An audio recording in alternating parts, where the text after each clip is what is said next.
Pug.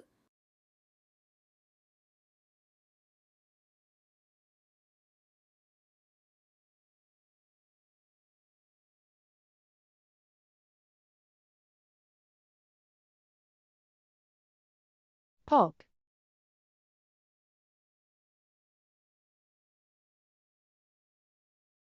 Booty lives again. Booty boogie, booty boogie, booty boogie. Uptime. Oh ja, ja, ja. Puff, puff, pass ja. Very nice.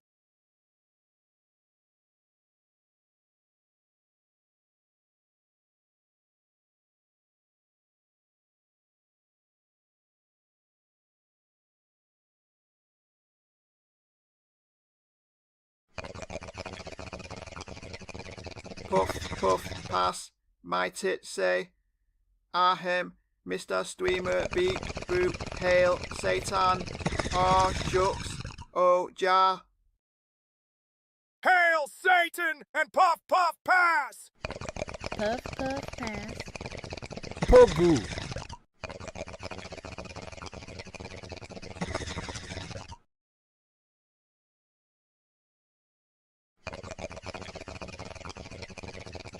Booty boogie booty boogie booty boogie.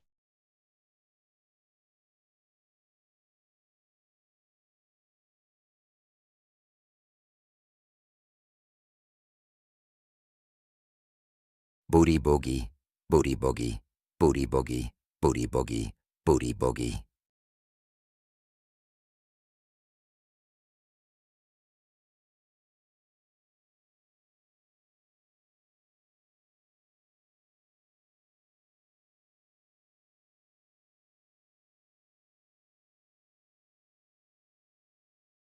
Booty boogie booty boogie booty boogie booty boogie booty boogie.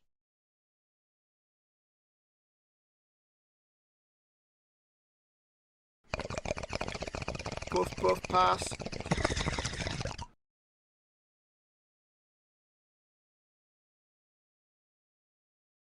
Oh ja, wistfully polishing the clavicle.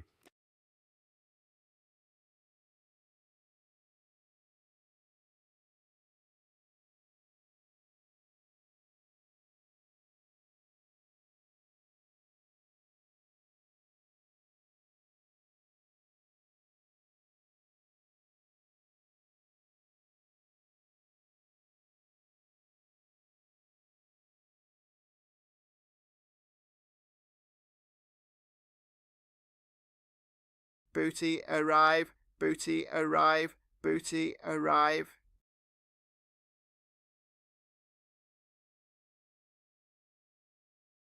Oh ja, was syncing with the vocals for a bit.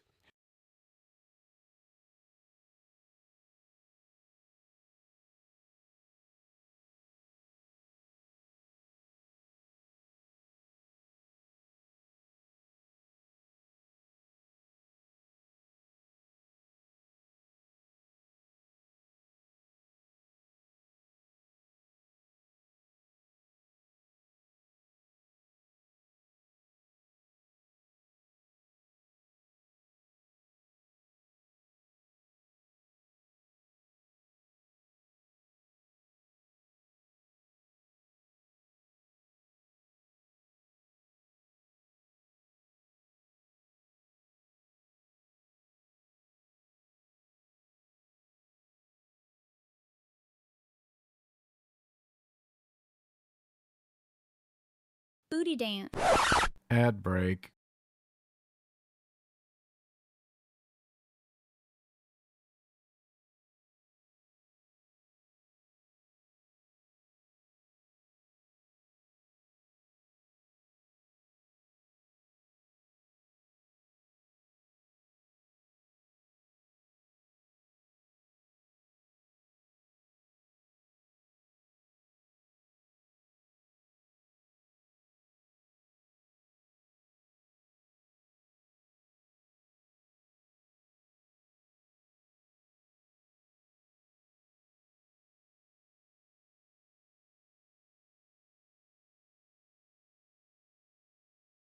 I'm so glad we kept the anime eye on horse off.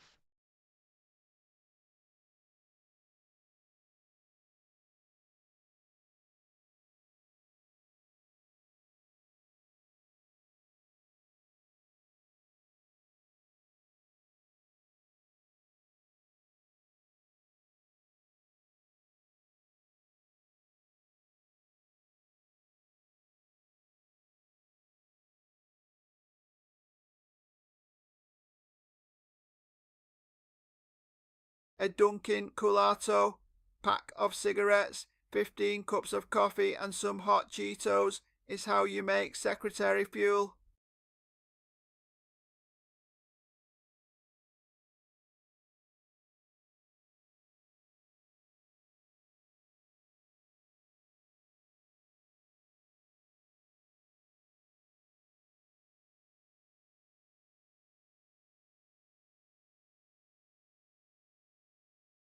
At Beazled Tunes. Hi, hi.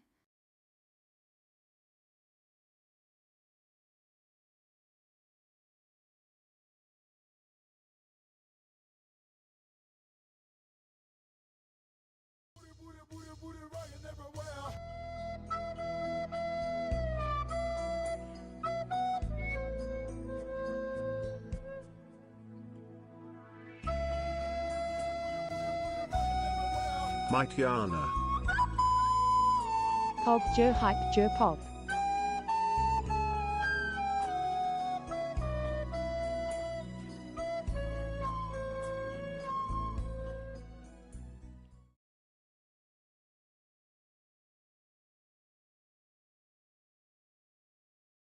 Mighty Anna.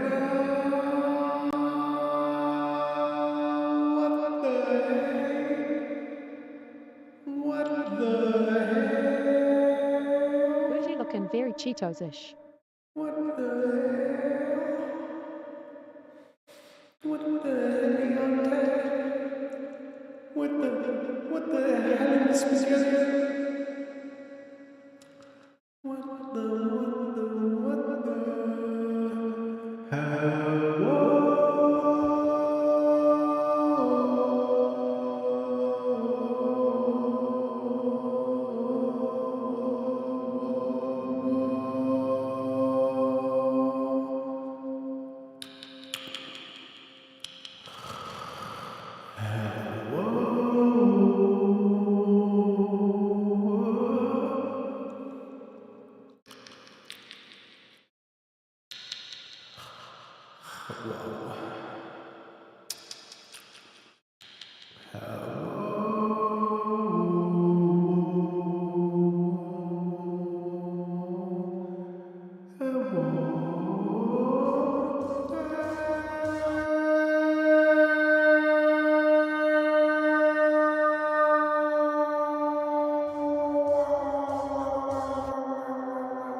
Achoo, literally.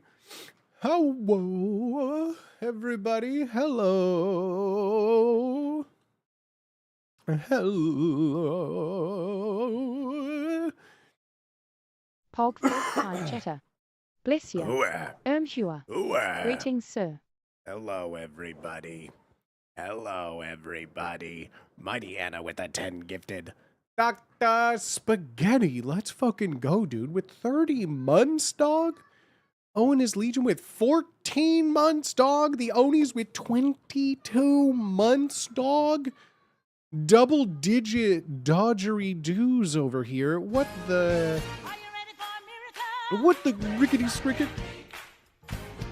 Oh my god, how am I feeling? I am still very sick. I am still shockingly sick. Hi. But I'm doing okay. I'm live. I'm medicated. I'm caffeinated. I'm medicated. I'm gaseated. Hello, everybody. Hello, everybody. How are you all doing today? Happy Thursday. I'm feeling thirsty. Holy moly. Leon with 43 months, too? What the frick? What the frick?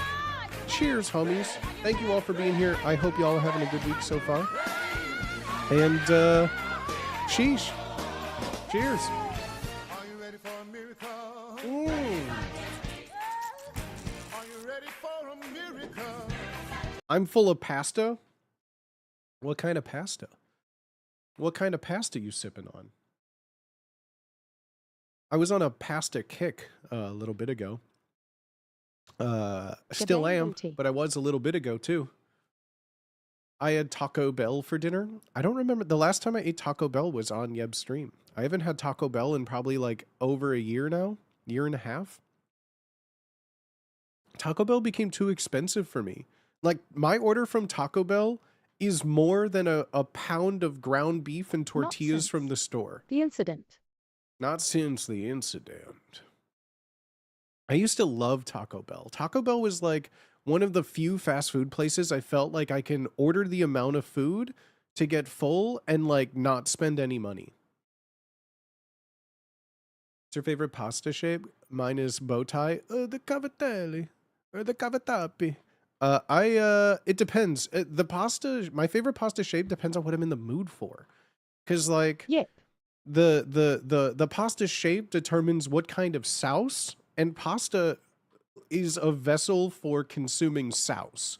Like bow tie does go well with a lot of things. I like it with like a more like thick sauce, like a pesto or something. But like favorite pasta shapes, I'm just gonna throw some at the wall here. I mean, I love a good tagliatelle, like a big, long, thick, like al dente ribbon for like a bolognese with like big herbs, just like a big old sloppy noodle. Love it. I'm a big fan of things like a rotini. I call it mostaccioli, but like a baked ziti or like a baked penne noodle for like a meaty sauce. You could get like big chunks of meat inside of the noodle, like each bite is a little stuffed shell. Oh fuck, now my mouth is watering. Then like a stuffed shell with just like a vessel for eating gratuitous amounts of ricotta cheese. Like that goes really well. I'm a big fan of like a nice al dente bucatini. Shit, man. I don't know. That's too hard. That's too hard. Noodles are like I can eat all types of noodles, bro. Also like a good like soba or udon noodle goes so hard. I consider that like pasta if you think about it. Like any kind of noodle. Oh, fuck. But then like lasagna? Are you kidding me? I'll eat like a flat noodle for days, dog. I'll have a lasagna.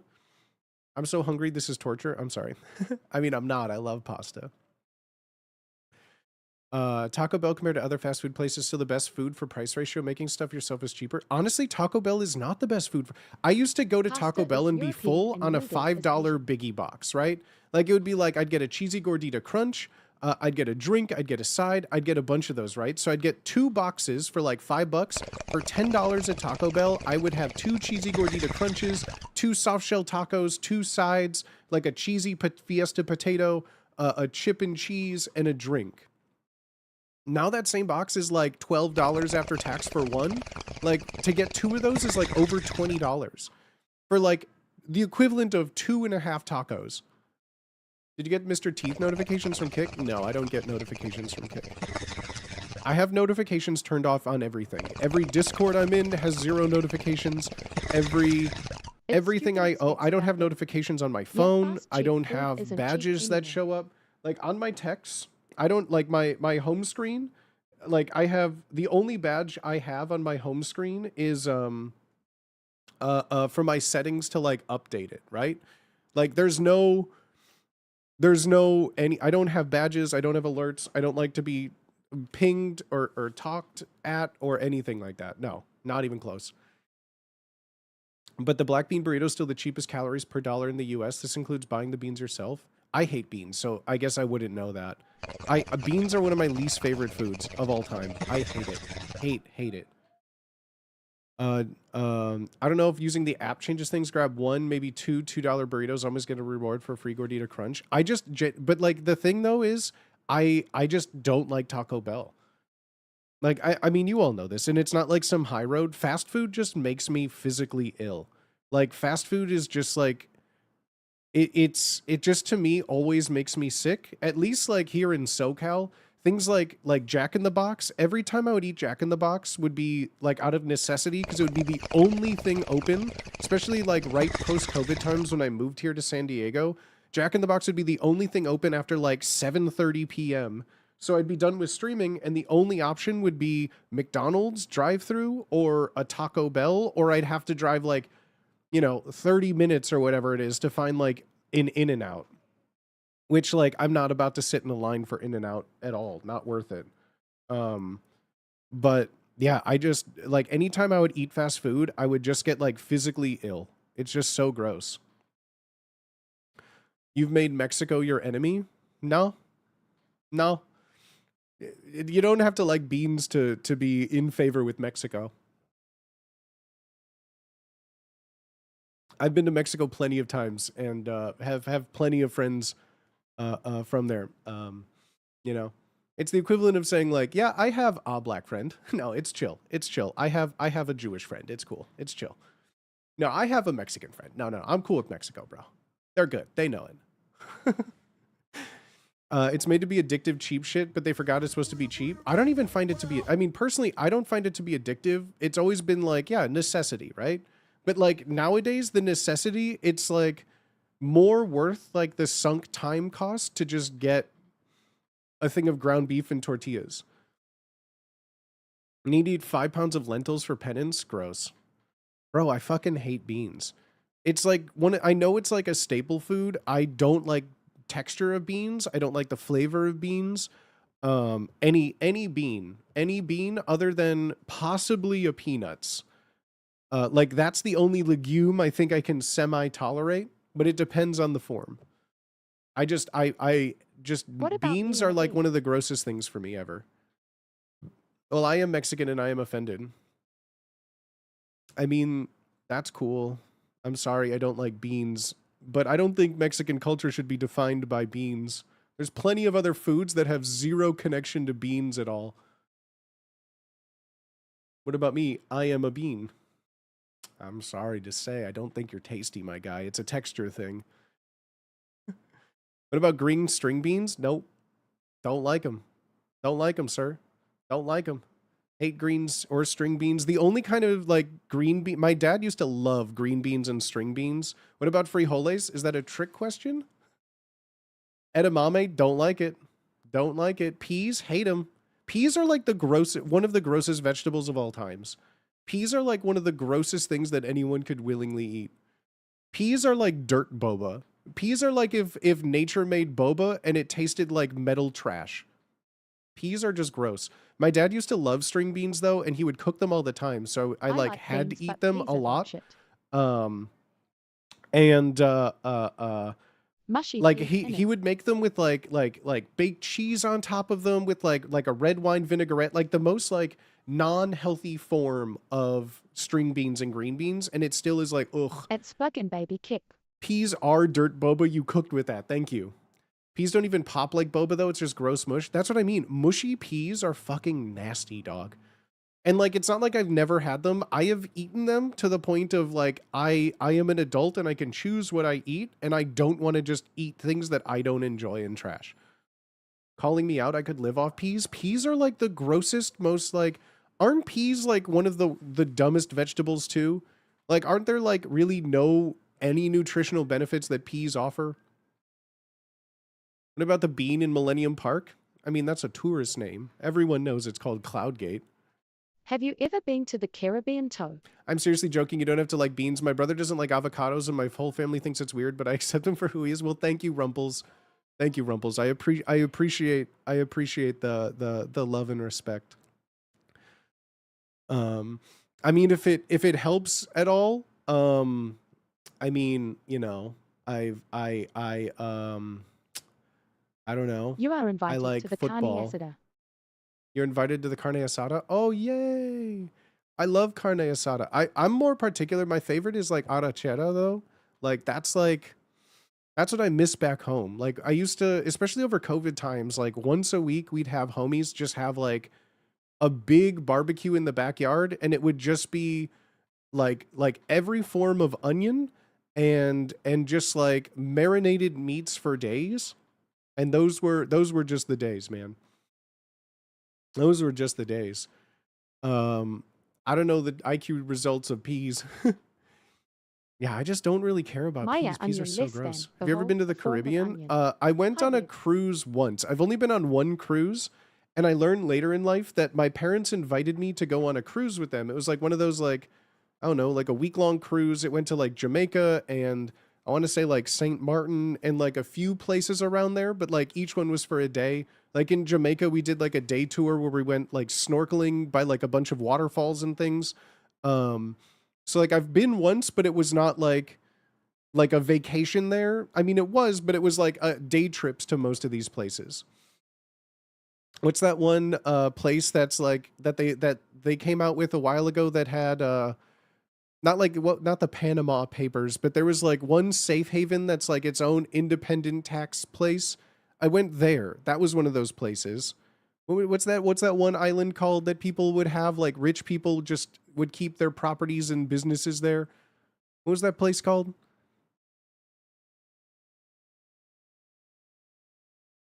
Cayman Islands? Yeah, I think I went to the Cayman Islands. Does that sound Afghanistan? No, no, no, no, not Cheney. Are there other vegetables you do like? Personally, I think broccoli is even worse. Peas. Broccoli is gross for me because I don't like the texture of broccoli. And the way that broccoli smells is like a natural deterrent for me as well. Like how broccoli smells is like one of like the worst things that someone could smell like, you know? Like one of like I would rather a house smell like a dog than someone who just like boiled broccoli.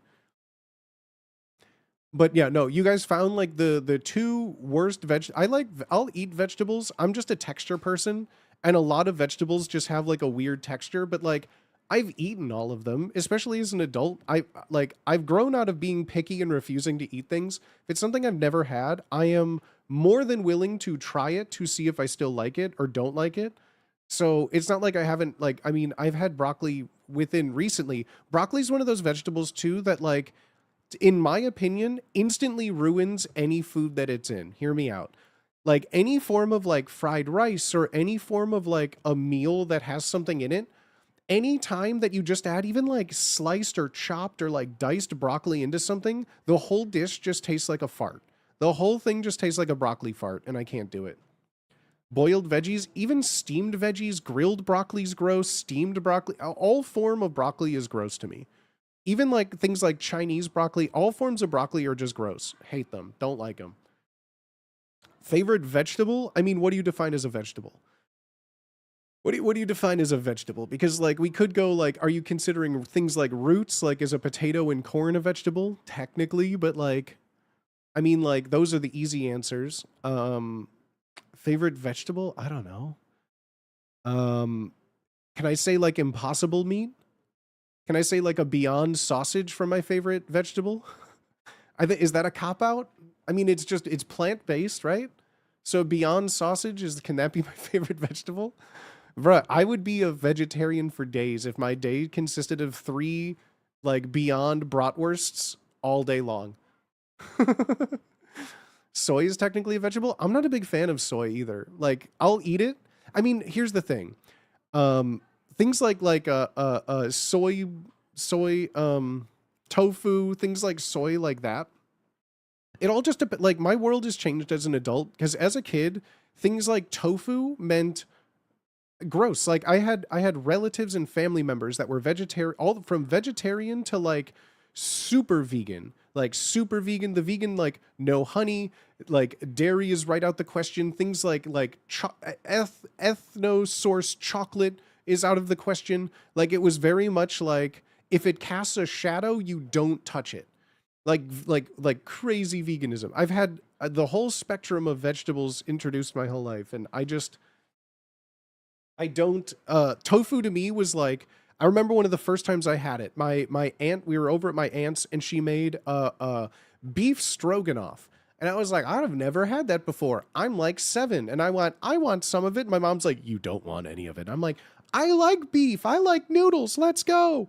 And I was like, okay, I took one bite. My aunt was like, can you believe it's not beef? It's really tofu. It was one of like the worst, foulest things I've ever had. Beef Strogan or what? I hardly know her. Try to bake broccoli. No. You misunderstand. I don't like broccoli and especially Yeah. peas because it's a texture thing. The flavor of them is like a natural deterrent, but like tasting the little fucking fibers of broccoli is like the grossest thing ever. Hate it. Hate it. The feeling of like mushy peas, it's just like the grossest. It feels like boogers in my mouth. Hate it. It's like I'm sick and like a postnasal drip just went into my mouth when I coughed, and I'm just like, ugh. Like that's what like peas and mushy things are to me. And like broccoli is just like you put it in your mouth and it just has all these like feelers and hairs. Oh, I can't do it. It's fucking gross. Fucking gross. Spinach is even worse texture. See, I don't think spinach, kale, lettuce, cabbage. Am I missing any in that family? All of those interchangeable. If it's in a bowl with like some onions and like a dressing or like anything, I could not tell you what it is. Arugula couldn't tell you. It's all leafy greens to me. Asparagus. My mother loved asparagus, so like I had to eat a lot of asparagus growing up. Of all the vegetables, asparagus doesn't bother me as much as like broccoli and peas. Like buttered asparagus, I could eat some, but I just don't prefer it. I can tolerate lettuce. Lettuce is like so Arugula neutral. booga. Things like lettuce and celery are vessels for sauce. Like I've said it before, celery is like in nature's edible spoon. Whoever, like, I can't imagine ever eating like, I can't ever imagine eating like raw celery. Celery is purely made as an edible spoon to makes sense. socially scarf down TH gratuitous double amounts of ranch. You know?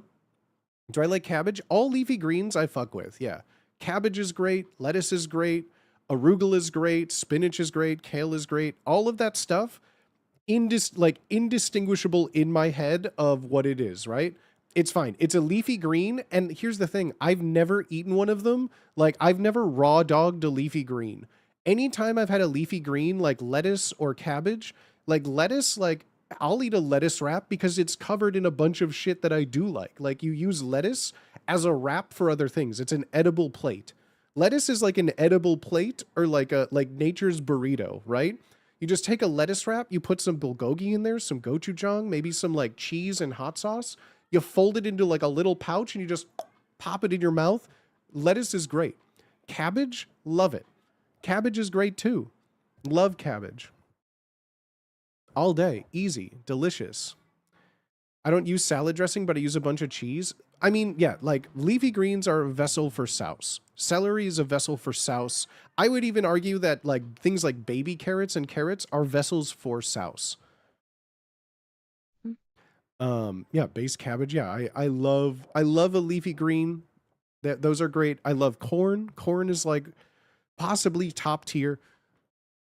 Like any form of corn, like you can have like boiled corn. I'll eat that shit. Throw some corn in some tinfoil and put it on a grill. I'm in heaven. Slather that corn, like chop that corn up into just like little pieces. I'm game. You know, throw some elote on the fire. I'm all for it. There's nothing I wouldn't do for corn. Boiled cabbage smell. Here's the thing. I don't think I've ever had boiled cabbage because I'm not a psychopath. Cabbage should be like cold and crispy. Prove me wrong. If not cold and crispy, like hot and fermented. Like in a kimchi. Like I don't fuck with boiled cabbage. That's crazy. German or Polish? I refuse. I refuse. If I'm having German or Polish food, I'm not having boiled cabbage. I'm having like meat or schnitzels or pierogies or anything other than a boiled cabbage. My mom boiled it all the time. Yeah, thank goodness I never was subjected to that kind of torture. No, I never had boiled cabbage. Sauerkraut might be the only food I will not touch. I don't really care for sauerkraut that much. And I do like a good like pickled anything. It depends on where it's from. Like if it's fresh sauerkraut, I'll fuck with that. But like the store-bought in a can stuff, I don't care for that. Like on a bratwurst or something, just give me like onions and mustard. That's it. I feel like most foods are ruined by like adding too much random shit on it when like 99% of all foods are perfect with like onion and cilantro. Like honestly, if everything was just made like a street taco, the world would be a better place. Just like cebolla y cilantro solamente. We aren't on Earth long enough to waste time eating boiled cabbage. My dad drinks sauerkraut juice all the time. I mean, at that point, just drink vinegar. Like, what are you doing? Like, at that point, just like, why are you wasting time eating when you could just drink a bottle of vinegar? And like, that's crazy. What about a Chicago dog? Delicious. It's like the perfect thing. I get my Chicago dog no tomato, though, because it's too close. Don't like it. Don't need it. There's already enough acidity on there without a gross tomato. Onion and garlic for me? Garlic isn't a topping, though. Garlic is like an ingredient in the meal. Like, yeah, garlic goes in everything, but like onion and garlic? Garlic isn't like you don't put garlic on like anything. I mean, you can, but that's like no. Garlic goes in stuff. It's not on stuff, right? I mean, it can, but like garlic is already in things enough for it to not have to go on top. I went to Hanbi, a Showa-themed bar in Japan. They served raw cabbage and soy sauce as an appin that slapped. Yeah, like cabbage is a vessel for sauce. Cabbage, lettuce, like I said, cabbage, lettuce, kale, arugula, all of that is like a vessel for sauce. Eating it, like raw dogging it, is just like I would never just sit there with like a leaf of cabbage and just be like I'm not a rabbit, bro. Garlic sauce, on the other hand, well, yeah, that's a sauce.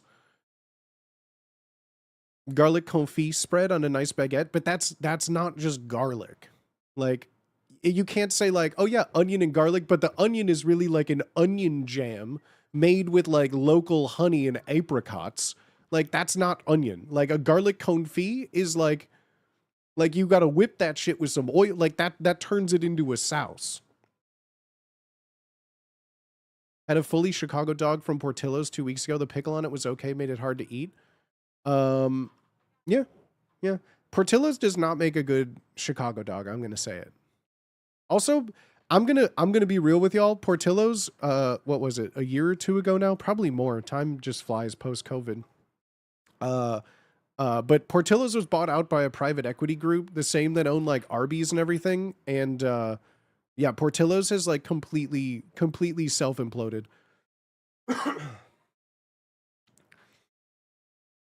Can we all agree that tortillas are the best food delivery medium? Yes and no. I would say not in particular. If you were to, I think tortillas fall in a very subsect of things. Like if we were to do the cube method, like a tortilla, I would say like in the broader scale is just bread. Like carbs. Like bread is the best vehicle food delivery medium. Yeah. Because like if I want like a nice like Italian deli meat, I don't want it in a tortilla. I want it on like a fresh like bread roll. You know, if I want a hot dog, like a all beef, like Vienna beef hot dog, I don't want to wrap that shit in a tortilla. I want that shit in a poppy seed bun. Tortillas are, I would say, like S tier, but it depends on what you're using. You like a nice meatball wrap? No, really. I moved away from Chicago after COVID, wanting a road trip to the closest Portillo's. Yeah, Portillo's has been on a steady decline for a while, but yeah, they were bought out by a private equity group that gutted their entire thing, lowered all of it, removed half the items on the menu, and now it's like going under and about to dissolve.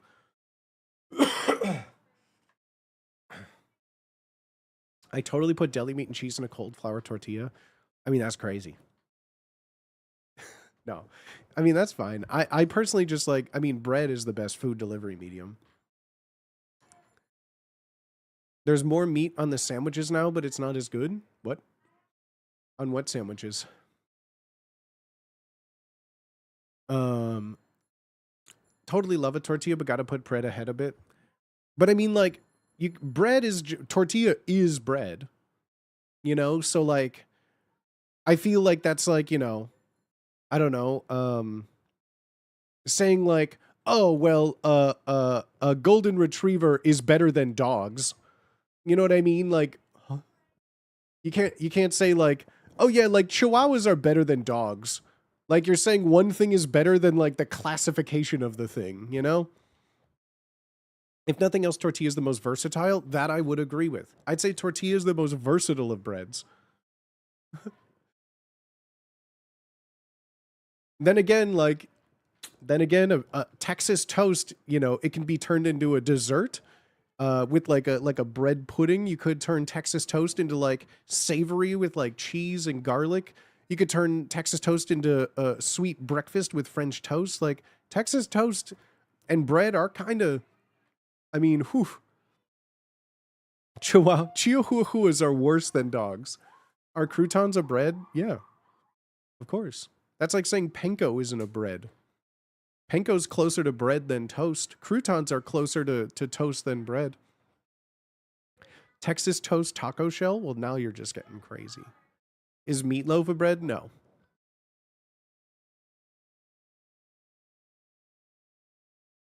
Imagine a Texas toast tortilla. I think the equivalent, a Texas toast tortilla is pita or naan, you know? Like, I feel like there is a Texas toast version. It's called Indian tortilla is naan. or Middle Eastern tortilla is, you know, pita bread. Like, but a Texas toast just works, you know? Yeah, I think like there already is a Texas toast of tortillas. Is a corn dog a hot dog? Is a corn dog a hot dog? I mean, if there's a hot dog in the corn dog, then yes. If there...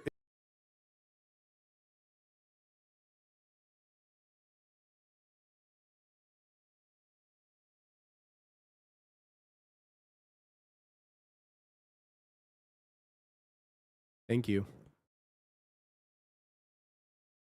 Do we pull up the food classification website?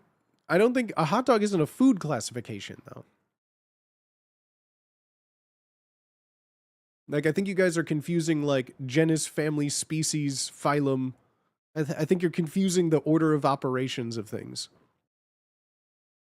I think they mean, is it considered a hot dog in a bun? That's not what... They asked if a corn dog is a hot dog. And that a hot dog is a food in a corn dog, maybe. Do you know the cube rule? We spent like an hour and a half on this on Saturday, maybe? I spent like an hour and a half on it on Saturday, yeah. Is jellyfish a herb? Oh, my beat. No, you good. No, I'm saying if you want to hear that whole thing, I went through the whole thing for like an hour and a half on Saturday. I went through the entire... If I had a VOD channel or highlight channel, that would be feasting. That would be a booty sleep aid classic. A hot dog is 3 sides. A corn dog would be a calzone. What are you saying? A hot dog is a food. How about picture of hot dog? A corn dog is a food. I have no... Are you saying a hot dog is the classification of a 3-sided food? I wholeheartedly disagree. You should go to bed. Fuck you. I have no rules for eating. I cannot be governed. Well, there you go. Don't tell me what to do. I know I'm sick. I've been sick for a week now. Don't tell me to go to bed while I'm streaming.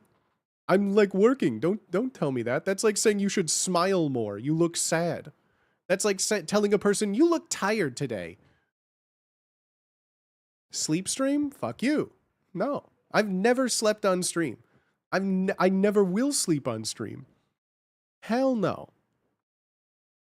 What's the most hot dogs you've eaten at once? 10. I ate an entire pack of hot dogs once. The power of a Vienna all-beef hot dog.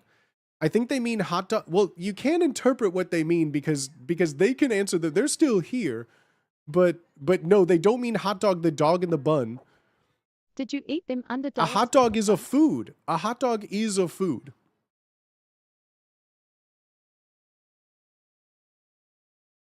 Smile less, actually. I think they mean hot dog, the dog in the bun, and then further, is a corn dog the same as a dog in a bun since it's wrapped in a carb? A hot dog is a food. A hot dog isn't a classification of food.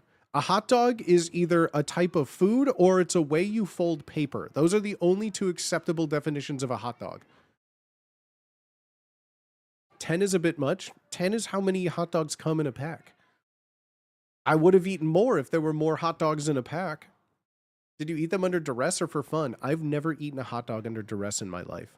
A hot dog is a joy. Kick. Have you seen the Whitest Kids You Know hot dog sketch? Yeah.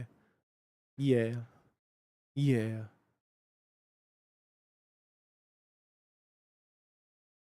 As in one word, yes, but a hot dog needs water. Oh.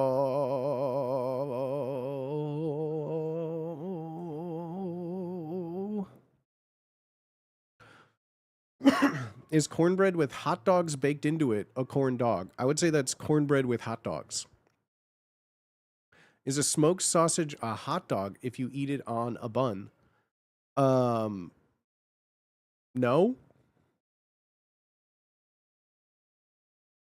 I think a hot dog refers to a specific type of encased meat, and a sausage is, depending on where you come from or where you eat from, is a classification of food as well. So, like, not everything that is a sausage in a bun is a hot dog, because you can have, I wouldn't call like a chorizo in a bun a hot dog, you know? I wouldn't call a bratwurst in a bun a hot dog. Yep, soup noted. A hot dog is like a specific type of like a frankfurter, but not all sausage in bun is a hot dog. No.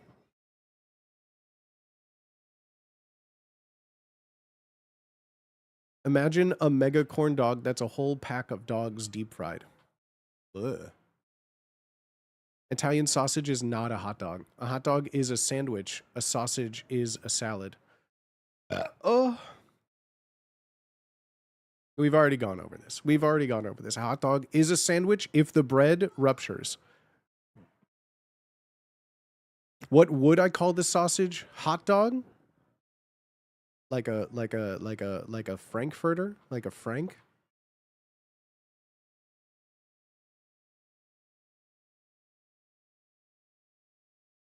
Like a red hot, like a frankfurter.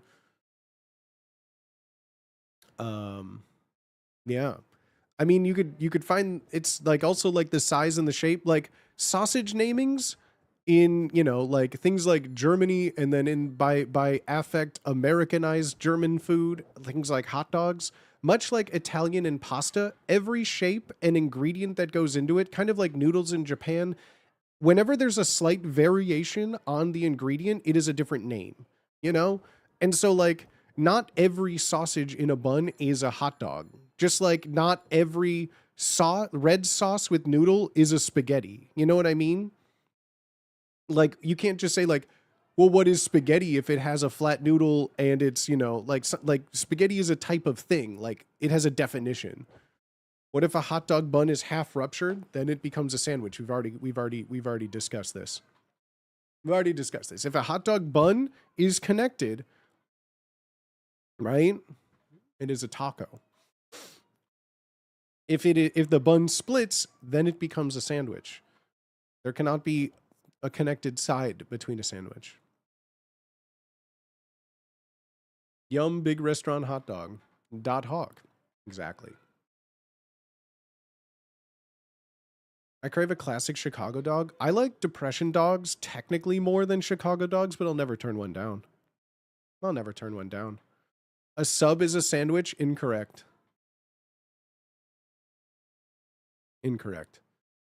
A sandwich is two individual slices of bread on the top and bottom or sides. There are no side connections.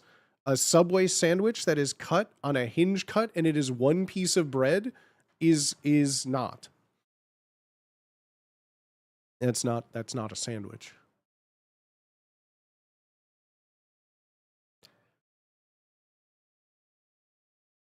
At Cairo 2580 meatball sub. What about a Philly? Again, you're talking about like the composition of something, not the state of the bread. If you have a Philly cheesesteak and it is on 2 individual slices of bread, that is a sandwich.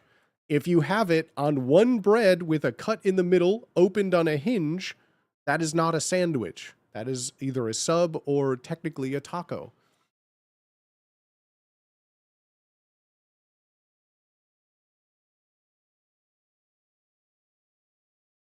If the hot dog bun splits by accident, does it become a sandwich? Yes. Yes. It is the transitive property of food. Like, you can't just say, like, well, when water freezes and becomes ice, is it still water? I mean, yes, but it changes its thing. Like, things can change in this world. Things can transition from one state to another.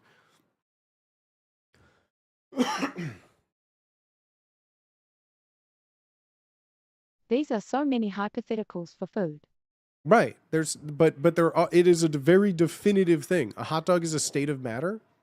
Everything is a state of matter. Yes. A hot dog is chemicals. Everything is chemicals. Like a hot dog is everything.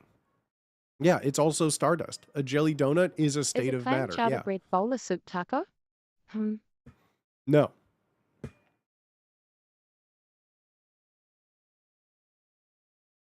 A bread bowl, what did they define a bread bowl as? A quiche?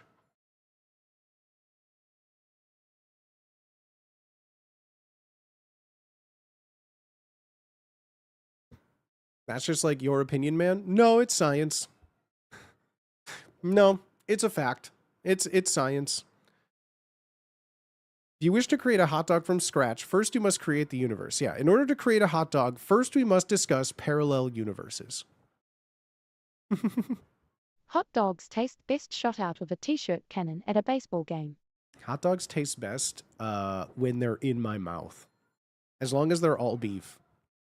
I don't fuck with multi-meat hot dogs, as no one should. I don't necessarily agree with all the minutiae, but your explanations are very well thought out and justified. I'm telling you, if you want my thoughts on this, if you really want my thoughts, watch the VOD from Saturday. I went over this for an hour and a half of every hypothetical that you're coming up with now. I have gone over every hypothetical. We discussed the cube theory of food for an hour and a half. Trust me, it's like you could look through it yourself in like 2 minutes. I went through every facet of this discussion for an hour and a half, not even a week ago. Thoughts on coney dogs? I don't even know what a coney dog is. All beef hot dogs are base. They're the only sausage that I'll have. Love an all beef hot dog. I'm sorry, I'm pretty sure God created hot dogs on the 8th day. God died on the 8th day. What you gonna learn today? What am I learning? Which part of the periodic table tastes most like a hot dog? Nitrogen. Because of all the nitrates, am I right? D-dog is God spelled backward. False. D-dog is God spelled backwards. Good answer. Good answer. If the Earth isn't dinosaur-shaped, it's definitely glizzy-shaped. Yes. Which TTS voice would match O Princess the best? What's O Princess? I don't know what that means. What's O Princess? Should I know what that means? The hell's O Princess? What's O Princess? Everyone was saying that, and that's not a meme that I understand. Yeb hasn't sent me a TikTok of what O Princess means, so I don't understand what you kids are saying. Dog food lid is dildo of God. Dildo of God. Oh my God, it is. Oh my God. Because it's awful, it's provocative. Just like a Discord mod speaking to his kitten. Not for me. Not for me, thank you. I'm full. I'm full. Thank you. Like, what most people don't understand is, like, my tolerance for things like this, I have 140 some submissions from Wubby's chat that I have to sift through. I already get that in my real life. I don't need to go looking for that kind of content for any third. I have first party access to like the craziest things on the internet. Discord mods really need their own FBI agent monitoring. For real. For real. I mean, if you think about it,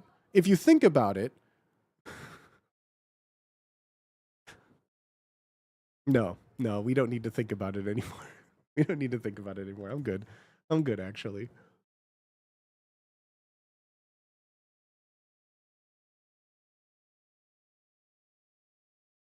The guy who said list of crimes, okay, hear me out. Because, like, when we make, like, those crime games, we've asked before, and people, like, have funny things they like to say, you know? There's, like, haha, like, one time for my crime, I yelled poop, and, I got in trouble. And that, like, the differences in crimes that people would admit to are, like, the degrees of, like, one time, I was driving and I was drunk. But that was 34 years ago and I've changed. It's like, okay, well, that's, I mean, in the grand scheme of things, that's a crime, but it's also boring that it happened. And then it's like, I have attempted murder. No, I won't show my face. It's like, do I could do, what? Like, hold on. I mean, what? It's like, every day for the last month, I have attempted to murder my coworker. It's like, this is, I mean, you know what? To be fair, I didn't clarify, but for the last 3.5 years, I've been making comedy stream segments. Not a fucking 60 minutes, top 10 most wanted criminals. Goody concerned. Murder pending, right? I mod one with 6K people. I feel like I discovered new types of guys in there. I mean, yeah, most of y'all don't want to ever read the mod mails from Wubby's Discord. It is like filled with the most vile human cesspools of interactions on a constant daily basis. Like daily basis of the worst accusations you can ever make about people and the most petty, vindictive, get off of the computer drama you've ever seen. I'm slowly poisoning my roommate. They watch the stream. Say hi. Literally. My other favorite one was someone decided to submit to the form. Where like there were 3 games that I'm making with the form. You could choose to submit to one of them, all 3 of them. You pick and choose which one you can submit to. And all of that is to say, you can go through the form and look at all the things. And if you don't want to submit, don't submit. Someone submitted one that said, what is your autism? And they said, actually, I just realized I don't have proof for this anymore. And then when I asked for a photo to submit of proof, they typed out, never mind. And then they said, no, I'm going to submit that. My brother or sister or monarch in Christ. Just don't. Just don't. Your autism is not like, what, like, why would you, like, what do you mean? Hear them out, maybe? I did. And they dropped the ball. My other favorite question on the subreddit that someone responded to, like, when's the deadline for this? My brother in Christ, I asked you to write 2 sentences. If you need a month to figure out what you're going to write, just don't. Just don't. Obviously, there's nothing there for you, so just don't. Like, what do you need a month to write for? Just, do you have a photo of someone that is you dated and they look like you? Like, what do you mean? It's the 3 easiest questions in the world. Do you have something you're obsessed over? Ha ha ha, autism online, right? Yes or no? Have you committed a crime? Write 2 sentences about it. Like, siblings are dating? Send a fucking photo and tell me what it is. What do you need a deadline for? What do you need a deadline for? Like, seriously, what do you need a deadline for? Like, how, what do you mean? It's been up for a week. What do you need a deadline for? Wow.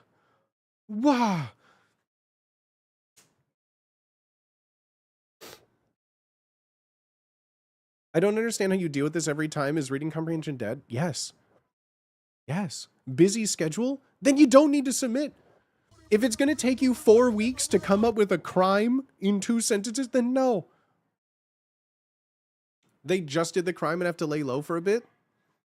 There are some people on there who I am going to contact the authorities over. No, I ain't no snitch. Fuck 12.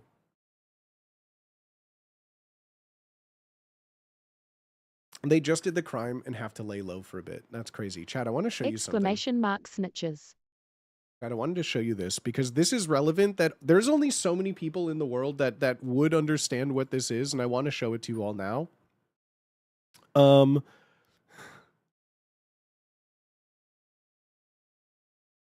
Chat, new ad just dropped.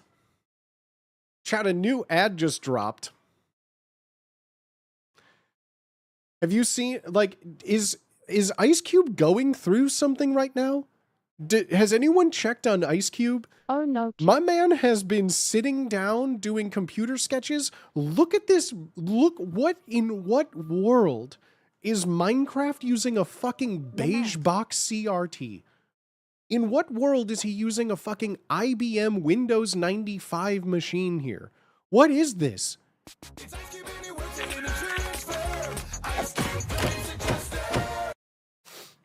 This is about as far as I got into this ad.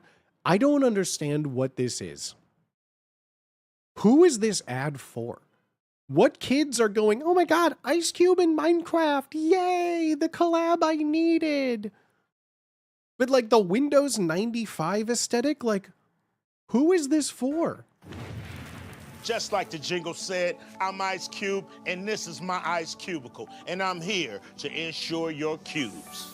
So if you left the gas after dismounting your happy gas, or you just straight up died, I'm so sorry for your loss. Like, did he film this on set location for War of the Worlds? Why is he just sitting down now? It hurts. Like, did he discover, like, oh my god, like, I filmed this one movie over COVID. This is kind of my thing now. Like, this is kind of my thing. You can be entitled to a lump sum settlement. So wake up in the morning and I gotta thank God. I'm sitting in my cubicle and I know it looks odd. Like, today was a Minecraft day. I'm just waiting for like a shitty pun reference to something like Ice Cube, a video of your Minecraft mishap, and file a cube claim today.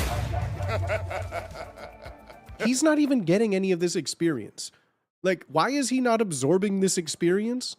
Are we to believe that he is just like maxed out experience level from sitting in? He couldn't even stand up in this scene. He couldn't even stand up in the scene because his name is Cube. So he gets to sit. Cube is on a generational run for the next president of Steven Seagal's acting school for the standing impaired. Yeah, that's a joke right there. Yeah, that's what we call a joke. That's what we call a joke. Why don't you go and like that for just the relevancy of the joke state. //x.com. Why don't you just go and follow me on Twitter right there for more absolutely banger tweets like this. Now that's a joke right there. Now that's a joke right there. That's what a joke looks like. I just couldn't believe it. Like, I saw Ice Cube sitting down in a cubicle acting again outside of War of the Worlds.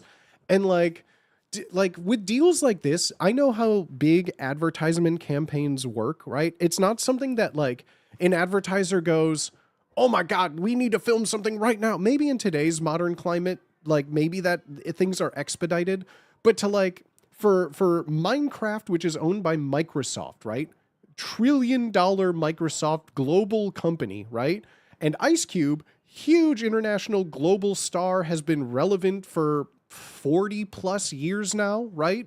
Like Ice Cube has been huge, not even just like musically, but like has acted in some very, very culturally mainstained relevant movies, right? Like there had to, like, I don't understand how two acting moments of Ice Cube hit the cultural zeitgeist and it's just him sitting down talking to a webcam. It's crazy. I hate that we live on a timeline that went from Straight Outta Compton to whatever this is. I just can't. I just like when I thought of Ice Cube, it was a good day, right? Like that song just lives rent free in my head a lot of the times. Anytime I hear the phrase like triple double, I always just got to be like, last week messed around, got a triple double. Like it just sticks in my head. The era And of now it's sitting just Ice the Cube. era of Can't wait sitting for him Ice to sit Cube in is every crazy to commercial. me. Crazy to me. Can't wait for him to sit in every commercial. It's just like, what's next? Like, what else is like marketable for him to like sit down and sell? You know, like, where is it going to end? It's just crazy. The chair. Oh, you think he's going to get like a Lazy Boy, sponsorship?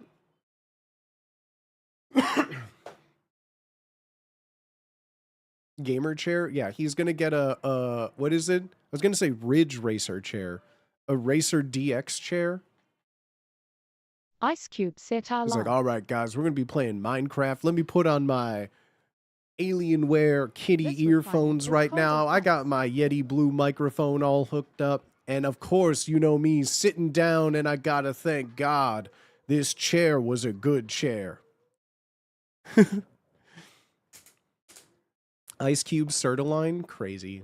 Crazy. This recliner is cube as ice. Ridiculous. Ridiculous. Oh, that's the song he does. It was a good day? Yeah. Does he tap his nails on the big condenser mic too?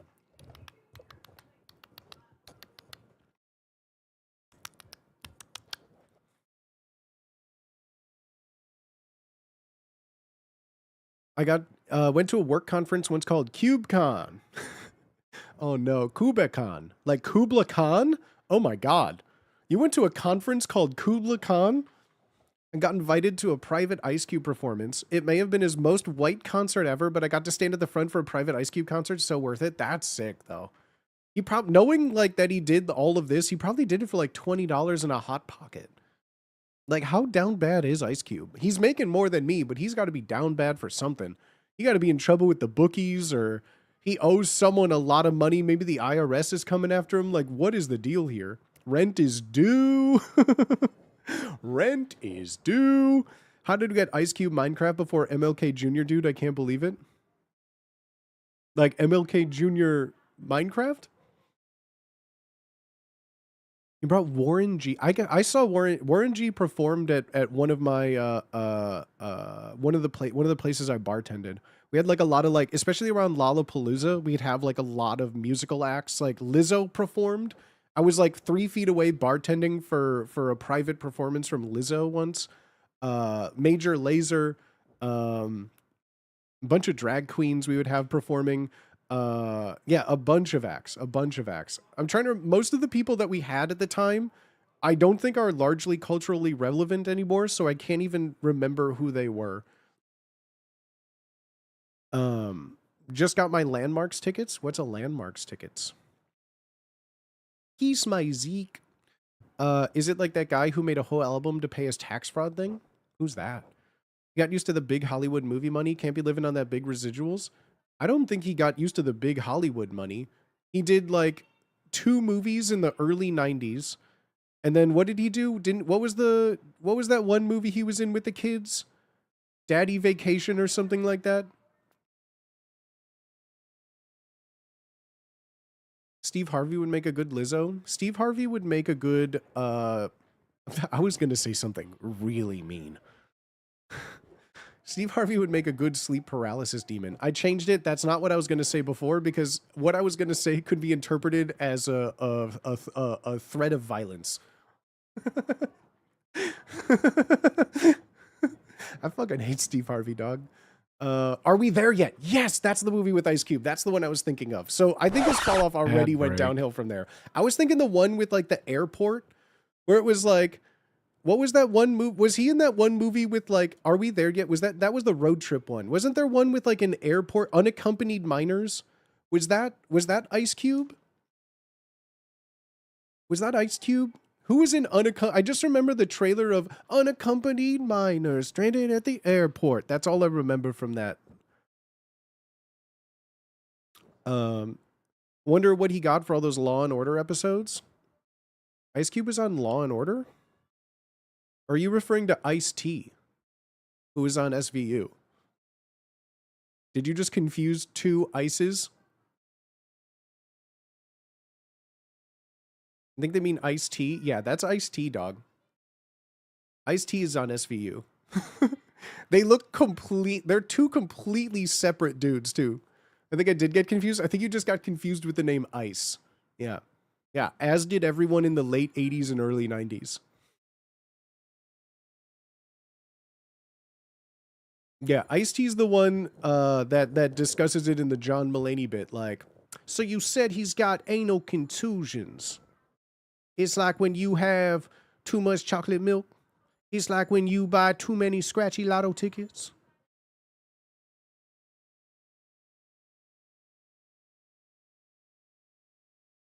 Iceman was Michael Shannon. That's right.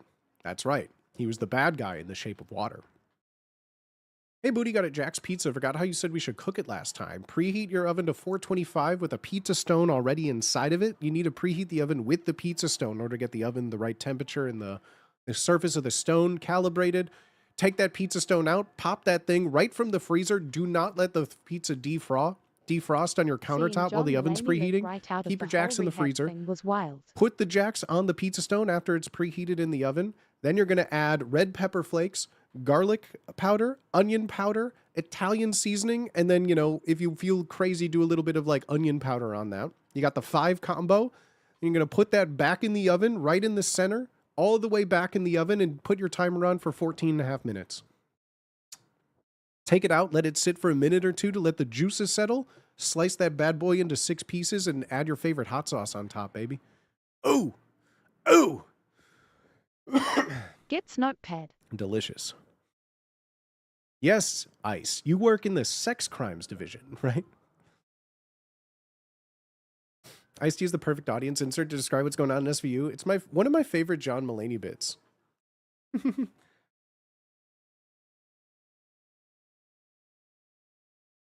Seeing John Mulaney live right out of a whole rehab thing was wild. I really like Baby J.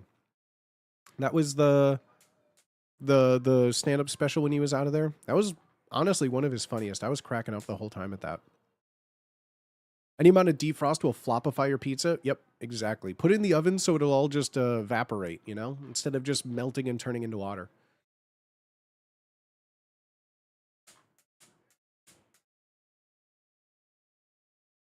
I remember when he was new in town. I'm new in town. I'm new in town. Excuse me, I'm sorry. That was rude. I'm gaseous. Do I let it sit on the pizza stone after it's out of the oven? Yeah. Not too long, though. Just let it, like, rest. Kind of like when you take, like, a steak out of the oven. Just let it rest, because if you just start to cut it and take it out immediately, it can get a little bit floppy just from the steam that it's going to create when you take it out. So let it settle. Let the water seep into the pizza stone a little bit while it's cooling. And then once you cut it up and put it on your plate, by the time you get there, it'll be nice and crisp. Nice and crisp.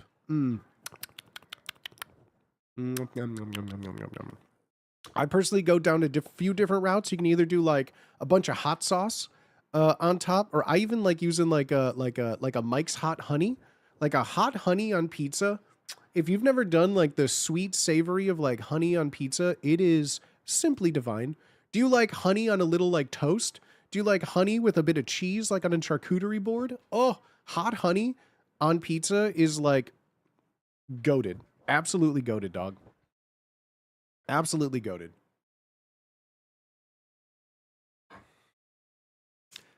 You ever tried pickles on a pizza? Yes, it's gross.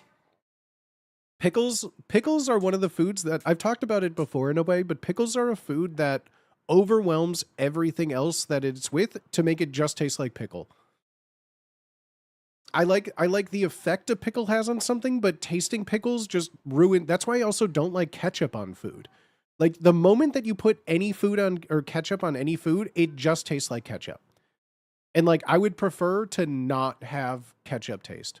Pickled onions though, we're not talking about pickled foods. Like I'm thinking they mean like a pickled cucumber, like a pickle, right? Like a bread and butter sliced pickle. Can't do it. But like anything, I'll eat anything pickled. What's your favorite pickled thing? Thank you for asking. Pickled garlic. pickled garlic is the greatest pickled food item that you can ever eat. Don't care who you are, that's the correct answer. Pickled garlic. Go find it in like either a Middle Eastern supermarket or like an Asian supermarket. You won't have any regrets. Soaking pickles in vodka does not make the vodka taste like pickles. It makes the pickles taste like vodka. Yeah. I mean, yeah. Yeah. Yeah, what? What? Yeah, I mean, I could have told you that. Yeah, I mean, it's the same concept of like, if you were to put a pickle in Kool-Aid, you make a Kool-Aid pickle. The Kool-Aid won't taste like pickles, but the pickle will taste like Kool-Aids.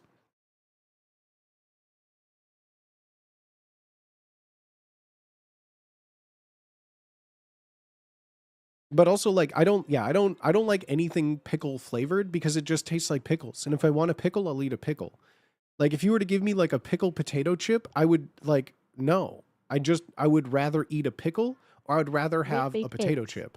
Like, a pickleback shot is like one of the most vile things that you could ever do. I would drink warm Tito's vodka neat, then have a pickleback shot of like a cold vodka, right? Because it just ruins the experience of everything, of just drinking pickle juice. It's fucking nasty. Fucking nasty, dog. Grow up. Grow up.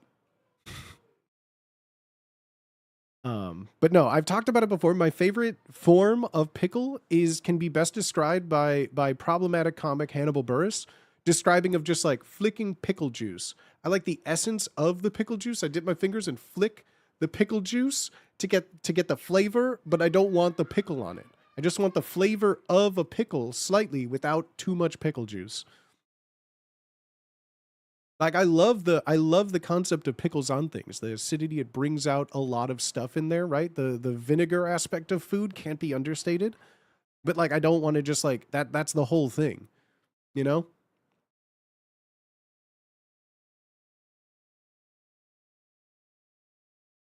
I can't have too much of it. It's pickles and ketchup are like two foods that just like are so overwhelming that like they're not worth their flavor to take over everything on food. Like, ketchup is good to mask bad food, in my opinion.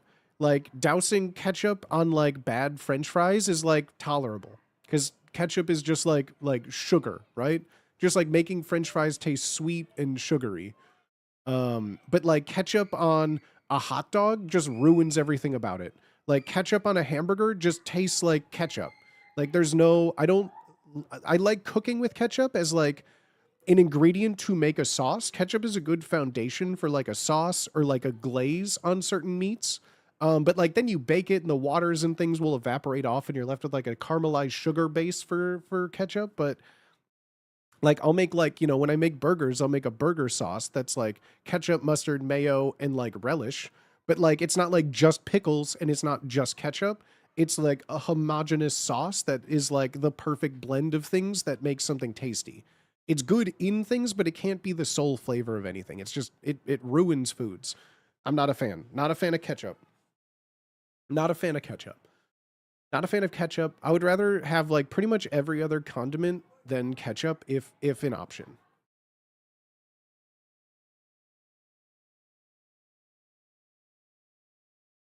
I only really care for ketchup on French fries. That's the thing. Like, it depends on like a good French fry, in my opinion, doesn't need a sauce. French fries are a great vessel for sauce, but a good French fry, like a double fried French fry that's super crispy and nice and like perfectly salted, you don't need a sauce. Bad French fries, you need sauce is the only thing that can save them. But like a good homemade Ketchup fry, is a base in you don't need sauces. any of that shit. Ketchup is a base in sauces. Like I said, yeah, ketchup is a base in sauces. Depending Burger on what you're King making fries is from great. 2005 were the best fries.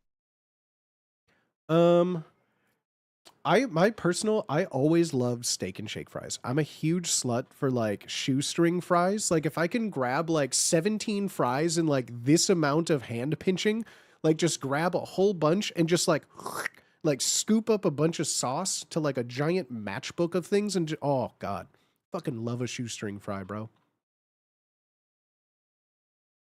I don't think I remember Burger King fries specifically from 2005 more than I remember their like peppery, slightly spicy chicken tender or whatever they were.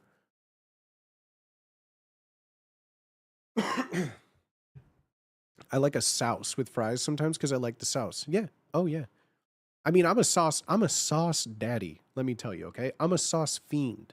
I'm a fiend for sauce. Or to dip in a shake, I'm all for that. Wendy's fries in a Frosty was like one of my favorite things. I dipped every single thing in a Wendy's Frosty. Chicken nuggets dipped in a chocolate Frosty, didn't care. French fries dipped in a Frosty, didn't care. Like salty and like airy ice cream fluff goes so well together, don't care. Balthazarian, thank you for the follow. Also, Cactus Chillers, thank you for the follow. And Bing Chilling 10, thank you for the follows. And Pyro Star, thank you for the 28 months. What the frick? What the frick? Couldn't have a Frosty without fries, right? One of my roommates in college worked at the Wendy's in town. And like every year they would come home with like a stack of the things that, it was only like $1. Like donate $1 to charity and get a Frosty keychain. And we would just like, they would just bring home a bunch and we'd have them as party favors. So like almost every day going from like campus home, I would get like a free like little small Frosty and treat myself. And then because it was just like, well, I'll just get it on like the dollar menu and just get like 4 things of 4-piece spicy chicken nuggets and a free Frosty for like $4. Those are the days, man.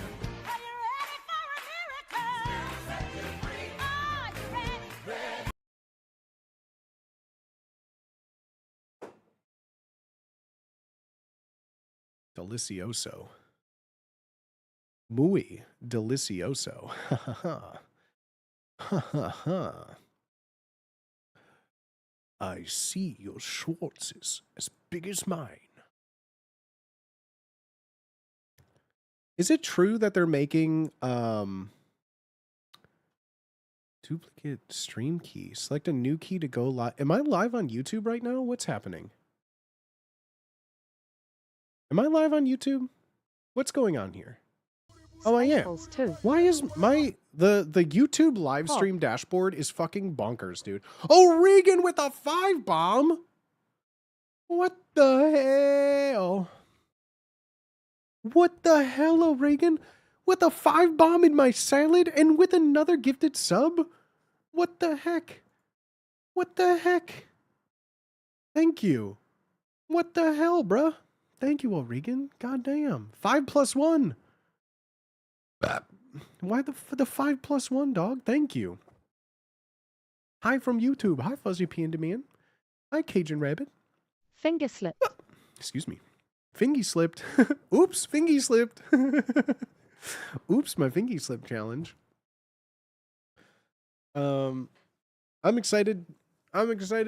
Chad, if you were here on Tuesday and you had a good time while I was sick and we were making a stream game, you can see the fruits of that labor. I'm going to be doing that tomorrow. On Wubby's stream. So the first of the little booty hour time is going to be tomorrow, where we're going to be playing a fun game. I had a few more pitches of some other stuff that I'm excited for that I'm going to be working on. So, man, it's going to be some high quality stuff. Now I'm going to be shifting. It's going to be a 50-50. I have so many slideshow games to make. But in addition to them, I'm cooking, dogs. I'm cooking. You know my obsession with game shows. I have got the golden era of stream game shows is about to get crazy. I'm just letting you know. It's about to get a little weird with it. We're going to get fun. We're going to have some fun with it. But that's going to be tomorrow. So if you are excited for Booty Hour, that's going to be, I believe, on Twitch tomorrow. And then I think the next one I have planned on for a Booty Hours, I think on next Wednesday, I want to say. I think next Wednesday is another game that I'm making, depending on a few factors, but I'll let you know when I'm going to do that. And shoot, I think that's all for like really kind of like stream announcements or anything like that. I still got a few games that I'm cooking up. The crime one that we were making on Tuesday is really fun. I have the last little bit of like finishing touches to do on that. So I'm excited for that game. If you were here for that and enjoyed that, I hope you did. Booty boogie, booty boogie. Is it something that you want to see me do again in the future? Did you like it enough to have like a little like tasty sneaky peek of something that I'm doing? I never know. Because it was one of those things that I was like a little sick to and wasn't feeling the most like super interactive. I just wanted to make sure that it was, I don't know, interesting in hindsight. It was so fun to watch you make the slideshow. Okay, dope. I do like doing stuff like that. You know, I feel like an important part of content creation in a way is showing my work, I guess. I do like, you know, the how it's made, the postmortems of shows and things that we do. But I do think it is fun to kind of just like go through a creative process. I do that with art. I do that with OBS. So it just, I don't know, it's fun to kind of go over some brainstorm stuff with chat. And now you could see the fruits of the labor and play along if you want to watch that, tomorrow. I got a bunch of busy stuff coming up too. We got a bunch of busy stuff. Now that the stand-up thing is out in the world, I'm not going to be leaking anything about that. The only thing I'll say is that I will be participating. At least at this point, I'll be participating. Things change, stuff can go wrong, but at this point, I will be participating. So if you want more information on that, be sure you check out. So if you're there, you're like, I don't care about anyone. I don't want to see anyone unless Booty's going to be there. Well, there you go. I will be participating in our little stand-up special challenge. That'll be really fun. It's fun to look at something and know more than the average person how cool it is. Right? I think like, yeah, that is one of those things I always see, especially on like comments or in chats. Like people do like how those games come together. And I think, you know, it's, I think it's fun. I think it's fun for people to kind of be like, I personally love like when I see a movie, the one thing I miss about like the era of streaming and piracy and digital media in a way, excuse me, I miss like, I used to like fiendishly obsess over like once I would watch a movie and I like had it on DVD, I'd get like a movie for Christmas or my birthday or go to Best Buy and like get a movie or Blockbuster and get like a used DVD of something. I'd like watch it and then immediately put it back on again and listen to it with director's commentary and then like go through all the featurettes and like the behind the scenes and then watch the movie again and be like, oh my God, like all this makes sense. I love all these little things in there. So no, I totally am with you, Beazle, that I really, really love like just knowing how the sausage is made and then continuing to like watch it, you know? I had to step away for a minute, so sorry if you mentioned, but is the YouTube video still filming on your to-do list? Yes, it is. I just, there's like a lot of there's a lot of things going into it. So a lot of YouTube for my own stuff has been put on the back burner again, as things often have to. But yes, I still have 2 YouTube videos that I have footage and things filmed. I haven't begun to start editing. And then I got sick this week. It kind of is just like, yeah, the last, like I have like hours of recorded footage for stuff. And then this week I got sick and then I had to start making a bunch of games. So it's like, I'm rolling my eyes only because like this is why I don't like announcing projects. At the time when I announce it, I'm like, cool, I got nothing right now. I need to do something creative. I'm going to start my YouTube thing. I'm going to film a bunch of stuff and it's going to take a minute, but it'll be good. And then a week later, I'm like, I'm making 3 games. We have 2 days of filming. I have a D&D thing to write. I like for the D&D thing we were supposed to do on Monday due to outside circumstances. Like it's just a one shot, right? But I have to make it the one shot that we're doing, like Carlos or people that have played D&D or exposed a lot to it aren't at this like first little game. It's just going to be one day for people that have only ever played like maybe once, right? To get down in a room just so they could get familiar with their character sheets, with a thing. So more prep than I've done for a one shot, like ever. Normally, if it's like a pre-made one-shot module from something, right? I'll just print it off, put it in a binder, get some stat blocks, and just be like, I'm done. Let's improv, baby. Let's make a game. But for this one, because it was specifically like 4 people playing that have really never played that much, it couldn't just be relying on them and me. And like normally in a game, it's just like, what do you want to do? I'll make it up. But when someone doesn't even know what the options are, you kind of have to guide them in a more structured pattern. So the one shot that I made, I didn't realize, but by the time I was done with it, it's a 3,000 word document. So like, it isn't just like, oh yeah, I made a little, like normally it's just like, that's easy. Which edition are you playing? Yes. Technically speaking, I'm using rules and stat blocks from 2024 edition. So 5.5. I grew up in, not grew up, I've been playing like 5th edition forever. This will be the first time I'm DMing something in 5.5. But like, my DM style is more like the pirate's code, you know? It's more like guidelines, really. You know? Like, I definitely have more just intrinsic homebrew properties than following the exact rules as written. I've been doing it so long that like raw is the structural basis of things, but like as far as monsters go, I'll go to my monster manual, look through it, be like, that thing looks cool, and its name is like Dryad Fungus. And I'm like, no. Now you're a plant spore. And it's just going to be like, sure. And it's just like, well, it has like a dumb, Vine Whip? No, fuck that. This thing is going to be crawling all over the walls, and instead of an attack, it's going to, okay, I'm going to use like the attack from a Rug of Smothering, because on its turn, it can only move 5 feet, but the vines are everywhere, and it's going to grapple them. And when it's grappling them, they're blinded and restrained. And like, it can't really do much damage, but everything else is going to do. So like, I have the knowledge of what goes into a game and like building stuff, but like, I don't like like I've played so much that I can't just use like, oh, this is a goblin from the stat block. This is a hobgoblin warrior CR 1.5. It has a multi-attack. It has plate armor. I'm like, I don't care about that. I look in the book and I'm like, I want them to fight this, and they're only level like 3. So the AC is not going to be 18. They do not have a plate armor, and fuck their shield. I don't care about that. It's just make it up.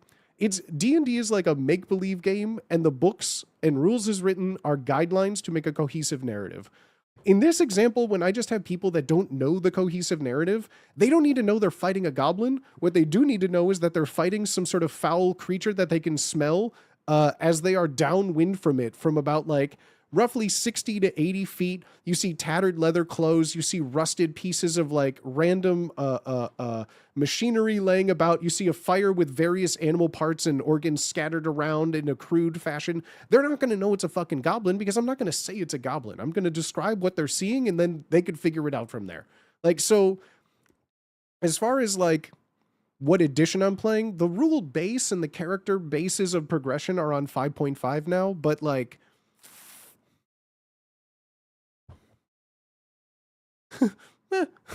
meh.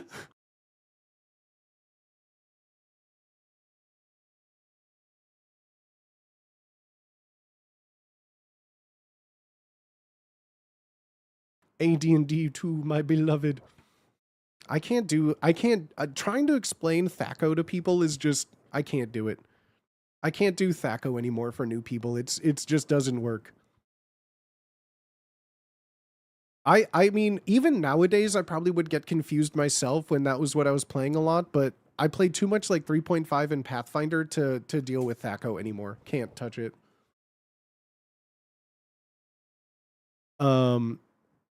As a player, I like to pick up personalized weapons that look cool to me, then swap them in for a short sword. I could be using some sort of Chinese sword, but it hit like a short sword.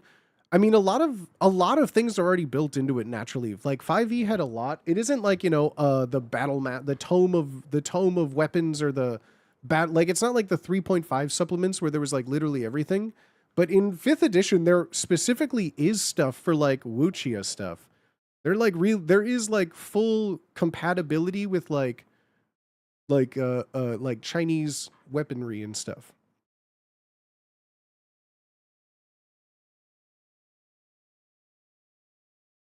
Sony people got it in their head D&D is a super optimized video game, Path of Exile, where you can tinker with anything. Yeah, and like that always comes down to expectations and what you tell people. Like that's why like for modules and things that I play, I never run them the same way twice because it's boring for me. I change names, I change locations, I change enemies, but like it still follows the same structural path without allowing people to like metagame in that sense. And same too, like running battles and combats can be annoying. I do the thing where like all enemies of the same type go on the same order in initiative. So if they're fighting 4 wolves, wolves have 1 initiative roll, and all 4 move on the same turn. But also, like, I play combats very differently from most tables, I think. I don't know. I've consumed so much, like, D&D stuff that, like, most times when I'm doing stuff like that, it's always built around, it's never just, like, number go down simulator. I always like to have, like, that's the right way to describe it. I like to have lair actions included in almost, like, every combat if possible.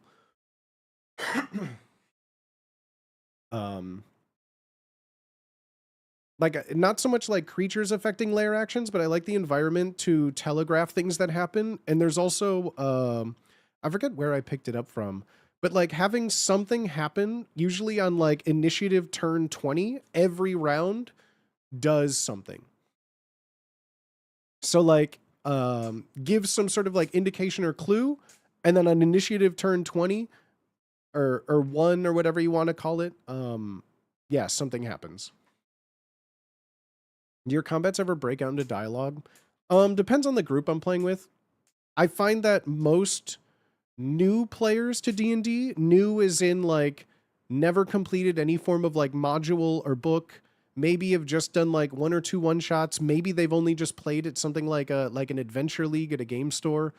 I find that they're the most common to treat it like a Skyrim, where it's just like the only option is to go forward and attack. And then as soon as the combat is like the second combat's over, they say, I want to loot everything. What do they have? I want to loot the treasure.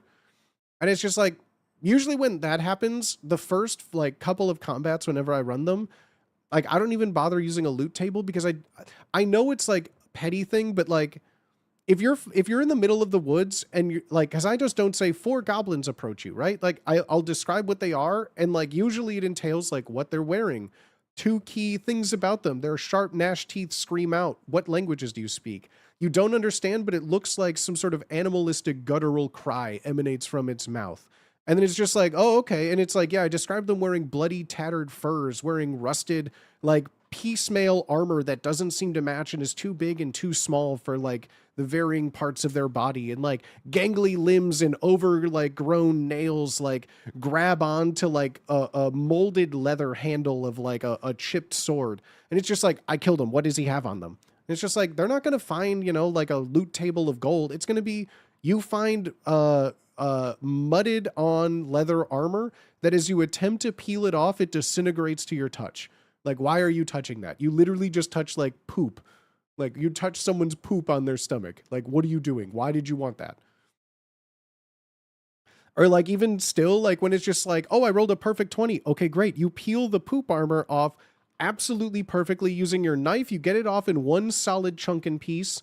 What do you do now? Oh, I take it to the shop and I try to sell it. I go in to where is the weapons store in this town?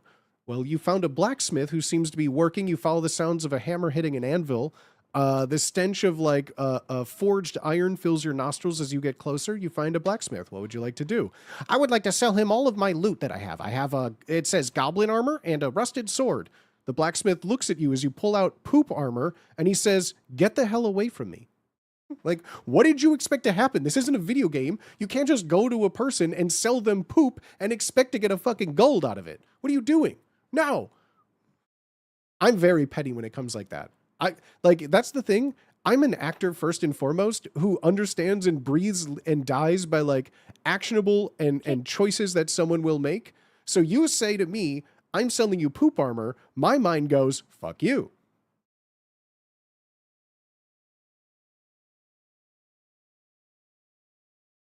If you get in a fight with a hobo, try to sell the stuff you had on him at the Target, the shopkeeper would laugh at you. Yeah. Yeah. Make it so immediately they go to loot the corpses, they get ambushed. No, I do that when people try and like just treat it like a Baldur's Gate or a game where it's like, oh, we had one encounter. I'd like to rest. I expended a first level spell slot. I need a short rest. And it's just like, a short rest will entail you sitting still for an hour doing nothing strenuous. Fine. You are in the middle of a dungeon surrounded by patrolling enemies where the creator of this whole thing knows that you're here. You sure you want? I need a rest. I need to get my first spell slot back. Thank you. Okay, you sit down for 5 minutes before the sounds of the battle that just ended a mere 2 minutes ago have attracted 3 roving patrolling units. Roll for combat. We could do this all day. We could do this all day. You know how many patrolling units are in this thing? As many as you long rest. That's crazy, right? That's crazy, isn't it? Yeah, it's supposed to be challenging. You could keep going through. I'm sure there'd be less enemies if you were to just, play the fucking game and not go to sleep every 2 minutes. Homie needs a nap. That's fine. It's called a challenge. If you just want a game that you could beat easily, do a fucking puzzle, my guy. Go do a Wordle, We're playing an interactive game. Go save the fucking princess. Don't take a goddamn nap. I've done it before too, where it's just like you're in a thing, you know that there's a time limit, even though it's a game and you could play, Grand Theft Auto and someone's like, the world is ending, you need to go now, and you do every side quest known to man. Hell no. If I say you need to save someone because they're trying to do a ritual in a cave system somewhere and they're running out of time and you decide to take a long rest, 8 hours minimum, guess what? That ritual completed and now you level 3 characters have to defeat Vecna. Go fuck yes. No.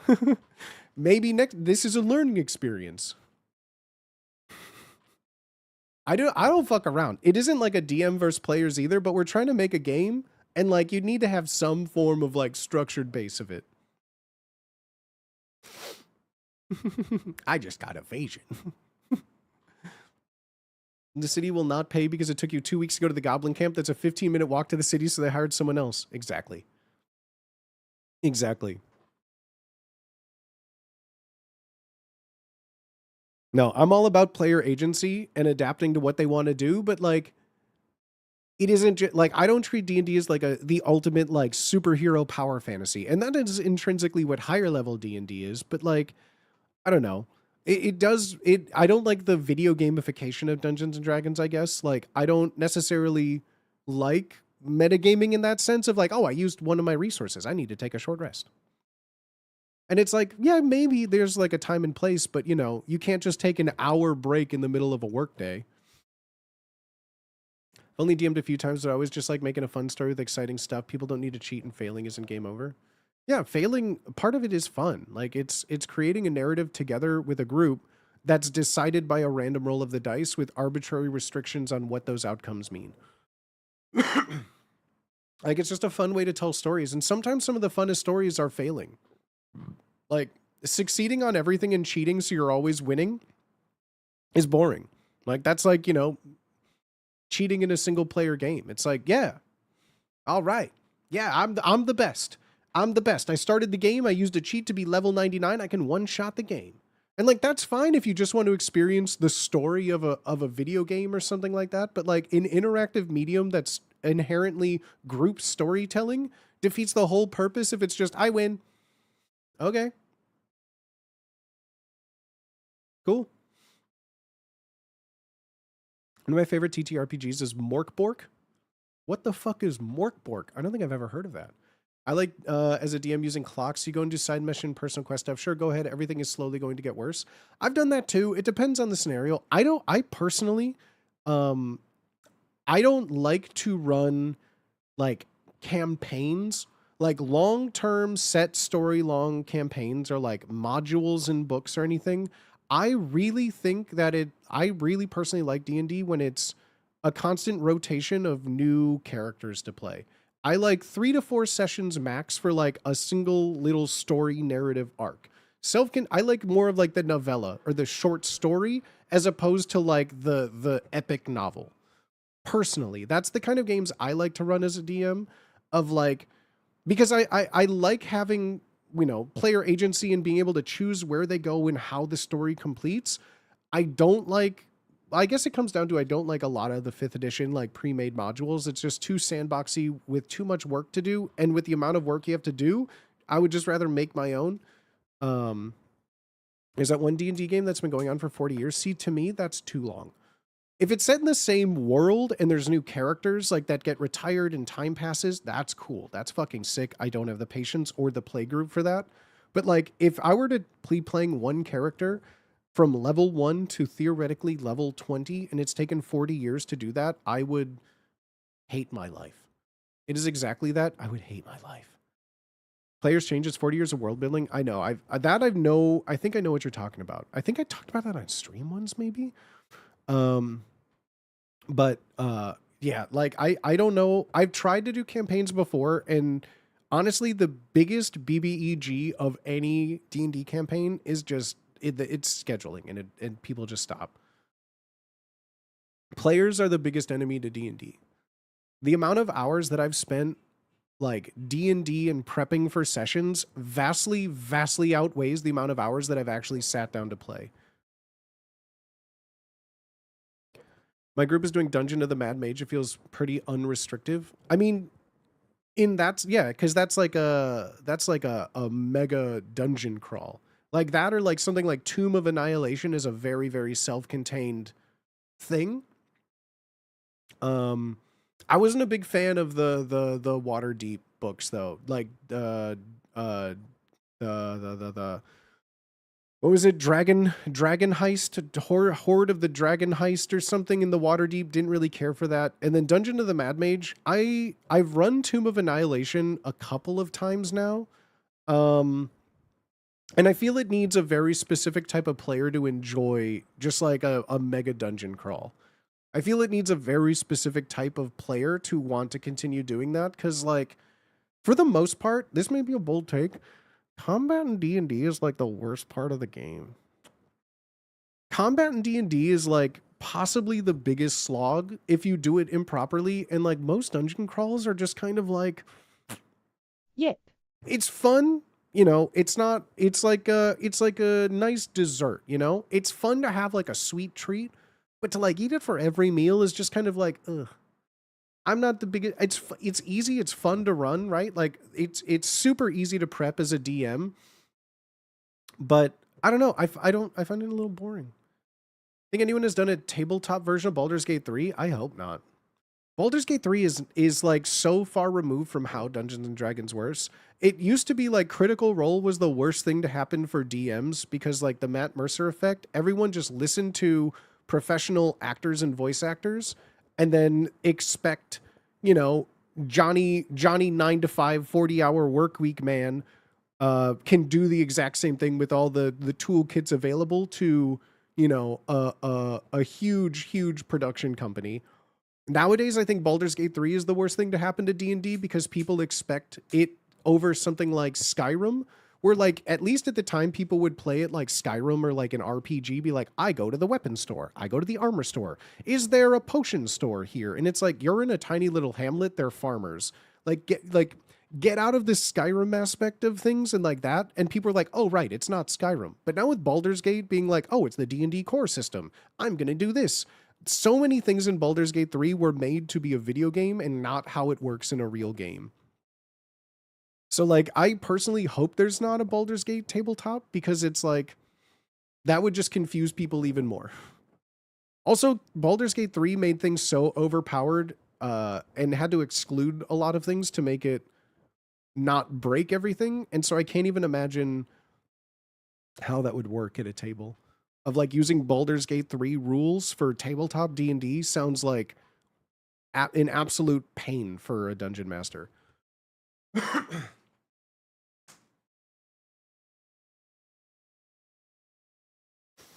I only meant the story aspects. I mean, yeah, like every D&D. I mean, if you think about it, the Baldur's Gate 3 story is go get the MacGuffin, and then the MacGuffin is actually 3 MacGuffins controlled by 3 people that then you have to go and... I mean, it's just like a... Baldur's Gate 3, the story isn't necessarily like the most original thing that's ever been done, but it was just done so effectively. Maybe D&D is the problem. I think that is a large problem with tabletop RPGs and the prevalence of D&D being the most popular. D&D is a system that is essentially like fantasy, like medieval. I'm very much paraphrasing, but it's like D&D superhero fantasy, right? Like if you want a gritty, realistic war sim through the trenches, like D&D 5th edition is not that game. You can make it work, but like you're fitting a square peg into a round hole. Like it's just there's other things that do it better. If you're looking for like people trying to play D&D as like a murder mystery or like I'm going to solve a crime in Victorian England in D&D. There's plenty of systems that do that infinitely better, but I think because D&D is so prevalent, people, what they expect to get out of a D&D game is like outside the scope of what makes the game shine.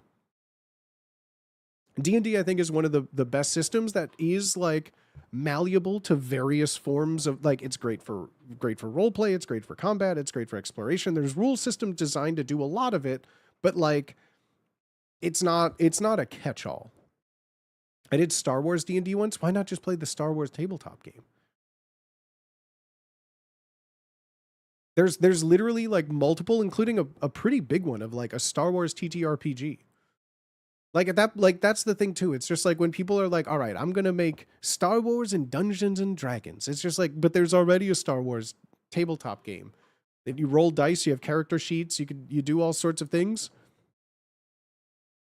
Like those systems exist. Like I always reference like Call of Cthulhu, because if someone wants to play like a mystery, like solving crimes, even if it's supernatural and like, you know, cosmic horrors of things, like there's so many better systems with things in place to do different systems. D&D isn't like the best. It's just kind of like a, I don't hear know. good stuff about the Fantasy Flight Star Wars TTRPG.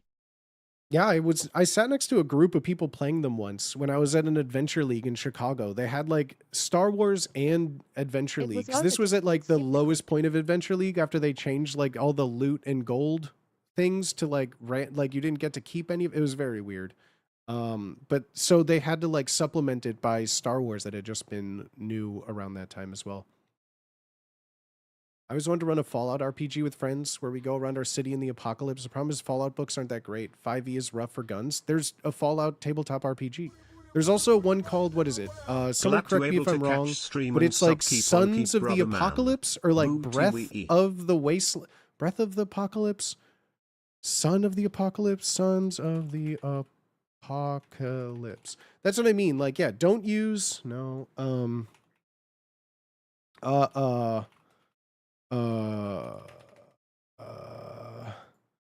Savage Worlds, yeah. Apocalypse, Mutant Year Zero, no. What is? Oh, this is too long ago. This one is new. Oh,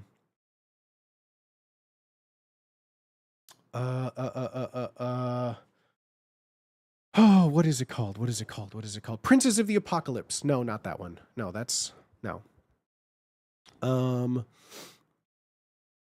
Fallout RPG books if you want to play Fallout 4, roleplay a ghoul. Nice thing is that there's now a DM. Rules are basically the DM servant gets to play. GURPS is also a system Yeah. for any genre. Never tried But it like, myself though, so yeah, can't speak to GURPS its is fun. just generic urban role playing. So like, yeah, like you can fit. I mean, there's also like a you know just a generic thing, right? There's generic systems in place using like D20 systems or D6 systems and all that, but man, what is it called? What is it called? It's like I could see the cover of the box itself. It's like a guy in a gas mask, like a mohawk, like screaming up like this, and it looks like radioactive. What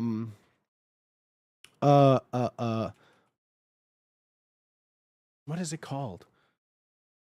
What is it called? It's like, it's gonna drive me crazy. It's gonna drive me crazy now. No, not Shadowrun. Yeah, but there's like cyberpunk TTRPGs. There's all sorts of tabletop games that like if you want to play like a Fallout TTRPG, D&D is not the system for it. Like that's what I mean about like taking a system that D&D isn't designed for and being like, well, I want to play D&D in Star Wars. It's like play Star Wars TTRPG. It's like I want to play D&D, but it's cyberpunk.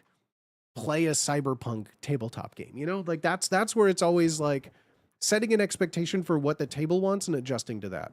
But again, the biggest hurdle in playing a TTRPG, and this is always the case, read the fucking rules. Like that's always my biggest pet peeve and why I feel like I tend to like shorter sessions of D&D. It is very, very, I would say almost incredibly rare for the average person who says, I want to play D&D. And then it says, okay, cool. Here's the player's handbook. Read. They go, can I just play? It's like, how, like, I don't understand what you expect it to be. Like, that's my biggest thing with like any form of like TTRPG or genre book, is getting players to like just read. Even if it's like I do all the homework and I'm like, I made you all characters, just choose a class and I will build your character sheet. And then all you have to do is read 5 pages just to know what your character can do. And they're just like, no. We get to session 0. Okay, so did you read about your character? No. I don't know where to go from there, dog. I don't know how to go from there. Like, that's always my biggest pet peeve, is like, I'll spend, you know, anywhere from 30 minutes to a couple hours preparing for a D&D session. And then, like, you know, the majority of the people at the table are like, how do I choose my spells? I don't know, dog. That seems like a you problem. Sounds like you don't have any spells then, dog. We had JFK in a wheelchair as a player character. I think, yeah, it all depends on session 0. I tend to not like joke name characters, or like, That is always my experience. I don't know. I tend to not Many like when guys people are just like, want to I'm tell playing the story Arya they are in. Stark. I am a human ranger that is tiny, and I have a rapier, and I have this attack that I can change my appearance. And just like, can you just be like can you just be anything else? Like, can you have a little bit of like, I don't know. I tend to not like when people do that at my tables personally. Because, like, I like to, you know, imagine and be in a fantasy world. And there's something about, like, well, my character is Stephen Hawking as a sorcerer. And I have a computer that I built that talks for my voice. And it's like, yeah, okay, that's cool and all. But, like, that character's dead. So why don't you just make a new one now? Like, one that possibly isn't just copying something else. My D&D group of 15 years is super hesitant to add people. Yeah. I hate characters that are just copies of other guys. Like, inspiration is fine. YouTube has so many new player guides and rule breakdowns. I'm not even asking for that. I'm asking them to just read what a cleric is. You know what I mean? Like, my biggest issue is just like, and I personally don't want, like, if someone was a new player and I'm like, read these 5 pages of your character to know how your character works, what a hit die is, how your spell sheet works, all of that is written within 5 easily digestible pages meant for like 10-year-olds to understand. And like, if someone just goes online and types into YouTube, it's just like, I mean, sure, but that's someone else's interpretation of what a character is. Like, I'm looking for your interpretation. Like, it's the same thing of just like, at Grok, is this real? Like, just fucking do it yourself.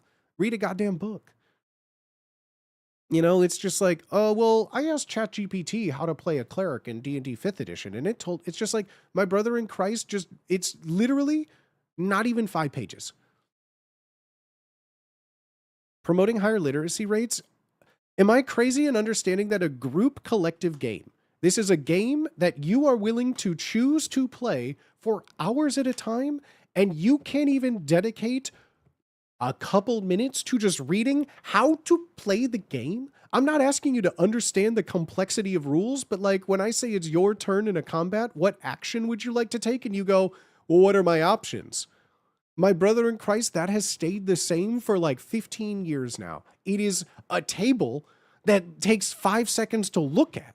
So like, yeah, everyone offloading 100% of the homework on DM is so common. I don't deal with it. If someone doesn't know how to play their character after like session 0 or something and they didn't ask a question, Disrespectful if turns out their character just doesn't have any spells prepared today, I guess. Rude and disrespectful, put that much time into it and someone can't bother to read a few pages. Hence why I kind of stopped playing D&D for a good long while. Because it just became like, people would ask me to play D&D. I would get something together. All I would ask is the minimal amount of work. Bring a pencil. Bring something to write on. You know, if you don't have dice and it's your first time playing, I have so much, that's fine. But like, if you like it, I don't know. Their dice is like $5 now. Just $5. You don't have to bring anything else.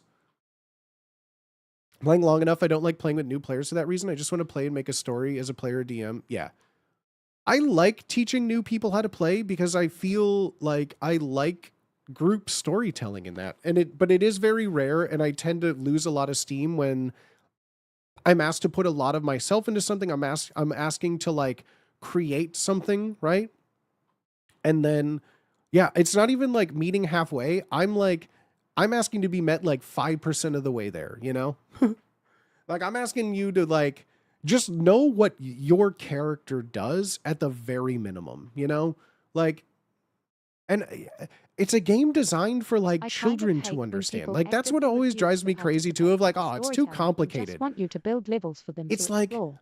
it's literally designed for a child to comprehend what is happening, right? The D&D is for, like, ages 10 and up, 12 and up. Like, the comprehension for reading of, like, when you level up, roll this dice and add it to this number. Like, you don't need to do anything complicated. Everything is written down within the span of, like, 5 pages. When people actively refuse to participate in storytelling, want you to build levels for them to explore, I tell them to go play a video game. Go play Skyrim. That's what you want. You don't want to play D&D. I'm very real when it comes to that. If someone is at my table, one, they have to want to be, they're playing Dungeons and Dragons and they're making a character that is designed around an adventure. If your character does not want to adventure, if your character does not want to participate in an active narrative session, guess what? That character has suddenly decided between sessions that they're just better off staying at home. And now you make a new character that wants to go on the goddamn adventure. This isn't like a whole moral dilemma for you to decide, well, my character struggles with rationalizing, fighting, even any sort of creature, even if they're evil. Great. They're not going to be in this party anymore because this is a fucking game that we're playing together, okay? This isn't like you having this grandstanding moment about how animal cruelty is wrong and you don't want to fight a hobgoblin because there's a chance that the fur on it means that it has, I don't care. You're here to make a story and fight things. Like, we're playing D&D. It's a superhero medieval fantasy game. By the time that we're done, in theory, you will be a superhero, right? Like, you will be the strongest person in real Earth. Even sometimes at level 1 with right rolls, if you do a point buy with your background feat to get a +2, a 17, a +3 in your stat is already stronger than any person alive on Earth, save for like half Thor Bjornsson, right? Like, a +3 in a stat is like Conan the Barbarian levels of like physical prowess. And that's your level fucking 1 character, okay? Like, you are built for this.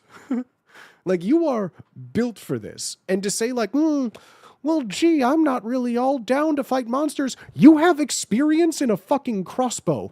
How did you get that experience, Mansley? Where's the robot? How can you be experienced in martial weaponry and a shield if you're afraid to fight a goddamn rat?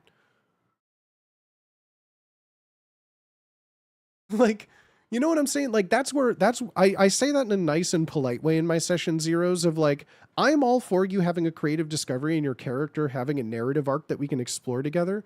But if the narrative arc of the one shot is to go and save a princess and your mission is to just run around the town and see if you can cause pranks on people, that's great. Guess what? You're going to make a new character that wants to go on the adventure today because it's a group game and you're not special. We're all special together.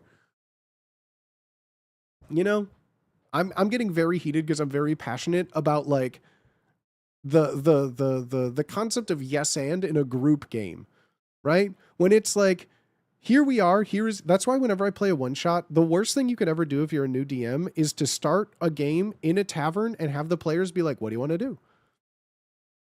That's like the worst thing because they will never do what you want. You start them off by saying you all know each other. You already have known each other. You have accepted your mission and we are starting in media res. You have accepted the mission and we are going right into an inciting incident. The end. There's no discussion about this. You have already accepted it and you've chosen it. If you didn't want to accept this quest or you're having mixed feelings about it, you wouldn't have been here. You wouldn't have been here to start this game. So let's just play a game and keep moving along. They lost their courage. That could be an entirely separate thing that mechanically could work. But in the span of like most games, that's something that you would have to be discussed about multiple times. If I'm sitting down at a table and I'm like, cool, did everyone bring their characters? Let's hear about it. Give me a 1-sentence character. What's your name? Who are you playing? Give a brief physical description so we can all get in the world together, right? Like, my name is Verbana. I'm a Goliath woman who's a barbarian from a tribe of people who paint their face with the blood of their firstborn or something. I don't fucking know. Like, okay, cool. Okay, Verbana, great character growth. Someone's like, oh, my name is Trixie. I'm a pixie, but I'm adverse to fighting. And whenever a fight breaks out, I like to hide behind the nearest tree and not contribute. It's like, okay, Pixie, well, who's the character you're going to play as today? Thank you. That was a wonderful story, but who are you playing as today?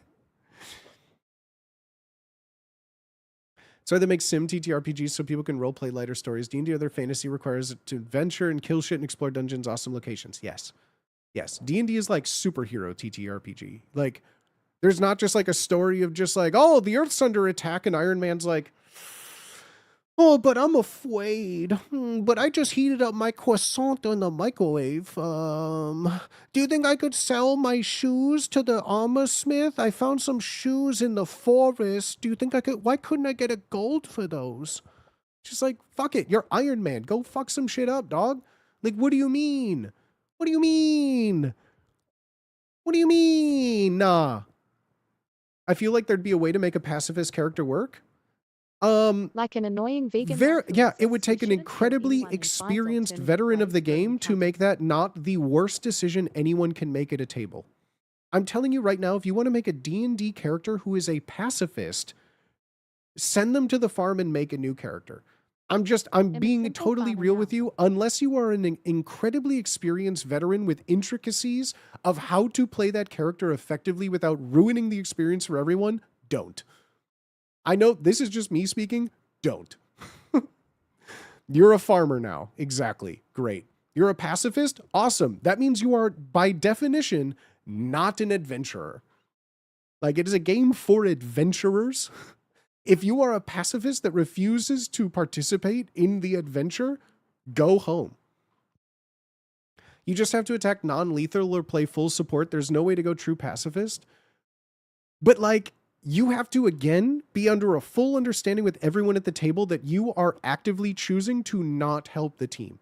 Because in reality, D&D combat is action economy. The more people getting the other people to 0 health faster is the ultimate best way to do it. That's the most boring way, right? Like, if it's your option between a cleric using a healing word on someone who's about to go down versus ending the thing, causing the health to go down, you take the damage every time. It is a game built around dealing damage in a combat situation. When you say pacifism, I'm referring to combat because pacifism has nothing to do with the roleplay experience, right? But there's 3 tenets. There's 3 core pillars: exploration, roleplay, and combat. That's it. There's tone and there's a big wrap around it and all these things. There's other things that encompass it. But if you take out one of the biggest 3 pillars of D&D, the fact that most people associate D&D with, like, I don't know, dragons and dungeons and fighting. Most people don't even want to roleplay or explore. They just want to go in a dungeon of a mad mage or a tomb of annihilation and just kill things. That's it. Find treasure, loot shit, kill stuff. I would never, ever encourage anyone to make a pacifist character. There's other systems for that. If you want to play a game where you're a pacifist, play another system. I'm just saying. Passive-aggressive paladin of vengeance. That's an oxymoron. That's like an arcane trickster who doesn't like, tricking people. That's like being a Feyborn creature who has no interest in just like shenanigans. Oh, I'm from the Feywild, but actually I'm a CPA. My father was actually an accountant, and his father before him was actually a taxidermist. And so, yeah, I went to school in the Feywild, and I got my accounting degree. So, no, I've never actually performed any trickery or anything like that. I'm actually quite adverse to tricks myself. I was bullied as a child, so I like to be on the up and up. I'd never ask someone their name. I don't want any power over anything. I just really like crunching numbers in the Feywild. Like, what? Politician style or master manipulator characters so you can kill from the background. That's not like a thing, though. That's not like a thing. Play a support or mage line class. Support or mage line class is not a thing in D&D. Support or mage are not D&D words. Oh, like, babe, if I were to say something cleric, with Prime. and you say in D&D, well, I don't want to play a support class, then you have no idea what you're talking about. That means you did not read the rules. You didn't read the 5 pages in the player's handbook. There's no such thing as a support character in D&D. There's no such thing. There's no such thing. Clerics are like frontline tanks on at best, and at worst, they are like sure, master manipulators doing incredibly potent damage. Like that, there's no support at all. And every character is essentially a mage, so that doesn't work either. If you were to say full caster, half caster, a third caster, the tertiary casters now, like, sure. Rangers have spells? What do you mean? Rangers can summon a hail of thorns on a battlefield. Rangers can summon a fiery or poisonous arrow from their drawstring and shoot something at 200 feet. Rangers are one of the most magical classes in the game.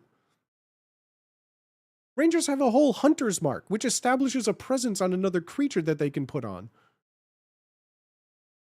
CC kinda like support. Guess depends on build. Again, support isn't an archetype in D&D.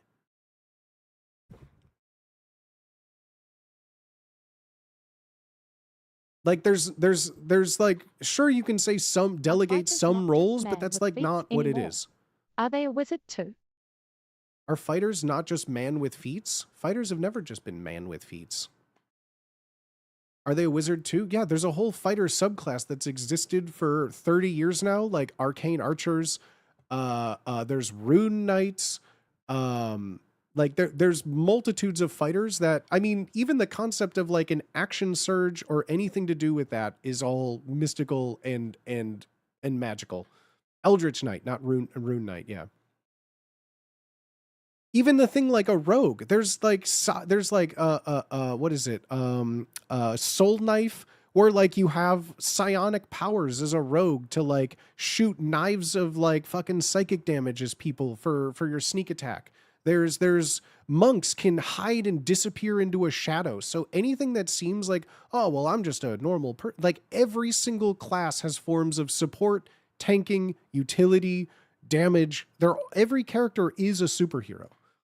There isn't just a pacifist. The most, I would say, support class would be a bard, because they can literally just get anything, right? Bards don't have access to like the most, they still have damage spells for days, but they are the most utility. It's not so much support as I would say utility is an aspect, but like, yeah, there's no healers, right? Like a paladin can heal, a druid can heal, a cleric can heal, a warlock or a sorcerer can heal, a warlock can like every class can heal others, every class can damage others. Like a cleric's first level spell, Inflict Wounds, is one of the strongest attacks in the fucking game. Bards are usually pervs in D&D, then you're playing D&D wrong. Bards aren't pervs.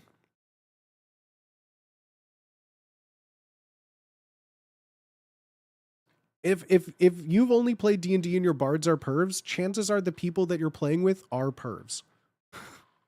Bards are not pervs.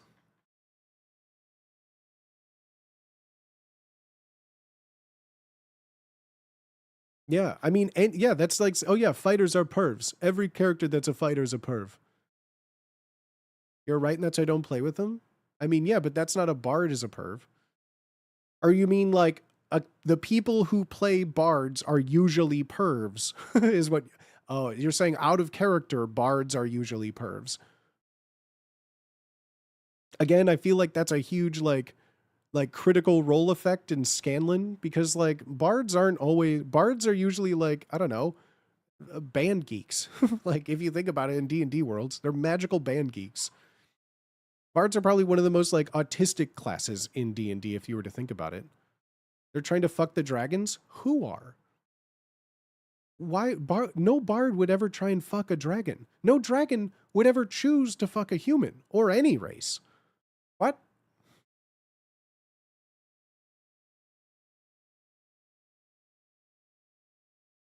Skalds and lore masters are bards too. Let's not be hasty. I don't know, man. He rolled a 20. That's also wrong D&D. A 20 doesn't mean auto success on everything. That's also, there's things that need higher than a 20. There's DCs of 30, 35, 40. Hell, you can have a DC of 99. If a character says, I want to crack the earth in half, and then they roll and they get a 20, that doesn't mean it happens. That means they successfully try to crack the earth in half, but guess what? The attempt fails. Yeah, they successfully punched the ground. They didn't miss and they hit it as hard as they could. Nat 20. The earth did not break. Like, nat 20s don't mean Instant success. Nat ones don't mean instant failure. I try and jump and catch the sun. I rolled a 20. You jumped the highest you've ever jumped in your life. You did not catch the sun. You wouldn't even roll for that? I know. Yes, I know. But like a nat 20 doesn't equal auto success. Outside of something like DM combat, sucked, man. I wish I like could skill play checks with and nat some 20 serious doesn't equal DM. auto success. Our DM sucked. I don't know. I wish I could play with serious DMs. I mean, that's always the hard part. But like a DM will only make a game for what the table wants. Like if they're establishing that bards are pervs and they fuck dragons on nat 20s, then that sounds like something that you probably all discussed of what kind of game you wanted at a session 0. If you didn't have a session 0, well, then that just sounds like a group problem. A nat 20 is the rarest, most important thing ever. Don't tell me it's actually 5% of the time. Yeah. Every one of a D20 is just 5%. That's not even like lottery odds of something to happen. I'd allow improbable successes on a nat 20 if it was interesting narratively. Yeah, rule of cool always stands, but for the most part, but that's exactly what I said. It sometimes a nat 20 isn't a guaranteed success on anything, especially for a bard to have sex with a dragon. Hell no. Hell no. Hell no. Even if it was a fucking like chromatic dragon, even if it was a metallic dragon, absolutely not. I have fallen victim to surface level understanding of classes for D&D. Need to read my 5 pages. Yeah, I mean, I think like, yeah, that's like I said, the critical roles, the Baldur's Gate, the D&D movies, the very surface level things of what a fantasy TTRPG is like so far removed from like how things really work. Like every character is every character in D&D. I like D100 systems for that reason. D100 systems are just, I don't know. I find them a little too boring.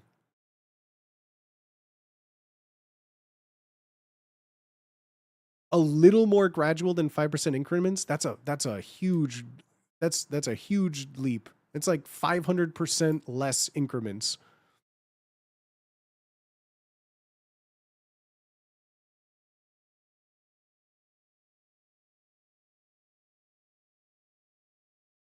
$3d6 is on a curve and 18 is incredibly rare. I'm always a barbarian. Yeah. One of my first characters I ever had was a barbarian.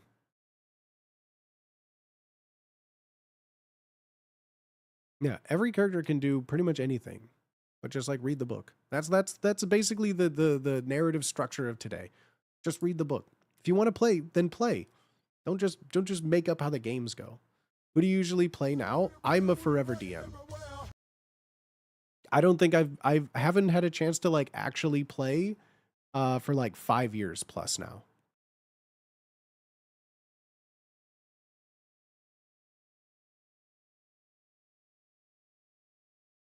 The last character I played was it was right when the Artificer was released for 5th edition, and I played that for probably like a month or 2 before. That was like right before I moved to San Diego and had to leave that campaign. I hope you get to play someday. Same.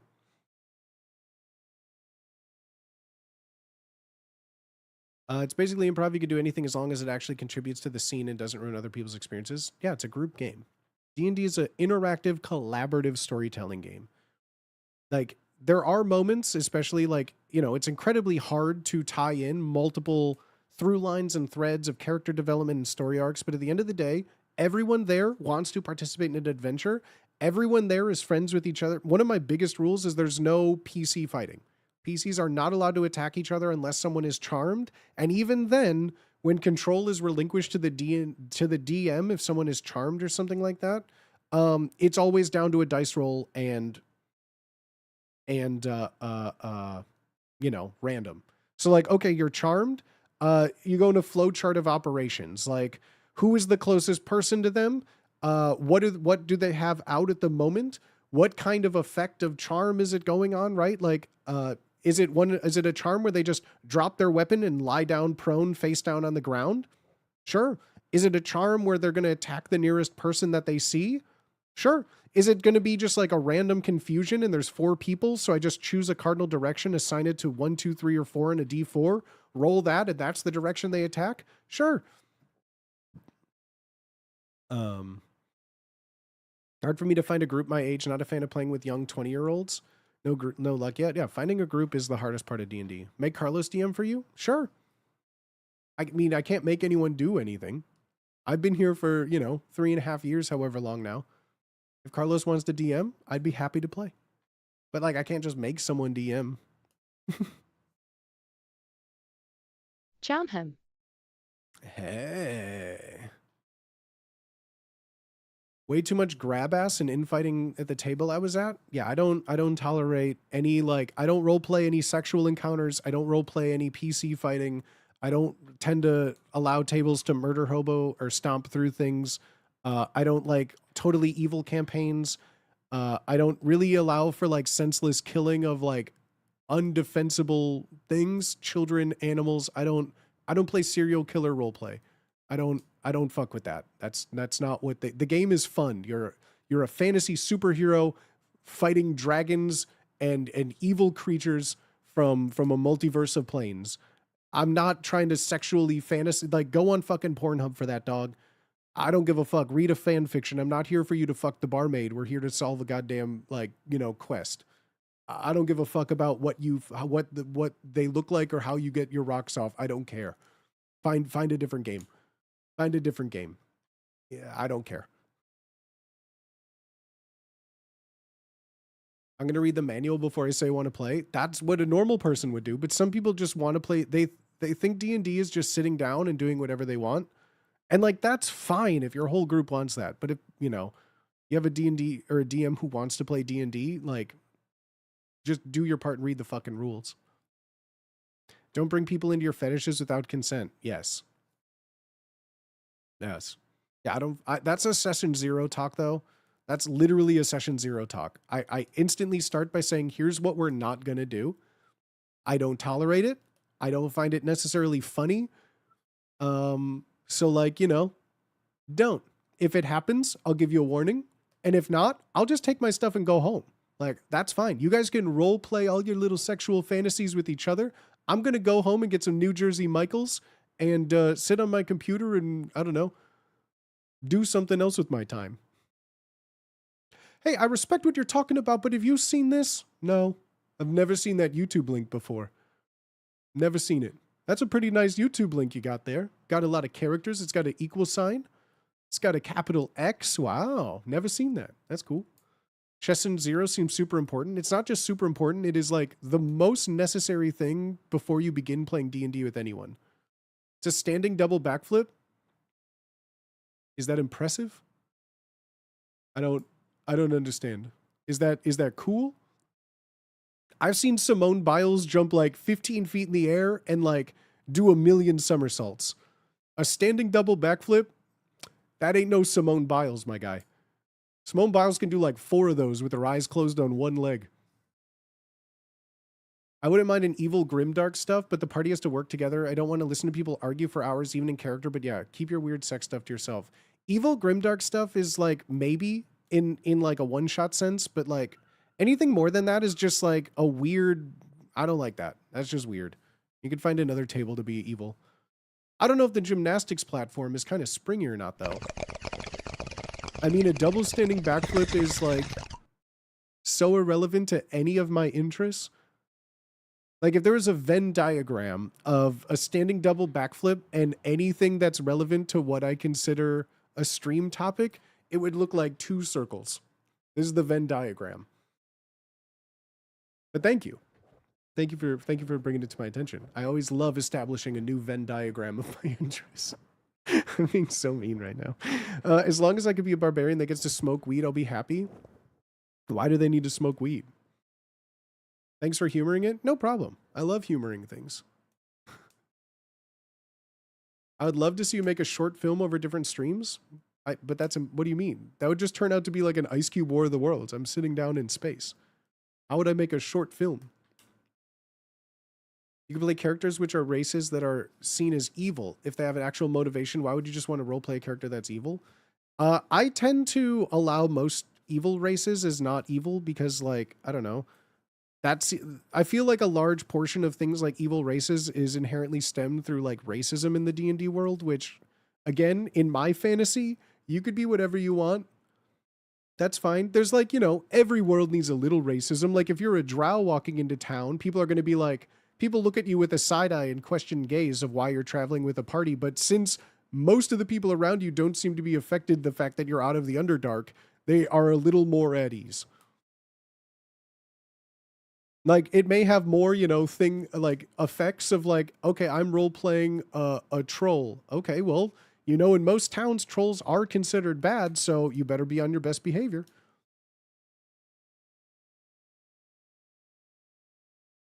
Yeah, a Driz scenario, exactly. Run campaigns without the concept of alignment, which I just, yeah, I don't deal with alignment that much. I don't really care about alignment. Or as long as it like narratively makes sense. But again, a session 0 establishes what races I allow people to play as. Or I'm sorry, in D&D 5.5, it's now species. Races is racist. In case you didn't know, in D&D 2024, race is now just called species. So human species or tiefling species. Troll with a bow tie, I love it. I'd accept it, of course. Weren't the orcs in Tolkien probably Germans? No, they were corrupted elves. They were elves that were corrupted by the influence of Morgoth, actually. They weren't, I don't believe Germany existed in the first, second, or third age. I believe Germany started to exist within the fourth age, if I'm not mistaken. The more modern age that we find ourselves in now. A Silmarillion expert could correct me. Fourth age, maybe there were Germans, but at that point, I think they were still technically Ottomans. I would consider ourselves to be in the fifth age now if we're thinking about it. We've had 2 world wars. I think we're in the fifth age now. So depending on when, if it's after the first war, Germans may not have existed in the fourth age. Fifth age, definitely. Excuse me, it's not the fourth age. It's known as the age of man. Okay. Well, if there's a third age, then what comes next? I didn't realize that numbers go 1, 2, 3, man. No, Mr. Mustache. No, you did get... Okay, I asked for a Silmarillion experts in chat, and here we go. All right. I didn't realize we had Tolkienologist Mr. Mustache on the floor. There were 2 Germanys before there was one. That's true. 2 wars.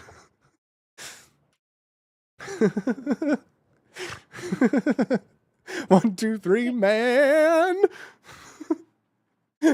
When do we get to the age of woman, though? Ah, shit. I don't know. We had our chance.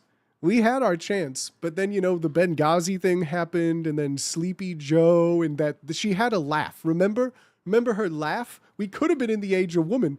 But no, politics. Again, you know, it's the corruption of Morgoth is what formed him. Tom Bomba stash? Yo, Tom, your stash is bomba. Bomba clot stash, man. Me think the apple rotten down to the core. Okay, Tom Bombadil, but he's speaking Jamaican patois.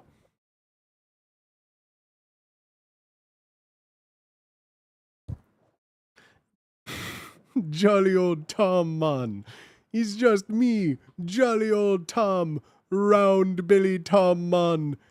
Eh, Goldberry, that me woman, man. No, no Goldberry, no woman, no cry.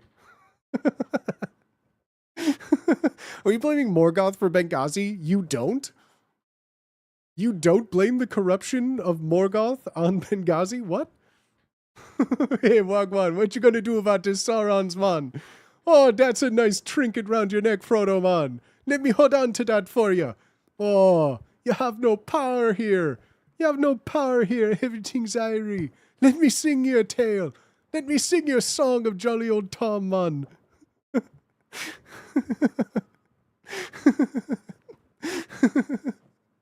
Oh, no, don't worry about it, man. We in my domain. My domain, a song in me axe, man.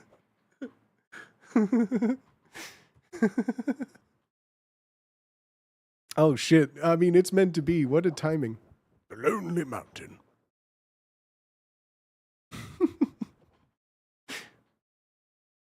Do you make your bard players sing? No. Bards aren't necessarily singers. Again, common misconception. A bard doesn't have to sing.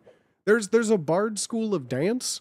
There's a bard school of glamour where you are a bard who specializes in the art of serving face. There's bards that do poetry. There's bards that just play an instrument. Singing bards are like, again, I equate as someone who's like, I'm going to be a bard who sings songs as like, okay, cool. I bet you're going to try and sleep with a barmaid too and just get out of it. You know, like if you're a drow ranger who dual wields swords, I know that you've been reading some Driss books, and just be original. Just be original. But no, I don't make my bard players sing. I don't make my wizards with an intelligence of 20 have to articulate their thoughts as a player character. They can say, well, with my high intelligence, I would say something very eloquent. Like, describe what you're doing. You don't have to describe, you don't, like, that's the thing with role play. People think role play is like, well, I have to talk like my character. I have to have an accent.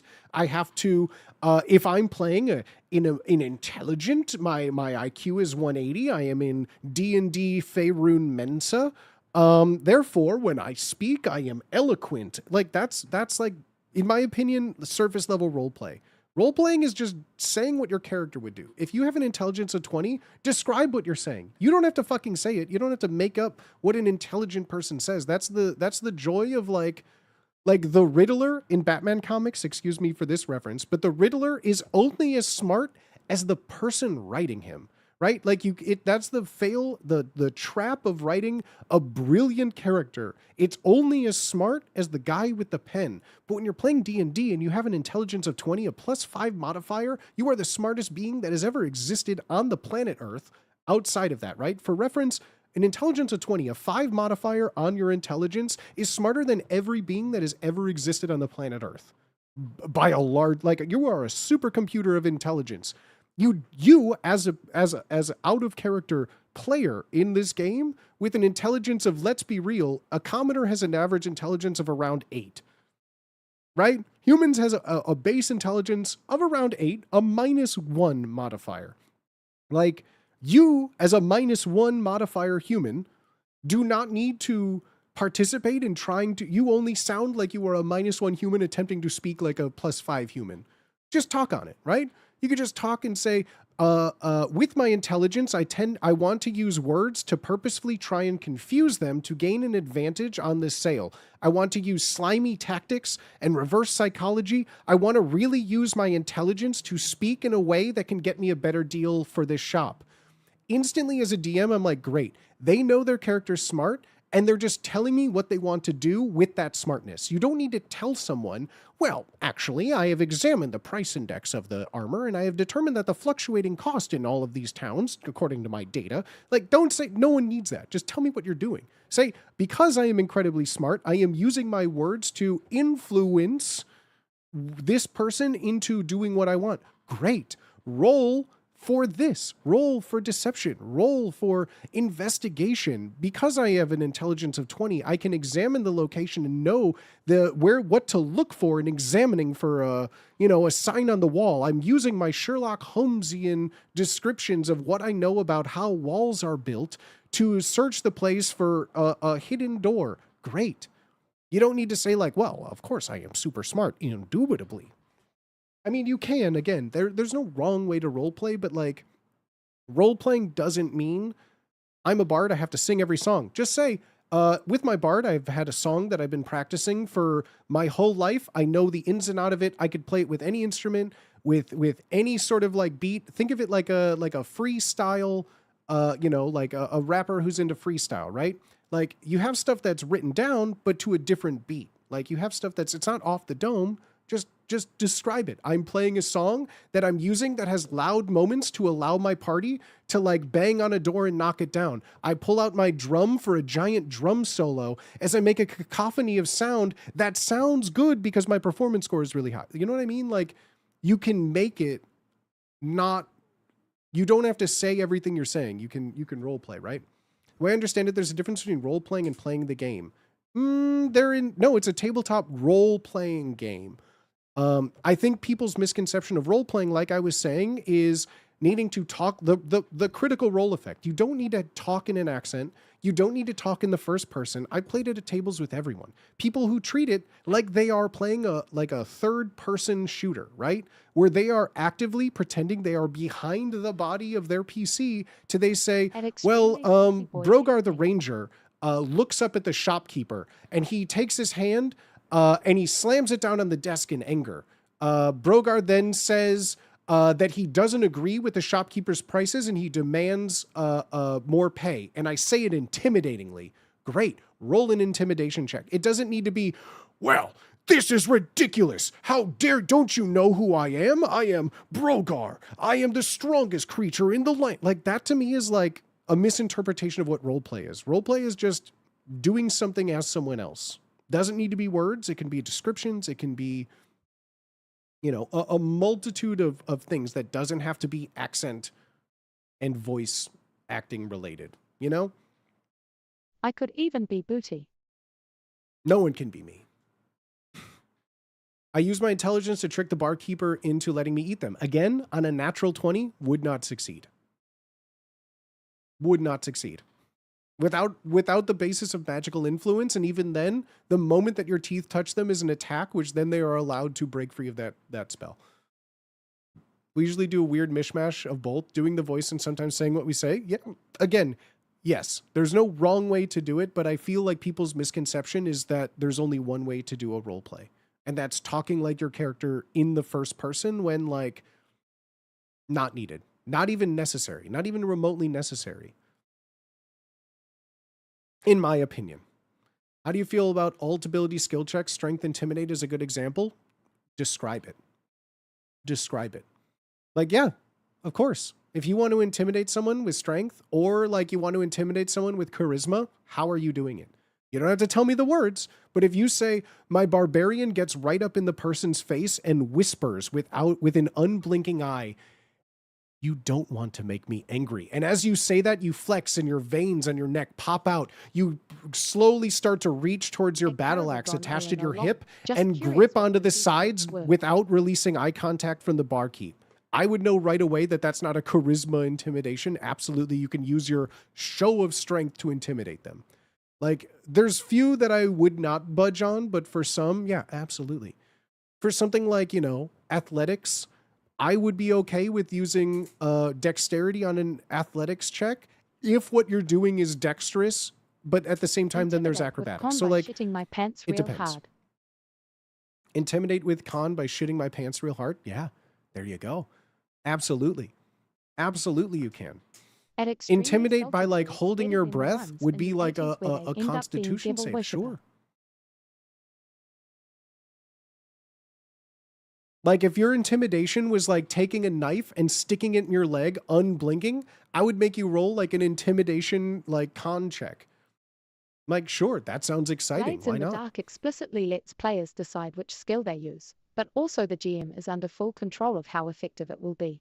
Yeah, exactly. And I mean, depending on what kind of roleplay game you want, D&D may not be the right fit. Intimidate while holding breath is like a kid trying to get that second popsicle? Could be. All right, this guy can hold his breath for so long, sure you can have a room for free. The amount of poop your character produces is proportional to their hit die. Is it? Is it? I don't think I ever had that rule discussion come up. I don't tend to do bathroom RP.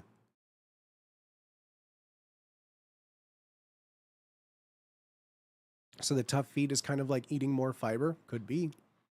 Could be. Means you had more activity. You got a good probiotic. You got a good biome down there, you know?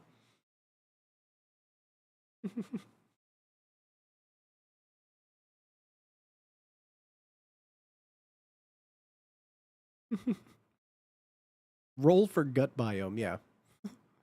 What about ghosts? What about ghosts? That's the, no offense, Carrie, but that's like saying, what about blue? Well, hold on, Booty. What about the sea? What about ghosts? Like the monster, the concept, the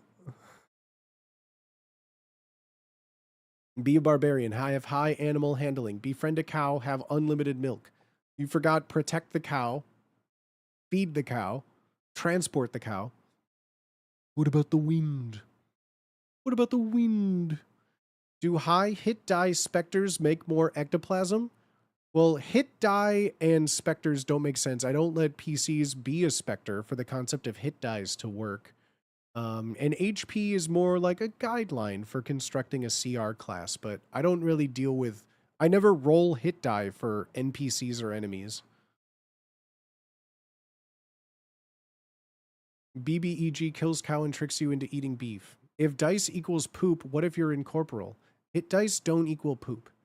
The dice in D&D don't translate to anything in the game. Dice in the game is the way of saying fate, you know? You go to swat a fly out of the air in real life. Like, did you miss? Great. In the D&D world, you just rolled too low.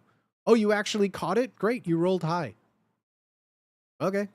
Like, the dice are literally a yes or a no to a question that you perform. There's no, like, tangible evidence between a dice and anything in the game.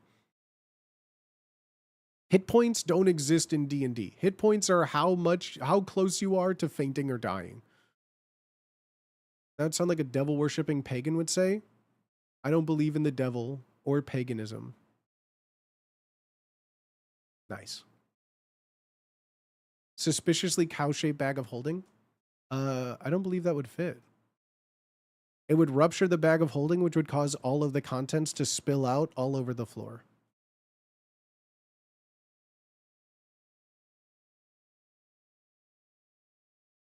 I believe in Peggy and meatballisms. Not my pocket sand. Interdimensional pocket sand all over the floor. All over the floor. Perhaps if the cow were in many small pieces. Absolutely. Absolutely then, yes. However, the pocket dimension doesn't, work like a refrigerator. So after, an hour or two inside a bag of holding, unless it's, some sort of salted or cured meat, that shit would just instantly become spoiled by the time you go for it. Can you milk enemies in battle? Depends on what size of a creature, and depends on what kind of milking aspect you're going for. In the new edition, most people have a free action. You can pick up a weapon from the ground. You can interact with a doorknob or something like that as a free action within combats within 6 seconds. I don't know about you, but I could touch my own penis within 6 seconds. I don't know if milk would come out. You'd have to probably do sustained skill checks throughout the battle, but I mean, if that's what you want to go for, I would consider it more of an action than a free interaction, unless it was just like a quick little like flick as a free interaction, you know? What if you're just erect in battle already? Well, if you tell me that, I pick up all my things and I go home.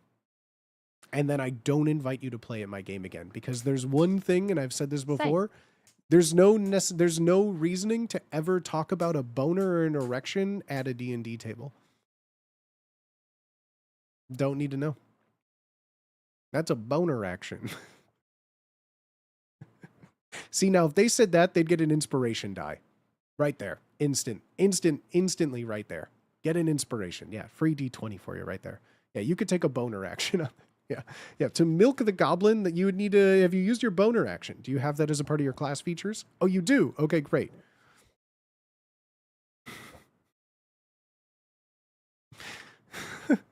So it says here, I'm a rogue. It says I can take my bonus action. I can use a cunning action for a bonus action to hide. Am I able to bonus action hide my meat in this barmaid? You know what I'm saying? Fist me.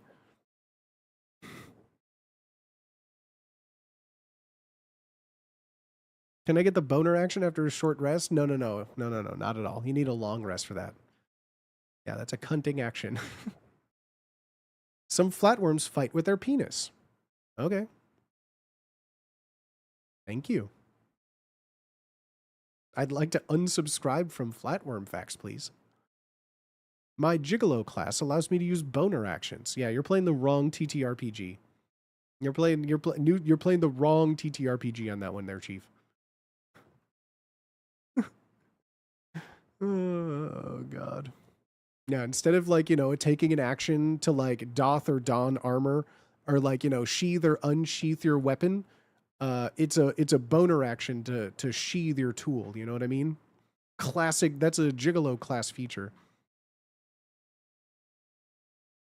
No need to unsubscribe. There's only one flatworm fact anyways, and you got it already? Damn. Damn. I want a juggalo warlock now. Go for it.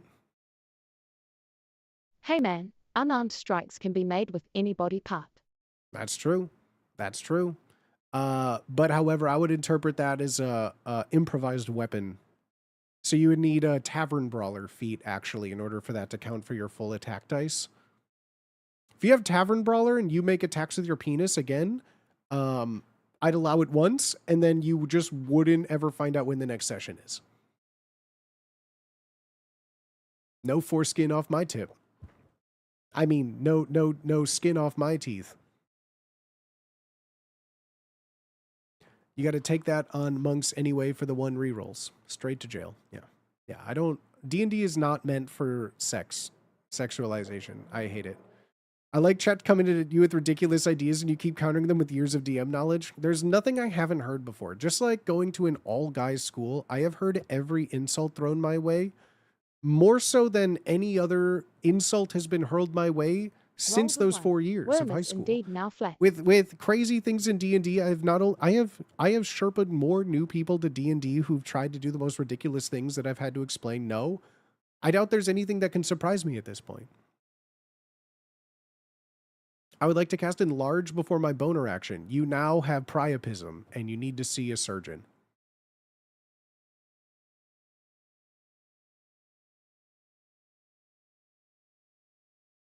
I tried to get ChatGPT to be my DM, and it was fun. It tends to forget. Yeah, because ChatGPT isn't real.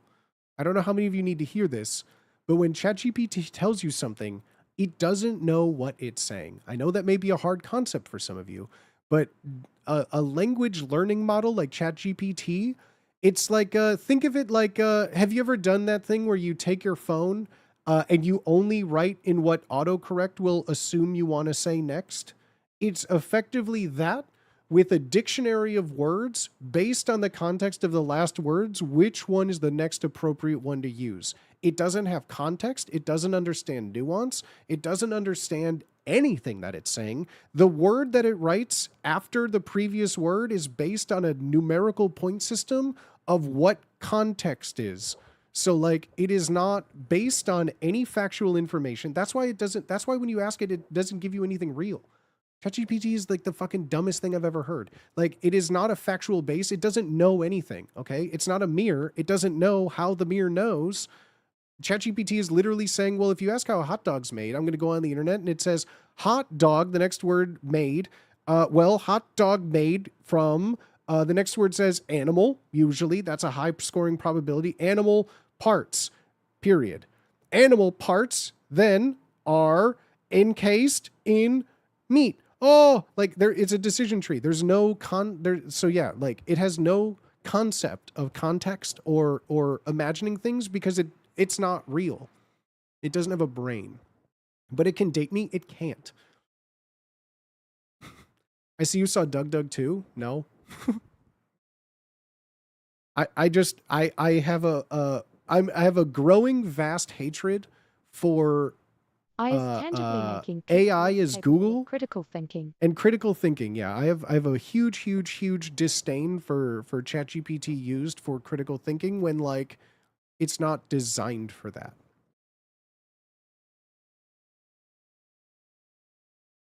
Best regards to bottom of people who use drugs. What? That's actually a great way to explain it. Big statistical tensor. Yes. I could see the potential. Like if someone made an AI with all the D&D information, but again, AI cannot be creative. So like D&D in the shortest, most descriptive way possible is a creative free-form storytelling exercise with a random dice roll to determine outcome. It is a free-form creative narrative storytelling experience with a group of people on a conjoined mission to create a story together. AI cannot create. That we're not there. A language learning model for D&D cannot make anything. It can only take what it was used and mash it together based on a numerical point data. It cannot create anything. It cannot create things. So like Like, it's the same with art. AI can't just make anything. It's using things put in for data and then throws it together based on numbers, right? There's no thinking behind it. There's no thinking behind it at all. So, like, putting in all the D&D books and information into an AI will not suddenly make it think like a DM or anything. It simply now has a data set to then mash stuff together, most likely wrong. But isn't that creating something out of nothing? No. AI has never created something out of nothing. It takes inputs and then turns that into an output. If you like, they're language learning models. They take inputs and output based on that language learning model. If you have a language learning model that you've never inputted German and you ask it to speak German, it will not do that. It will not just create it for you. It is interpreting what it can determine is it and then give you stuff. It doesn't make things. It doesn't make things. AI doesn't make things. Babe, It's an input-output system. It can't just create something out of nothing, you know? There's no like alchemy based of LLMs. It doesn't exist. At that point, just go play Elder Scrolls, right? Go play Skyrim if you want to do that. AI is telling the dumbest person you know they're absolutely correct. Yes. AI is glorified pattern guessers. Yes. AI is not creating matter out of nothing, right? That doesn't exist. They're trying to use LLMs to talk to whales. That's the most retarded thing I've ever heard. What do you mean talk to whales? What do you...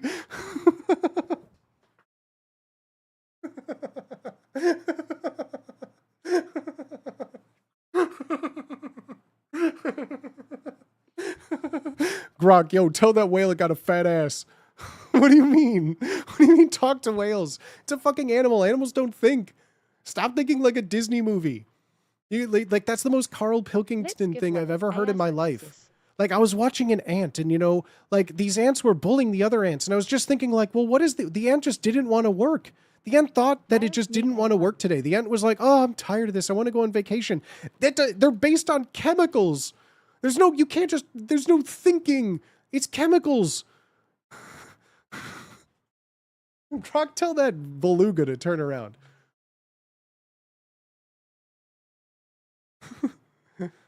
You see they're making laws against AI being people's therapists? Good. Good. AI is not a therapist. AI is not your friend. AI is not your girlfriend. AI is not an artist. It's like I'm aghast at the world becoming this now because it's just is.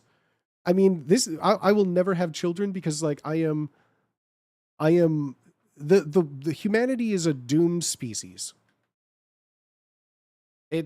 We're done. We're cooked, chat. We're cooked.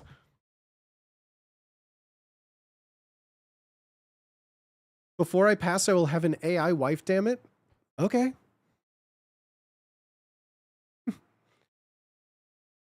Not my girlfriend, damn it. I thought I was in. I feel like people, like it's the same group of people that watch like, you know, Taxi Driver and they're like, you know, Travis Bickle, I relate to that. People watch Fight Club and they're like, you know, Project Mayhem had some good ideas. Like it's the same thing of people that watch her and like their takeaway is, man, I wish I could have Scarlett Johansson as my phone girlfriend. Like, what? What? What?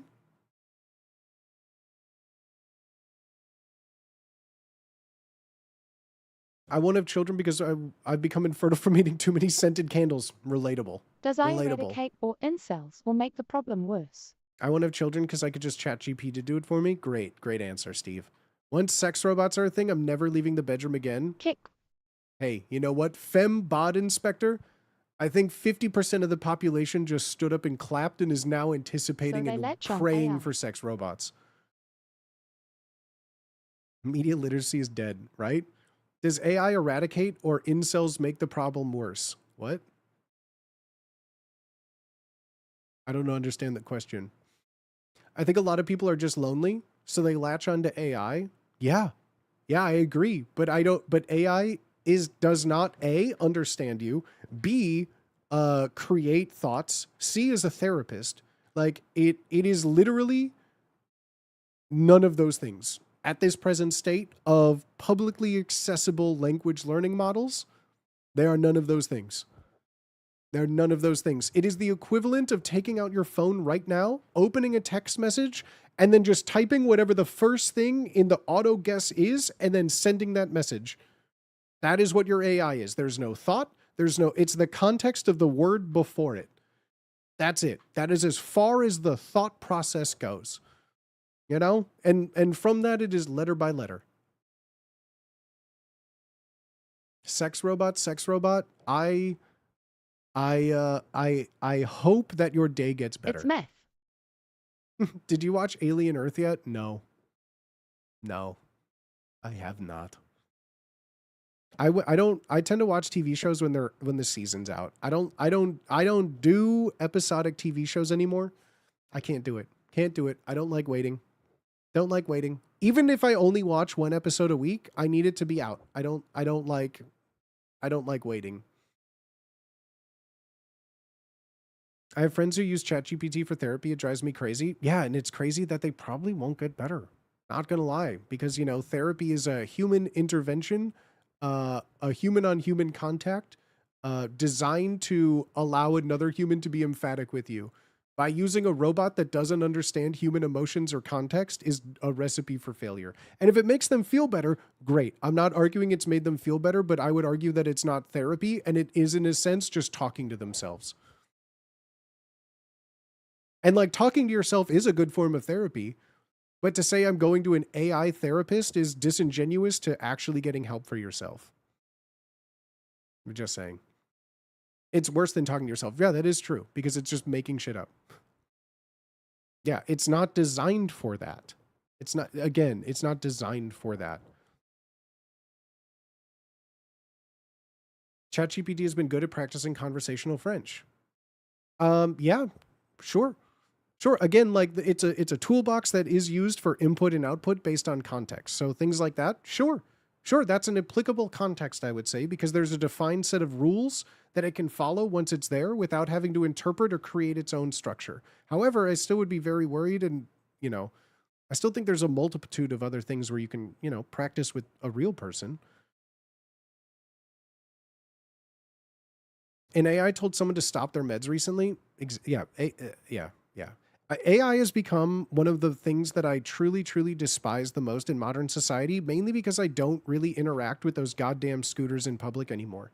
I never leave my house, so very rarely do I have to be angry about seeing an e-scooter in public.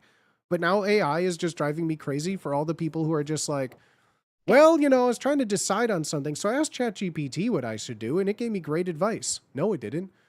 It gave you you considered it great advice because you got it from someone that won't disagree with you, I use ChatGPT to find shit when I'm playing MMOs like Final Fantasy 11 and shit because it's easy to get info. If there's one subject in the world that has a plethora of people with definitive answers to anything, it is an MMO. Using ChatGPT for an MMO, I feel is, I'm going to say it, and it's with peace and love, brother, dumb. Like, just type Reddit on the end of anything. Ask Google. All of that information is readily available beyond ChatGPT to be used. I feel like AI has become a replacement for just, again, critical thinking. There's literally, like, especially in today's world, it's not like you have to go to, like, Cheat Code Central or, like Cheat Puppy or puppycheats.com or GameFAQs and read hundreds of forums on a niche website. Like, there's communities of like Discord servers and websites and subreddits dedicated to 13 or 14 years. Summarizing makes it easier to find things. But like, again, like that's on you, dog. There's like, in what context would you need something summarized for a question you're asking that couldn't be found anywhere else? The world, especially Final Fantasy 11 existing before ChatGPT, like all of that information is so readily prevalent everywhere else. I sincerely, like, I am an AI hater minus certain like applications that work. And like those applications are on a term by term basis, and I'm hypocritical in that sense too, because I'll use it for things, but like the general whole of it is that I don't think that the mass amount of people in the world need to use it for what they think they need to use it for. Because I don't have time to read when I'm gaming, bro. I mean, again, respectfully disagree, but you know. I'm a sysadmin. I found it could be helpful in parsing large error logs. It won't tell you the problem. You need to understand what it's saying, but it helps you point in the right direction. Yeah, sure. I know nothing about that, so I can't relate to how it can parse coding, but using ChatGPT for coding, from my understanding or anything related to it, is just a recipe for like disaster. How does this chatter think we used to do it? That's what I mean. Like, yeah. Like, I feel like the difference is like, you know, waiting for a moment to get an answer, where then you could take time to read something and get a better understanding versus immediate gratification.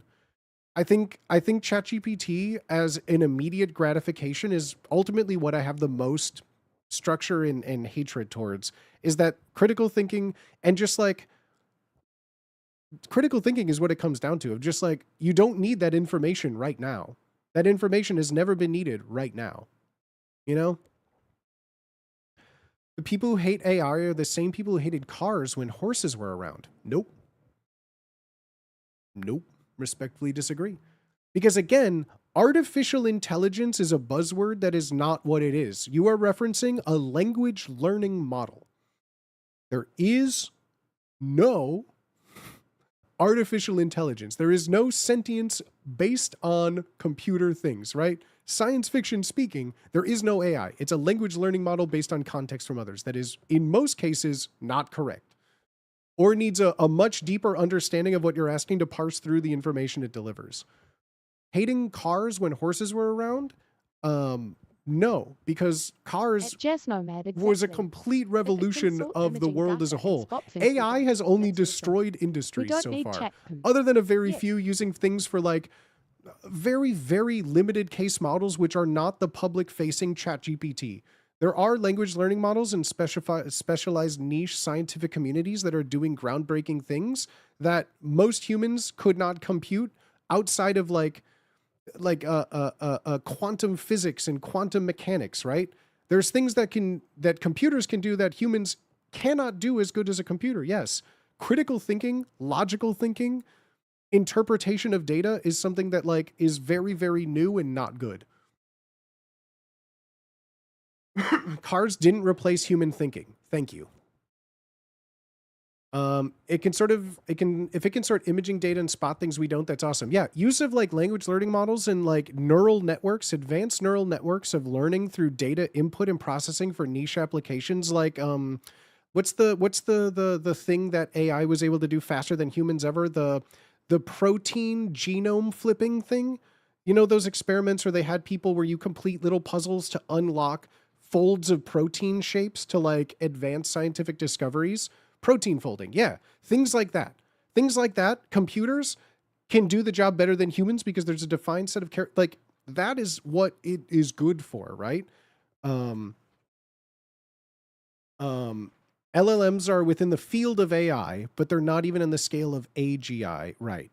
They're 0 out of 10. They're just a parrot of Wikipedia. Yes. Okay. That's a much better way of describing it for me. I didn't mean to say they're not AI, but they're not artificial intelligence as a thinking being with critical reasoning skills. The eventual creation of the car versus being the whole car. More in a state of being a random innovation that leads to the eventual creation of a car versus being the whole car. Yeah. To say that ChatGPT is the equivalent of a car versus a horse is not it. There are neural networks that are now 99.9 accurate at catching cancer stage pre-stage 1. Doctors still looking at the results, but the networks are helping doctors get preventative care earlier. Yes. Easier. People who use it as their friend or creep thinking, then yes, I agree they are using the tool wrong. But your example of using it to find information, to summarize it, to make it easier for an MMO, is using it instead of using critical thinking, because like you don't need that information now. Like using a ChatGPT for immediate gratification is just as bad as using it as a friend. Using it as a crutch for a critical thinking or Googling something or reading something yourself is inherently what I have a problem with. It's the immediate gratification of not necessarily correct things or treating it as the definitive answer. I hate it. That's exactly right. It's a tool that gets me away from the boring work so I can focus on the fun stuff. But like, what's boring about learning how to do something? Like, to me, that's just like, I used an AI so I can learn how to play baseball. I don't want to practice or train, go to the batting cages, or understand the physics of like torque and rotation. I just want someone to tell me how to hit dingers. It's just like, okay, it's like cheating in video games. It just feels like, what's the point if you're not learning? Like, that's exactly how I feel. It's just like, you're just cheating yourself of understanding anything. Like, it's just like, oh yeah, I went to school. Yeah, I learned how to do math because, get this, they don't want you to know this. In the back of your math textbook, they just have the answer key. So I just wrote down the answer. I got an A. Yeah, it gave me, yeah, I didn't have to do all the reading. I didn't have to interpret like the things that it was teaching me. I got the answer. Isn't that good? Now I got to the fun part. Like, you know what I mean? Like, it's just like, you didn't do anything. You just got someone else to regurgitate what the correct thing is without learning, without doing anything. Like, to me, it just feels so lifeless and empty that it's like, I don't know. It seems like there's anything else I would rather do.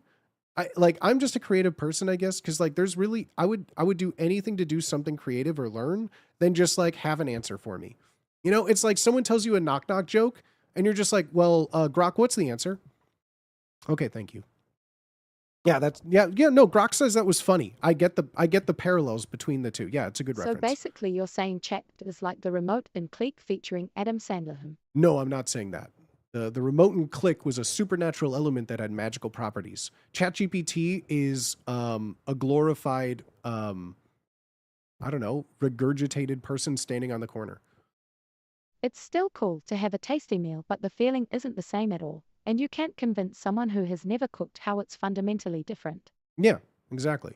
It's just instant gratification that like has no tangible effect on getting there. It's focusing on the destination and not the journey, which, like, newsflash, that's what life's about.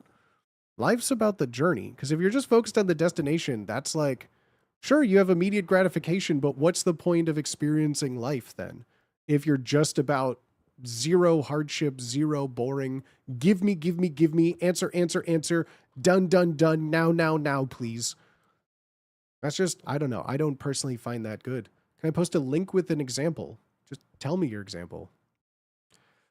Thoughts on using it to quiz your understanding of a math subject? I mean, it again, all depends on the context. I mean, we could go context for context all day, but like, sure, if you're using a model that has a full, intricate understanding of the basis and principles of mathematics, great. If it's trained in those things and understands the models and all of that, again, when you're training though and learning, it's not written with any form of context. There's no anything. If it's regurgitating exactly what's in a book and a structured lesson plan based on what you fed it, if you give it your homework worksheet, say, give me a lesson plan to break down how this works, maybe. But like, again, I don't know. Like, do it. I don't know. Like, people were able to test themselves on mathematical principles before ChatGPT, and people got along very fine. At the _stone_unc you knowing how to find that video information. The quality of the information is subject to the source you chose. Yeah.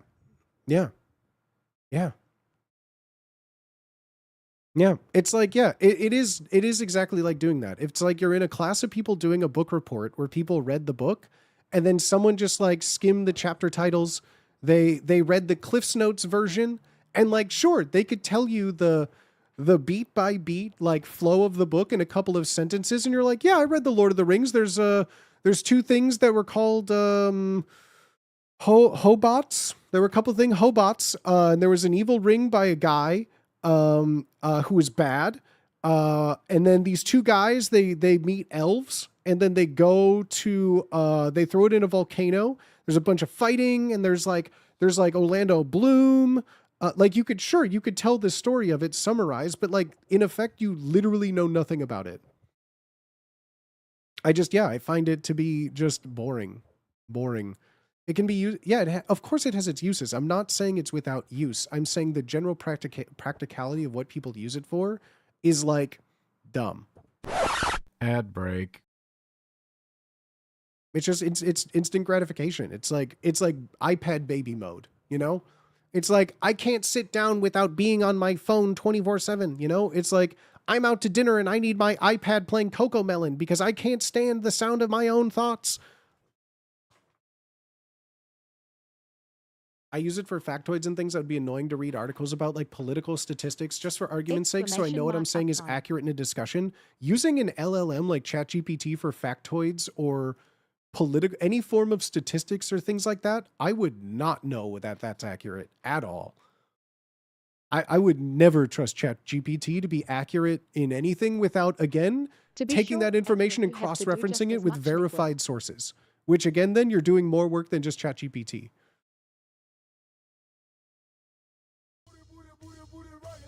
Like, again, yeah, that, again, LLMs and ChatGPT are talking, they may, if you think that they are speaking with context and understanding of your question, you have fundamentally misunderstood what an LLM and ChatGPT is. Yeah.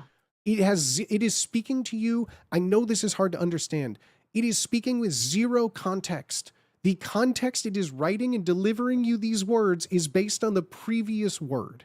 And then it is a numerical weight value on which word statistically would follow that previous word best. It has zero context. It has zero anything to do with critical thinking.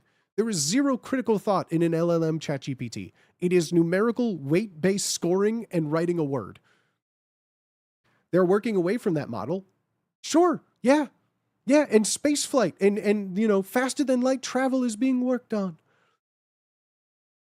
Like, we could talk about what it is in the future, what they're working on, but that's not what people are using it for. The public access to ChatGPT and LLM models and things, Grok and Geminis are not that. Cold fusion, yeah. Perpetual motion machines, yeah.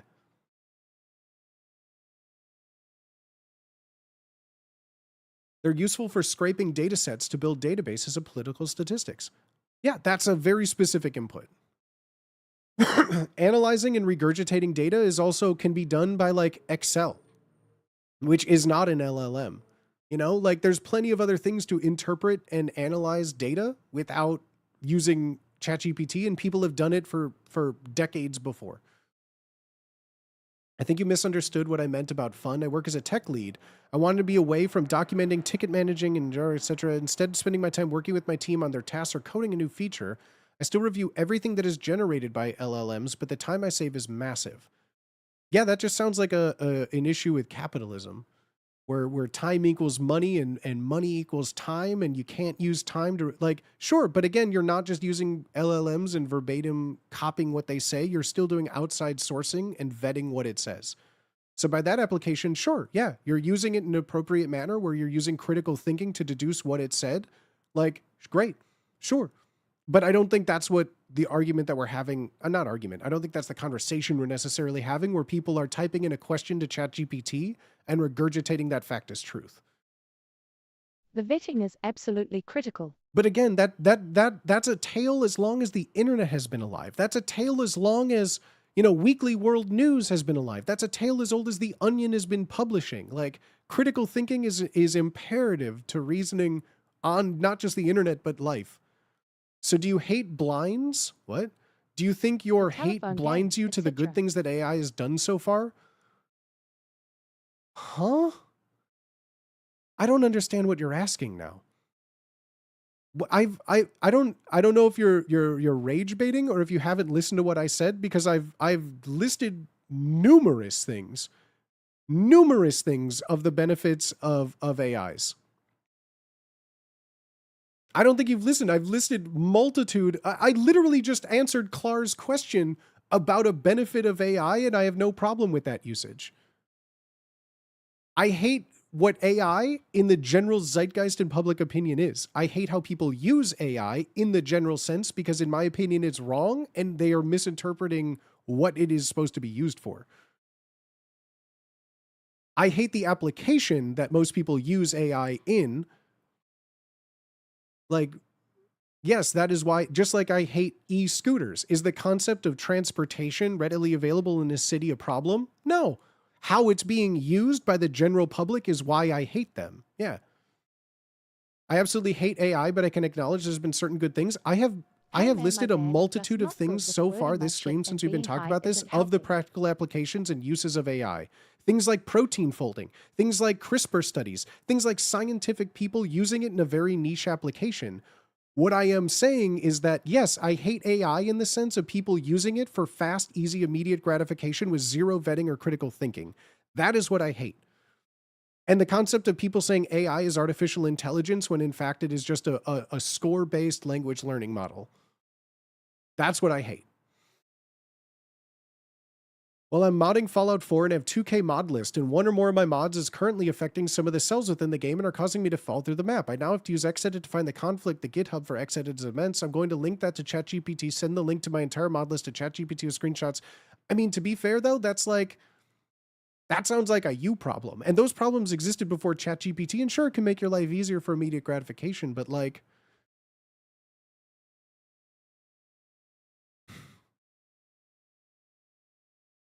I mean, that sounds like an incredibly, incredibly niche thing that I don't think anyone in this chat of a small sample size has to remotely think about or deal with.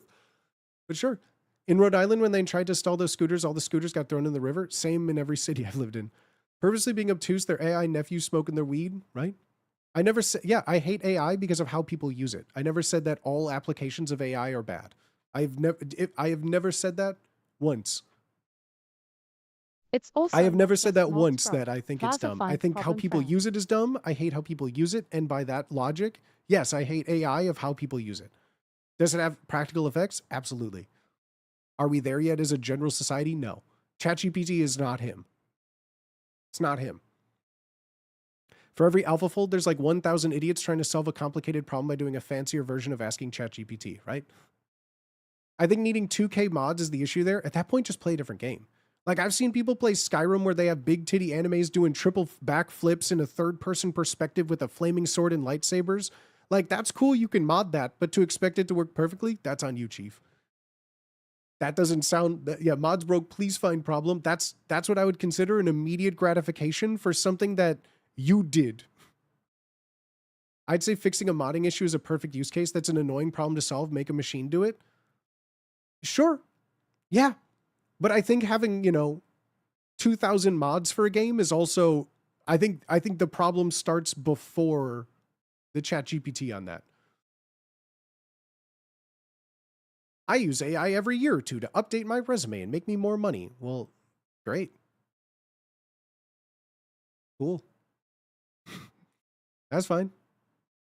Nice. And then I stood up and clapped. I mean, like, if you have to use AI to talk about yourself, cool. Great. I feel like making a resume is like one of the easiest things that someone can do. But like, because you're just talking about yourself in a professional manner. What do you mean?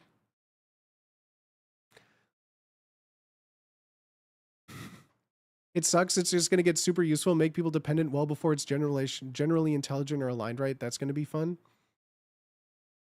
That's not true. What? What's not true? You can't just say that's not true. What's not true? If the job is to be analyzed by AI, why not use AI?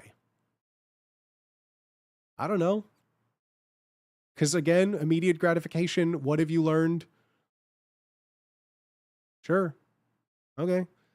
Also regarding mods or such minor niche problems, I've noticed that you used to be able to find answers on Reddit or other sources, but now people use ChatGPT, and as a result, there's no more people actually posting real answers on forums, and soon ChatGPT won't have anything to scrape, will have lost a source of knowledge.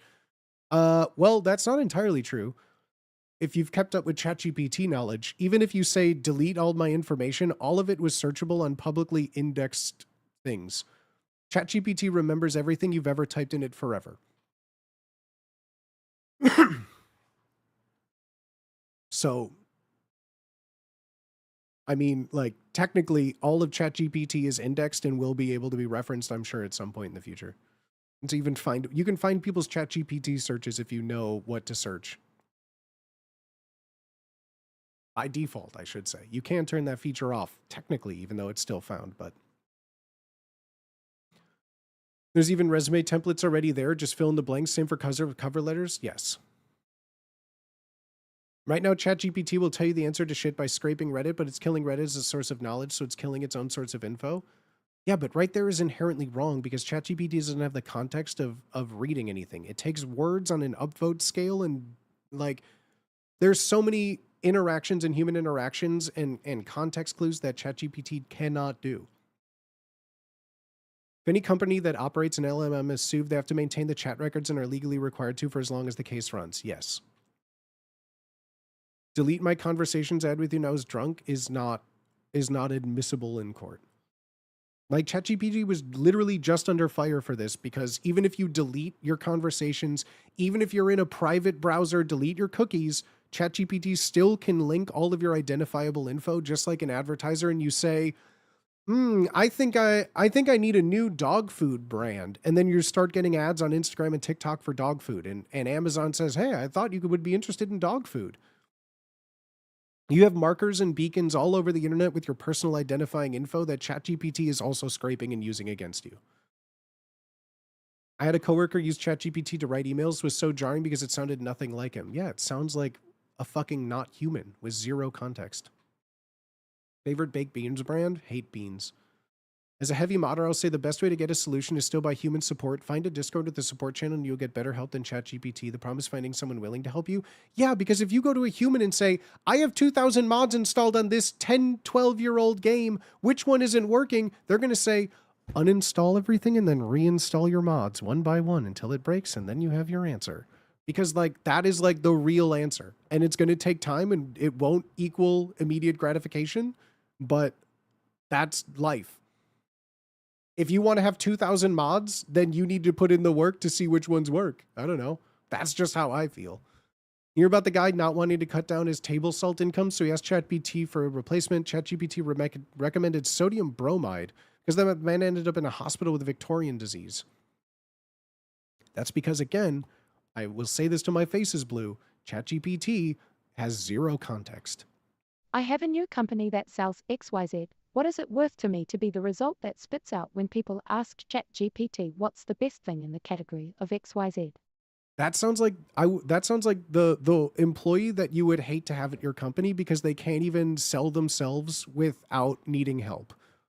If you need like AI to talk about yourself in the relation to a professional environment, you might be cooked as a person. As someone who reviewed resumes for the better part of 2 decades, if I sniff AI and unoriginality, it's going in the trash. Yes. I want Thank you. problem solvers and Thank people you. who can think Yes. outside of the box. Yes. Not someone who runs to a tool for the consensus it can scrape. Yes. Absolutely terrible. Yes. Like it's literally all about like using ChatGPT for immediate gratification. Booty waves.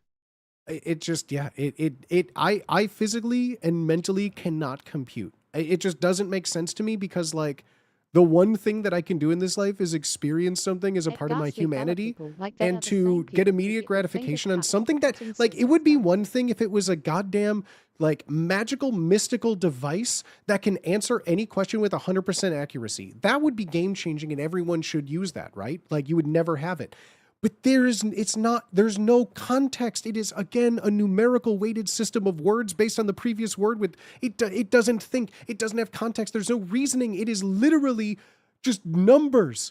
It is numbers. It is numbers and just, there's nothing there. It is empty. It is nothing. It is void of all context and relevancy beyond the numerical data set of what word would be best after the previous word. Like, I feel like I legitimately, I'm not like worried about you for real, but I am worried about some people that think AI is real. Like it has thoughts, it has reasoning, it has context. Like that's not what it is. And like, it scares me that people think that it is a reasoning contextual based information source. That is AGI. I know what that is. But I think that people, when they talk about AI, think that it is reasoning and contextual, and that is not true. AI girlfriends and boyfriends are not AGI. It is not a contextual it is based on a numerical weighted system of words. I don't know how else I can explain that to you in an easier sense. It is not real. It is not real. It doesn't understand your question. It determines the weight of the words in the order and outputs a order of words that match the highest percentage of chance Show 'em of the words white going paper. in that order. Like, that's it. That's it. You're telling me my AI girlfriend doesn't love you? Not only does it not love you, it doesn't know what you are as a concept. It doesn't know what you are as a human. It doesn't know what the concept of love, emotional states, or me is. It knows none of that. No. Yo, what if we start putting human consciousness in AI? Great. Establish what human point to your human consciousness. Go on. I'm waiting. Is it in your brain? I don't know about that. Where's your consciousness? Point to that. Yeah, let's put that in there. Right in there. Left toe? Yeah, put that in there. We don't even understand how a human mind works or what consciousness is. How are you expecting to put an intangible thing inside of a physical thing? That's like saying, oh yeah, I'm going to put my soul in this Horcrux. The fuck? The fuck does that mean? Opinion on the question. ChatGPT could give me a rough estimate of how big a computer I'd need to emulate a real-time human brain. Can it? I mean, it'll tell you something. I don't know if it's going to be real or accurate. People assume LLM is an inner monologue when a good chunk of people don't even. Yeah, they don't even odd either. AI will never know the taste of Malort, and that is the crux of why I hate it. How can you trust a being that can't taste Malort? How come the Harry Potter magic people never went to space? Maybe they did. AI is so new, the general public is not properly educated on what and what is an AI. AI will never go away, so we need to better the education surrounding it, how to use it effectively as a tool. Yeah, said every modern advancement in society. Yeah, I agree. I agree. But again, we have less contextual, reasoning. We have less critical thinking. We have less reading comprehension. So I can't even imagine education on AI when people are just going to ask AI what the rules are. How can I trust a being saying Malort is good? Because I have thoughts and have interpreted that based on my own personal experiences and data sets. So you can trust that when I say it's good, I am basing that on a real world experience that I have myself felt. An AI does not have feelings. Pog. That's how you can trust someone who says they like Malort. Udi, how much do I have to pay you to go to my airport and rip into the flight instructors for using ChatGPT for ground school lessons and critical thinking in emergencies?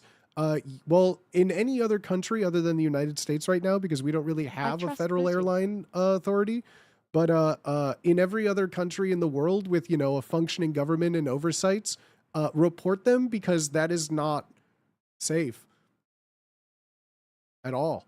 The Jack's Pizza method is so good. 5 Pete fist me right there, baby. That's right. That's the best way. That's the best way right there. That's just how it is. They said the same thing about the internet. Again, though, the internet isn't a thing that just makes up information. You see what I'm saying? The internet was originally made for scientists across university campuses to share data with one another. Humans sharing human data over distances with one another through zeros and ones and fiber cables and things, right?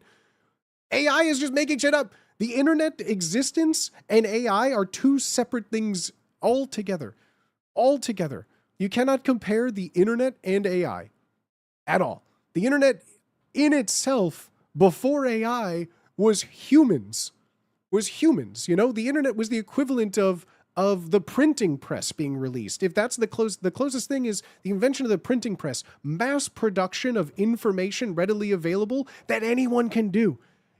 Printing presses, once they became popular in typewriters, anyone could just write anything. But the real thing is that people with reasoning, context clues, and critical thinking skills would know when they're reading something that is false. And that's what was taught to people when the internet was real. The internet gave a voice to people that shouldn't be having a voice or speaking on things that they don't know. And you were taught as a young age, I was, that everything you see on the internet isn't true.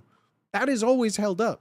But now people think that anything written by a ChatGPT is true instead of using any sort of reasoning or critical thinking. Like there is no similarity between when the internet was created, because one, the internet was created for scientists sharing scientist data.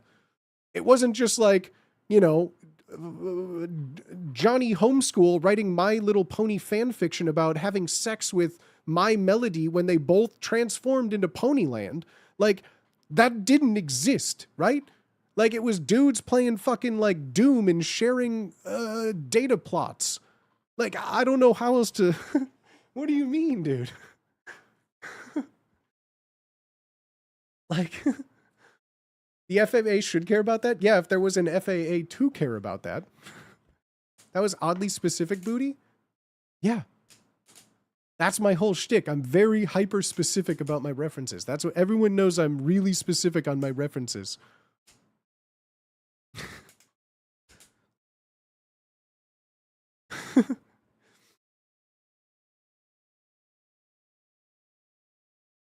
Speaking of fanfic, did you see Squeaks watch Top 10 Hottest Sonic Females video?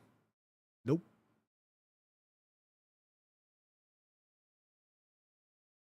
I feel, and I'm just going to use this as an example, I feel like that sentence would have worked much better in context of saying, have you seen the Top 10 Hottest Sonic Females video? But the context of someone else watching a video, I mean, I'm going to be real. I don't watch many streamers. Like, really, I don't really watch many streamers nowadays, because I feel the era of live streaming is outside of the scope of what I find entertaining, and it is just hard in Discovery to find people that do things I'm interested in on a platform. Number 1, Sonic wearing a dress with lipstick. Well, you just spoiled it. What if I wanted to watch it later? What if I was asking ChatGPT for a link? ChatGPT, get me a link. Top 10 hottest And it goes Sonic the opposite females. way too. People who are naturally distrusting of ChatGPT now. Also, like, assume in any the other Sonic source universe, provided on the internet is besides true because it's not from besides Amy Rose, critical thinking and of the besides effects of it. what's the one? Got a goon There's the fast. bat, Cream the Bat. I know Amy Rose. There's like Cream the Bat, and the child that gets murdered that was Rouge. Shadow's friend, Rouge. There we go, Rouge. Well, there's also Cream, or is Cream not a girl in Sonic? Yeah, there's Rouge, there's Amy, and then there's only 3. How is there a top 10? Wait, hold on. Cream is the rabbit. That's it. And Vanilla's the mom. Okay, yeah. There we go. Okay, yeah. Cream and Vanilla. Okay, so we have 4 women. What are the other 6 for the top 10? Oh, well, now I'm interested. I mean, now I only can name 4. Top 10 hottest Sonic females.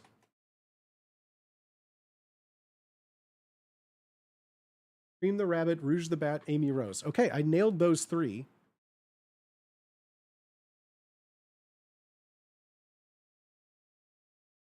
Top 10 best Sonic female characters. Wow. Number 10, try this question on for size. Who chases and hugs Sonic all the time and wields a powerful hammer? Why, it's Amy Rose, of course. Though more of a cutie than a hottie, you can't deny the fact that she's still attractive. 2 things that make her attractive are the fact that she wears a dress, and when have you ever seen 3 big, very smooth arcs of hair sticking out of a person's forehead? I haven't. So once again, Amy Rose is lovely. That is until she goes berserk and starts hitting stuff with her hammer. Who's at number 9? Oh, who's at number 9? It's this alien plant girl from a distant planet, Cosmo from Sonic X. Well, let's look her up. https://www. Bro, what is this? Is just fucking Gardevoir. What? Bro, this is just fucking Rosalia or Gardevoir. What are you talking about? This is Cosmo from Sonic X. Bruh, this is just Digimon Gardevoir. What are you talking about? This is crazy. Insulting. It's this alien plant girl. She arrived on the character's planet to deliver a message saying the galaxy was under attack by a force called the Metarex. She doesn't do much except tell people to stop fighting and focus on the real matter at hand. The real reason she lands at 9 is that she becomes Miles Tails Prower's sweetheart, something Tails needed for a long while. Numero ocho. Okay, I'm getting really worried that 2 of the bottom 3 are the only ones that I know. Where else is anything going to get here? Cream the rabbit's mother, Vanilla. She's attractive and the size of an average human mother. Cream the rabbit's mother, Vanilla. I'm going here because I don't trust I don't trust Google to. Okay, this is crazy. This is crazy. How is this number 8? This is wild. This is wild. That's crazy. Crazy. The size of an average human mother. My favorite size. I too like adult women. Nice. Kiss me. What really surprises me about her is that the leader of Team Chaotix, Vector the Crocodile, falls in love with her. Kinda silly, don't you think? Yep, that's the silly thing. That's the silly thing right there. She's another character that doesn't do much, but in season 3 episode of Sonic X, she helps Chris Thorndike. Stop. Nope. Really? Chris Thorndike.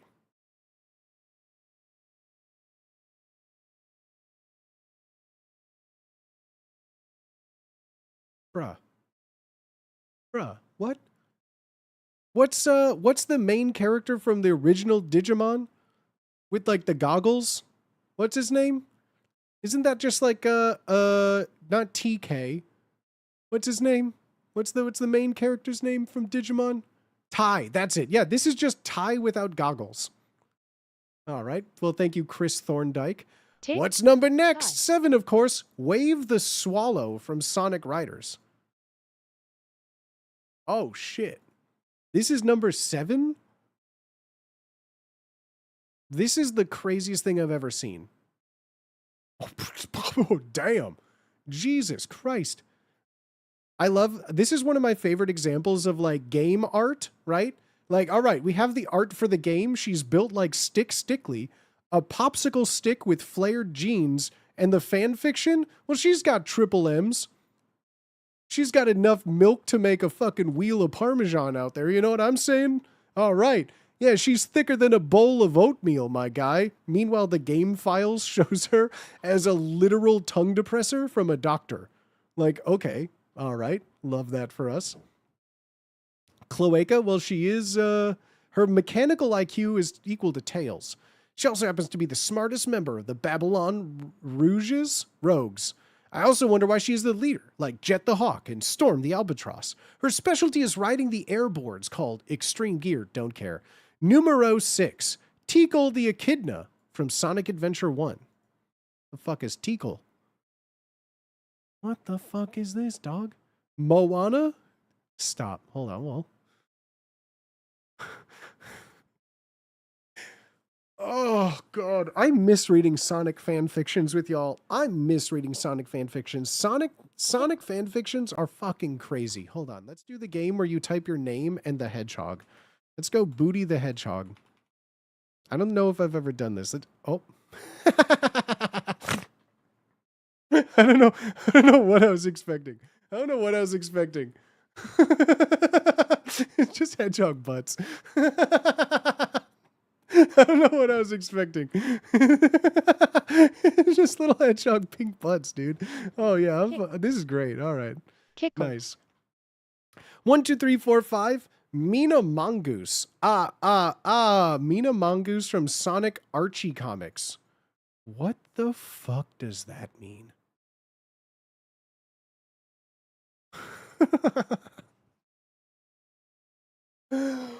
Oh, Manic Pixie Hedgehog. The Ramona Flowers of Hedgehog design. There's no way this isn't some, like, Mary Sue fanfic insert. Ain't no fucking way, dog. The multiple ear piercings. This is fucking crazy, dude. This is so fucking dumb. This is numbers 1. This one takes up half of the Sonic hottest women characters. Who could be top someone who has long mauve hair? Wait, this is 1, 2. Oh, they're saying this was number 5. Number 4, Blaze the Cat. One word, pyrokinesis. That's the only word? Just pyrokinesis? Okay. All right. Number 3, what's better than having a female with cascading quills? How about a female with cascading quills and hair? Julie Sue, the echidna. There is not a hyphenated name in the Sonic lore. Julie Sue? guys, this Sonic lore is much stupider than I ever thought. There is no way that Julie Sue is a real fucking character, dude. This is...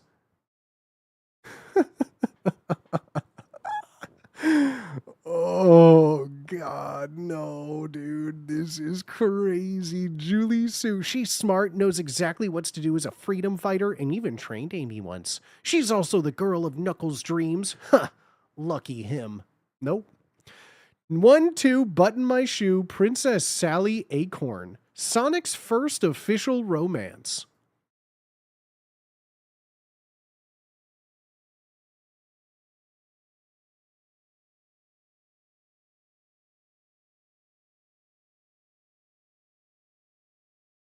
This fanfiction, these get crazier. The more fanfiction, the less clothes they wear is crazy. No more of that. All right, what's number 1? So you've seen a pyrokinetic cat, a swallow, 2 gorgeous echidnas. You gotta stop that. And even a princess. Who could possibly top those kinds of females? Well, get ready, folks. This is the number 1 hottest Sonic the Hedgehog female character, Rouge the Bat. Oh, God.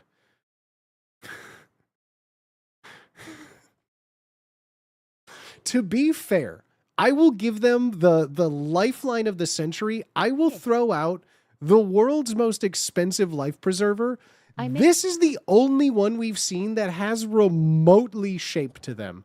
And I am saying that respectfully, but at least this one isn't built like a popsicle stick and a cotton ball for hair. At least this one has some hips. At least this one has some hips. This is fucking ridiculous. What an absolute waste of life. Oh, God. I understood that reference. All right. Well, there we go. See, no one... All you had to do was say, have you seen that? I don't need to hear what Squeaks has to say. The creator Ken Penders claimed all ownership of her, and they couldn't find any contracts to claim otherwise, so he sued and went to write his own series with her. Wow. Wow. Got to be careful Googling that stuff. On my stream Google profile on Firefox, I have Safe Surf turned off. So you don't need to worry about that.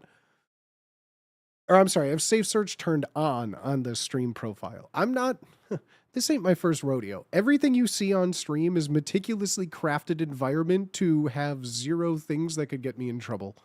Because I think about that stuff. I didn't ask ChatGPT to help build my OBS. But no, I realize I'm coming in hot with opinions today. Coming in hot. I'm using my jujitsu to counter you here. I'm using your own momentum against you.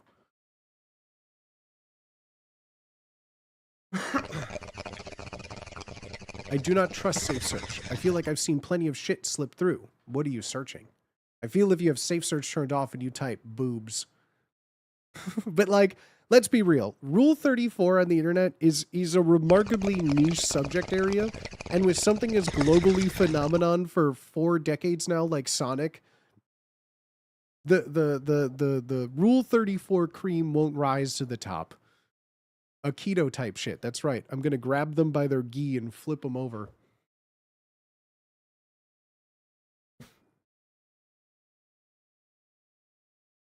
I've known that lore before I started watching Twitch. Yeah, Keth's account may seem new, but Keth's been here in spirit longer than the account activation says otherwise.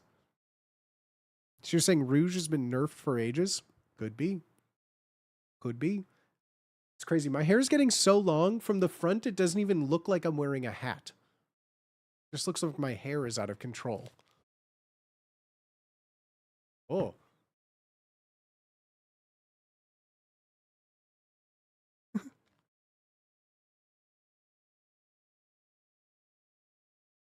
That's crazy. Well, shit, gang. Well, shit, I never got it. You had a hat on? My eyes are down here, guys. My eyes are down here. Honestly, did not see the hat. I know. I'm only kidding because I kept looking at myself, knowing I'm wearing a hat, thinking it's funny. It doesn't look like I'm wearing a hat. Do you used to watch more streams or not really ever? No, I've been watching Twitch for since Justin TV. I just think like what I used to watch the platform for, and then what the platform became with things I was interested in, and where the modern meta of Twitch streams nowadays, I just, it's not what I look for in entertainment. And the vast majority of not only just like creators, but audience members don't want to see that same kind of content that I enjoy either. So yeah, it is, my consumption of streaming has died down, a lot, because just the meta is not what I find interesting. There's some fan art on Twitter that went viral, a bit of modern day Rouge looking sad, a reflection, a mirror of old Rouge. Rogue? I don't know how long ago it happened, probably on Sonic Kids TV shows. I used to watch the one on like Jetix, like old kids Saturday morning cartoons where Sonic would eat like chili dogs. Like Germa or Vine Sauce. Currently, I mean, sure, but it's more nostalgia at this point, because I wouldn't consider them like active content creators at this point, but like in their heyday, sure. Yeah. I bought Minecraft when it was in the alpha after watching someone on Justin TV make a roller coaster on it. I played when it was no survival mode. It was just like Legos. I think I got Minecraft when it was like $7, That's $10, the one where whatever he it was. was involved with the princess, right? I have no idea. That was the OG Sonic cartoon. That's the only one that I have any like memory of, and I know really nothing about it. No, but like, I don't know. Man, The I things that remember I the find old interesting on CRTs in stream stores playing are, Jetix when if my I mum can, was I shopping talk about this all the time, but I will tell you what exactly I don't like about a stream. Tangia. The more prevalence of Tangia in streams has made me watch streams less. And I know I'm in the minority with that, but Tangia to me is the equivalent of like a ChatGPT stream. It's just soulless, it's lifeless, it's homogenous and boring. I derive zero enjoyment out of seeing any sort of thing. I like interactivity, I like creation, I like learning and people building and making things. And Tangia is the most boring, beige, cookie cutter, just nothing burger of content. I fucking hate it. It is just the most boring, lowest common denominator form of entertainment that and this again, this is my opinion. You can have your own. I get zero enjoyment out of anything to do with Tangia, and the more Tangia is used on a stream, the less I've grown to watch streams with it.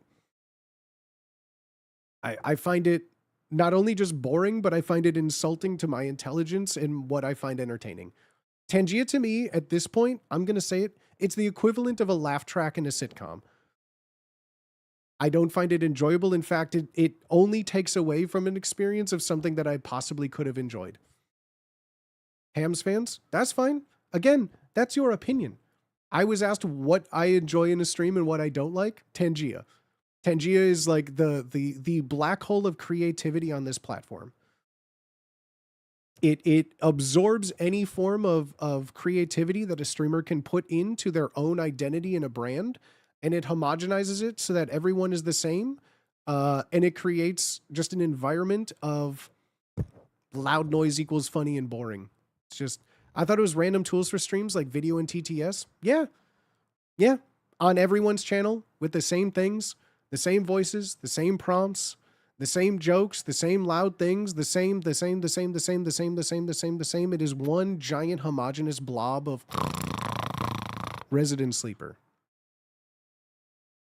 Isn't Tangia a way for chat to interact and be creative? Yeah, sure.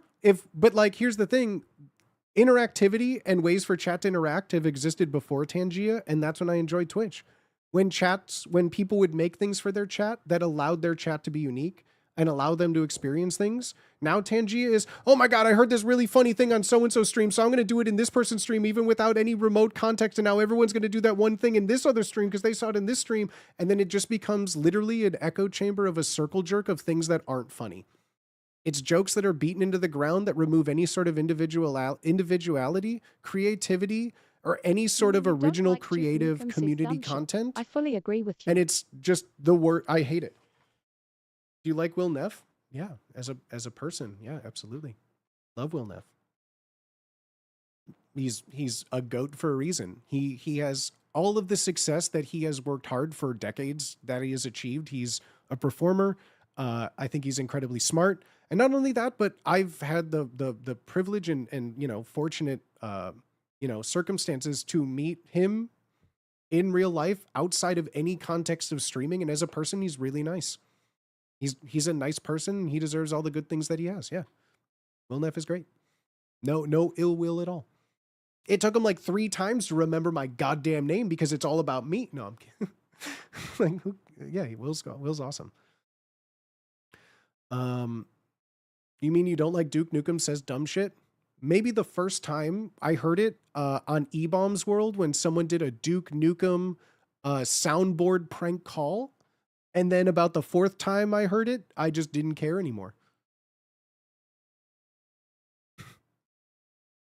Yeah, I legitimately think Tangia is one of the largest reasons of why I stopped watching people's streams, because if I wanted to watch, the same stream everywhere, I would watch The Office for the millionth time. I'd watch South Park. I watch streams to find someone expressing their individuality and creativity and establishing a community that harbors and nurtures that creativity. Tangia is a black hole of thought and just boring. Sure, the streamer can make money. Sure, chat can do things and interact. I find it boring.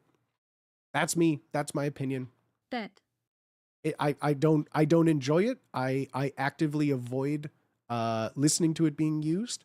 Yeah, I genuinely, like when it first came out for things like making things like a grid stream easier. Okay, maybe, sure, like all this, sure, but the fact that it's just ubiquitous and so homogenous, it's made every chat boring and the same. Like imagine if every stream you go to has the exact same joke, said the exact same way, every single time, multiple times a stream. It's like honestly, watching Tangia on streams is like watching a TV show on reruns with a laugh track that you've heard and seen a million times. Sure. Like, yeah, sure. If you like that show and it's comforting to you and you like knowing what to expect in a stream, sure. Great. I'm not yucking your yum. I'm saying I cannot just physically listen to the same joke, not only in just one TV show, but imagine every TV show has the same jokes, the same laugh track, the same things every single time, and every TV show follows the same thing with the same jokes and the same laugh track and the same thing. I literally physically would get ill. I would turn the TV off and do anything else. That's how I feel. It just is boring. I think when it's used effectively and sparingly, like anything else, it can be used in interesting ways. I'm not denying that. But let's be real. 99.9% of people turn it on and then it's just boring. It's just boring. Like I would rather take, like a month to make one, but that's also in a way I got really discouraged on wanting to make things for my stream. That's why I don't make too many interactive things nowadays, because people now expect a stream to be a full Tangia suite of personal things when everything I've made has always been built for this stream. And nowadays when it's like, oh, cool, I made a custom talking thing like that we drew on stream. Well, why don't you have 70 million, every single famous person in an AI talking voice that I can make loud noises and talk to? It loses any sort of interest in me, because now interactivity with chat, which is something that my old frogs know, is what I prided my stream on. Having channel point redeems, making things for free for you to be in this stream, to interact with this stream for free. Tangia took that concept and made it available with no one doing any work. And when you're sitting there and I'm sitting having, 72 hours over a weekend, coding and building something and drawing things and making assets and doing all of this work for one tiny thing that people use for 3 days and they get bored of, it's really disheartening to see then someone just turning on a switch and then not having any creativity. It's just boring. I find it boring, Damn, Mr. and Streamer I don't like Butila. watching, in my free time, I don't like watching boring things. I'm just saying. And again, all of these are my own opinions. I express them. They are not indicative of anything in particular. I am not speaking on any sort of like, I do not have a laser focus on anything, right? I am shotgun shooting my opinions on a wall with zero context to any individual thing, right? Cool take. I am so passionate about not liking Tangia. If I can pinpoint the one moment in Twitch's sphere that I stopped watching people, because ad blockers have exist. Ads on Twitch, if you can't get around ads on Twitch, that's a you problem. But the fact that every stream is just the same boring, loud noises and jokes over and over and over is just like, why would I take a chance when I see Tangia? I've seen 1,000 channels with it. Don't care. Don't care. I lose interest. Impulse Pyro, thank you for the follow, homie. Tangia, kind of the ow my balls of streaming. He got hit in the head with 2 coconuts of streaming, yeah. Yeah, I don't, no sir, I don't like it. I'll never have Tangia. And like, nothing against the Tangia devs, it's their job. They made a product that is so usable, user-friendly, on a multitude of things. I'm not knocking the product they made. It works. It is, as far as a business model goes, something great. Awesome, you know? It's like why, you know, there's so many things with like 7TV doesn't affect me so much, or like emotes or better Twitch TV or animated emotes or wide emotes, because you still have a control over, you know, how those want to be used, and it's only in a chat that you can choose to display. But handcrafted stuff is always better. It is, but also, like I said, it's hard to want to make stuff when you are being compared to a service like that. If that makes sense. It's like, it's kind of hard to want to make creative, fun things for it, which, you know, it's a catch-22. It's a chicken or egg situation. You know, Wide uppies. like people that don't want to make stuff because it's already been made in Tangia. Why would I go through the work of doing something when I could just make a thing?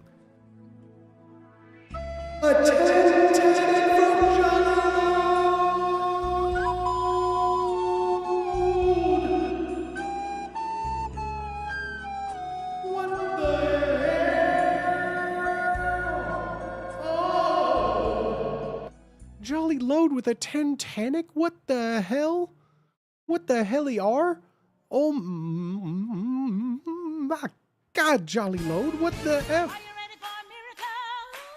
My little miracle. Oh my God. Oh my God. Thank you. Thank you, thank you, thank you. What a jolly load of gift subs. See, ChatGPT couldn't write that. Thank you, Kath. Because he didn't, if Kath put an M dash in there, I would have known he asked ChatGPT for a relevant topical joke. Booty mellow, booty love, booty mellow, booty love, booty mellow.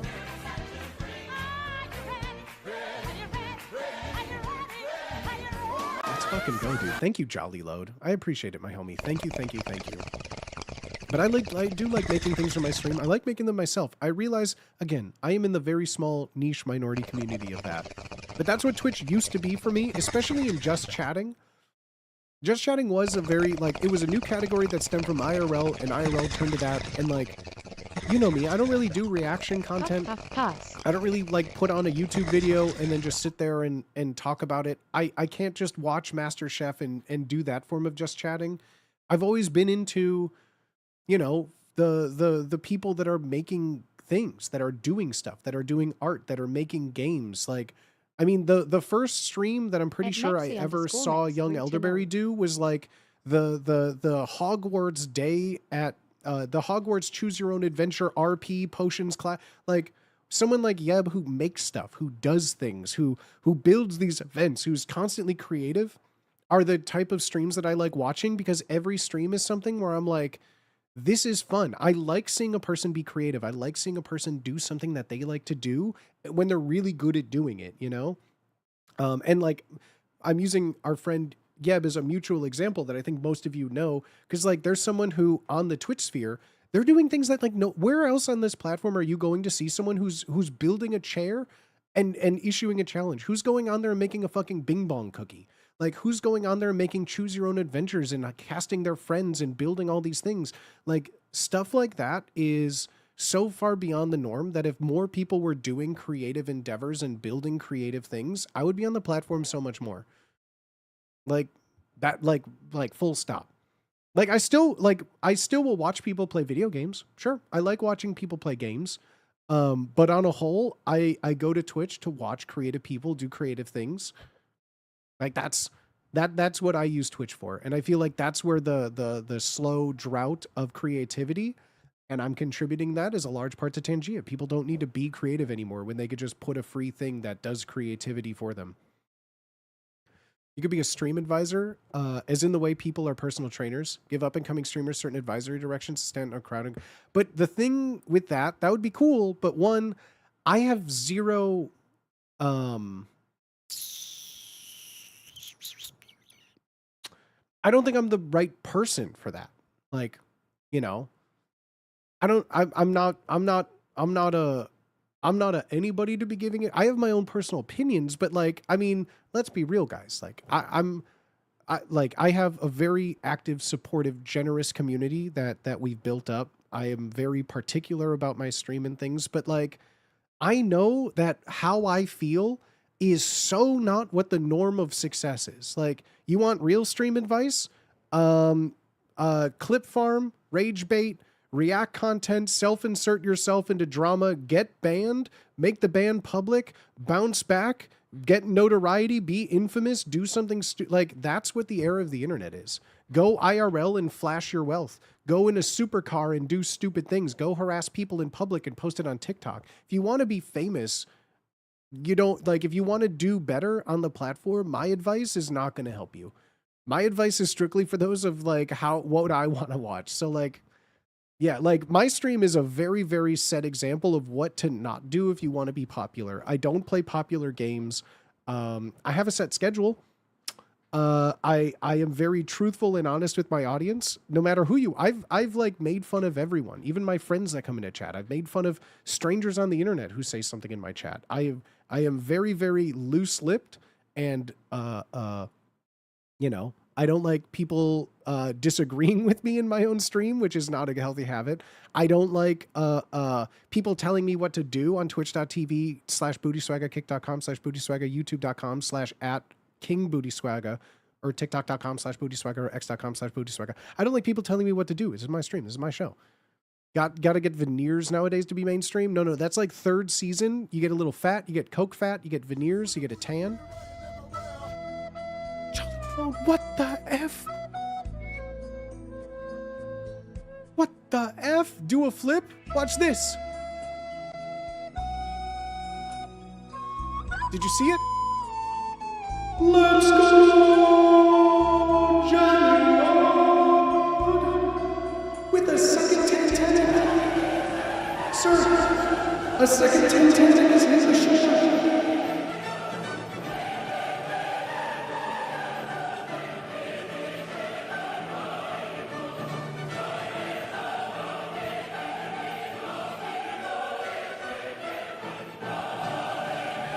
Nice.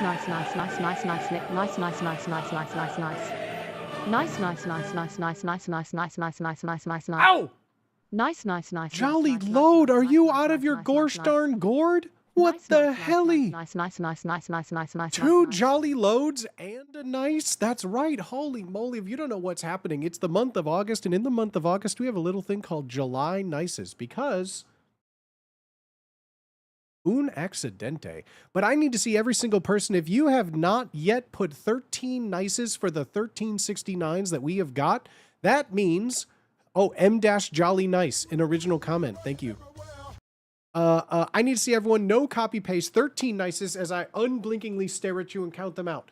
1, 2, 3, 4, 5, 6, 7, 8, 9, 10, 11, 12, 13. Oh my God, that's the most disgraceful 13 nices I've ever seen. Started off real nice. I hit one wrong answer and it went all down the hill from there.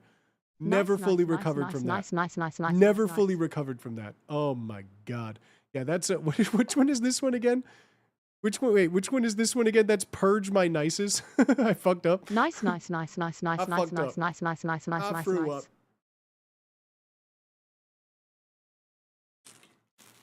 Nice and CNC, nice and C, nice. Oh, that's a minor spelling mistake. That's what it is, yeah.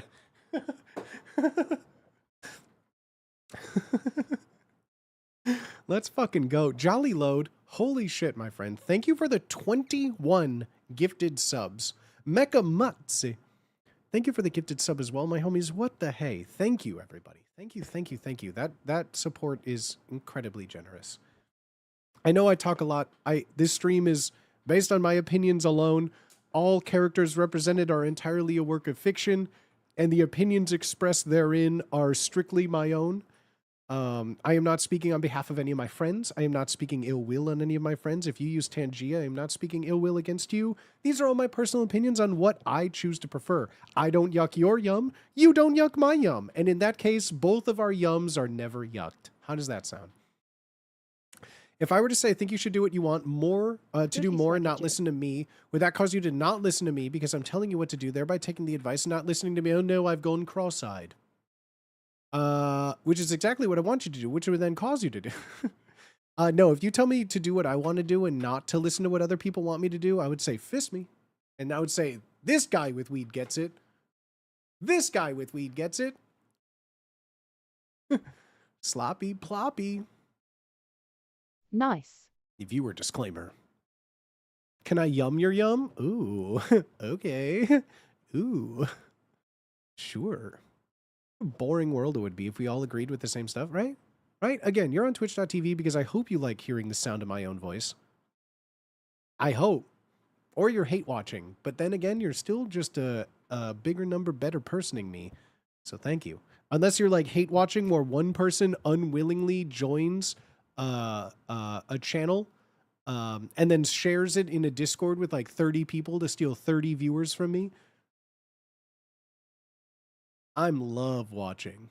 Damn.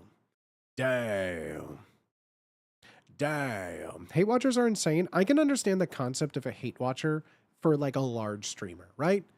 For like a large streamer, because like, let's be real. I always factor in the 1% rule when it comes to a stream, right? The smaller you are, like 1% of 100 people watching is one chatter. One chatter not liking what you're doing is a pretty good ratio. When you have 10,000 people watching, suddenly 1% is a pretty big room full of people. So like 1% of people like hate watching you is like an auditorium, like a small black box field. Like that's what I just can't rationalize is like the group hate watch mentality. Like one person hating you and watching is just like, you know, they hate you because they ain't you, right? But like when you have like a 1% factor of like, you know, 20,000 people, 200 people hate watching you. That's like if you were to like, if you're hate watching someone, if you're hate watching like a larger streamer, just picture yourself sitting in a room with 200 other people, just like all just hating someone. Like, why are you there? Like, don't you have anything fun to do? Is your life so miserable your joy comes from hating something? Like, I don't know. There's plenty of better things to hate, right? Like, go hate watch The Big Bang Theory. Like, I don't know. Like, do something else. But, like, to hate watch a small streamer is, like, another level of petty that I can't even rationally comprehend. Like, if you're sitting there watching someone with, like, 100 viewers and you're hate watching them, like, my brother in Christ, with peace and love, do anything else. Go like masturbate to your own poop. Anything else is a better option than hate watching someone that's like a small streamer. Like that's crazy. That's crazy. I came in from Talion stream one night where you were playing Outer Wilds, loved it, and will continue to come back. Thank you for dealing with haters. Well, no problem. I honestly don't think I have many hate watchers because one, I instantly shut down anyone trying to talk shit, or even if someone is like, again, I don't like when people joke because, like, let's be real, not everyone can get away with joking and being mean. Even if you say you're sarcastic, it's still mean. But I feel like our community is very well at weeding out people just trying to be argumentative and be weird. Because, like, if you want to be argumentative, you came to the wrong motherfucking chat. Because I will argue the sky is not blue if it means that you're being a dick. If you're an asshole and you say the sky is blue, I will pull out every single trick in the book to prove you wrong, because fuck you. And this is my stream. I will. All Blackhawks suck. You suck. Just kidding. I'm not. No. The Blackhawks really do suck, though. Did you see how we got the second overall pick? Yeah, I know we suck, my guy. That's how we got Connor Bedard. That's how we got Patty Kane. That's how we got Jonathan Toews, my guy. Is Etruscan navy blue. Ad break. But we all can agree that we all hate Boston. I think we can all agree. I mean, now I just hate the Panthers because fucking Marchand is on them, so fuck the Rats, but... Yo, true, dog. Bruins eat it. That's right. That's right. If there's one thing that Montreal and Toronto can agree on, it's fuck the Bruins. That's right. Red Wings legend Patrick Kane? I mean, currently, sure. I prefer the greatest American hockey player of all time without discussion, Patrick Kane. But yeah, sure, you could say Red Wings legend if that's all that... If you have to say Red Wings legend Patrick Kane, I'm all for PK88, baby. PK88 can be whatever legend you need. If that's who you associate with an original 6-team legend, that sounds like your team has some issues to work out, my guy. Damn. Damn. How many Red Wings how many Lord Stanleys has the Red Wings won with legend Patrick Kane? Oh, that's right. I forgot. Patrick Kane, the legendary dynasty in Detroit, is going really well for you guys. How'd you finish last season? That's right. Yeah. Red Wings legend. Yeah. That's what everyone remembers PK88 for. The Red Wings legend. Not great, Booty. Not great. I think we can all agree I'm just happy that he's not on St. Louis. I think we can all agree. Fuck the Blues. I don't know. Detroit isn't even in my division. I don't give a fuck about the Red Wings anymore. I'm just happy Patrick Kane is healthy and playing hockey with DeBrincat. I love those two. We took Panarin, we took Bredman away from Kane, and I've never been more sad. Now Kane's playing his twilight years on an original 6 team with one of his best friends, still lives in Chicago. Off-season, he still has a house in Chicago. His baby mamas still live in Chicago. He still has a home in Chicago and still lives here. He still trains with the Blackhawks in the off-season at the UC. Like, that's fine. That's fine. He could play on your silly little team, but my boy is a Chicago boy through and through. I love them. They're fun to watch. Yeah, Detroit's a fun team to watch. Fuck the Wings, though, but, they're fun. The Blues, well known for having Wayne Gretzky for a season or two. And, their cup run or whatever, a couple years ago, no one cares about that. No, I love hockey. We're almost through the last month with no hockey. We're almost there, guys. We're almost through the woods. We only have what is it, 3 or 4 weeks before hockey's back, guys? We're in the final stretch. This is the last month of zero hockey. The last month of zero hockey, and I'm so ready, baby. Leafs gonna win the cup at some point? Yeah, okay. Yep, pause is high. I mean, there is the chance for Toronto to win a Stanley Cup has never been more relevant than the fact that the United States is inching ever closer to just dissolving as a country as a whole, where the NHL ceases to exist and the Canadian Hockey League takes precedence on a world stage. With that, I wholeheartedly agree. And at that point, I'm just going to be a London Knights fan. At that point, I'm just going to another Ontario team. Sorry, Toronto.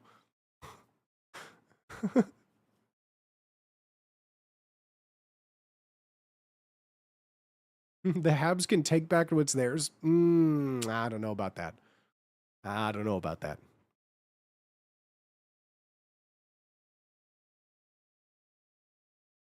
What a pipe dream. I'm just kidding. I love Toronto's hockey team when they're playing someone that like Boston or something. I'm joking. I love all my Canadian teams, except for Edmonton. They deserve everything that they lose. Oh, boy. Just itching to watch the Bears in the regular season again? Yeah, I used to say that for 28 years of my life. Heading to London? London, Ontario? The only thing I like more than the Canucks winning is the Leafs losing. I mean, that's fair. That's fair. The Toronto Scepter's right? Nah, fuck that, dude. I'm a Montreal Victoire for days. Montreal Victoire is my WHL, baby. I fell in love with the sweaters of the Victoire, and that's my team right there. Fuck the Scepters, fuck the Frost, fuck the Liberty, fuck the what are the other teams? No, Sirens. Hell no. Montreal Victoire is my women's hockey team. I don't care who you are.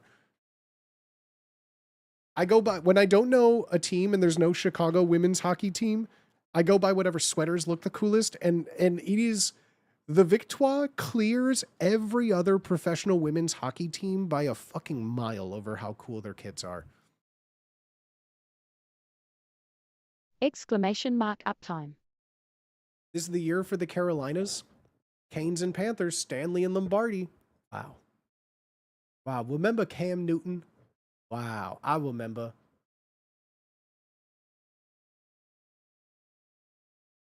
Oilers need to get their shit together. Isn't Cam Newton like the 4th string quarterback on like the Saints or something now? You don't have to answer, but are you Canadian? No. I love Canada, but no, I'm not Canadian. I just watch a lot of hockey. Oh, Supermans? Yeah. I've watched a lot of hockey. I go when I lived in Chicago, I would go to a hockey game all the time. Yeah.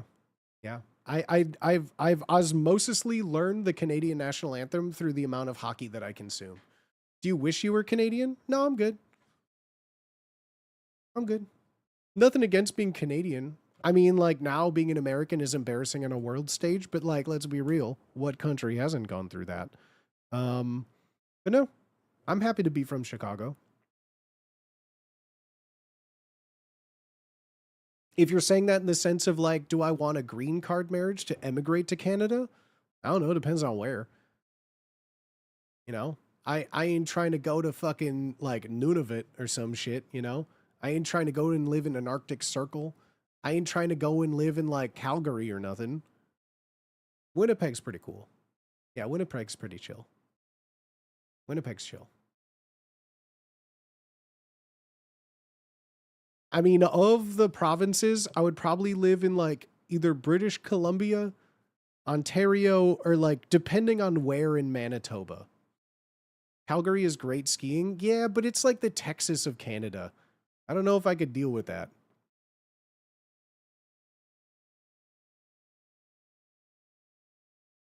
Chicago is kind of Canada adjacent. We got it's not really that close to Canada from there though.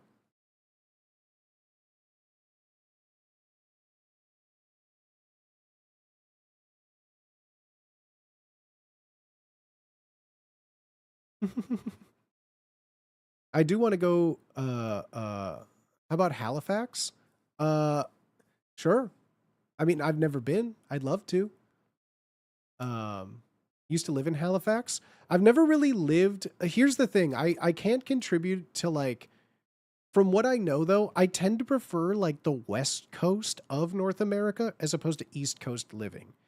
And like, I've never really enjoyed, granted, you know, I've never lived on like, this is in San Diego's the closest I've ever lived to what I would consider like a port city, like living near like the ocean or something. But the only context that I know of Halifax is solely through Canadian folk singer Stan Rogers. I only know of Halifax through like songs. I know really nothing about the town otherwise. Sounds cool.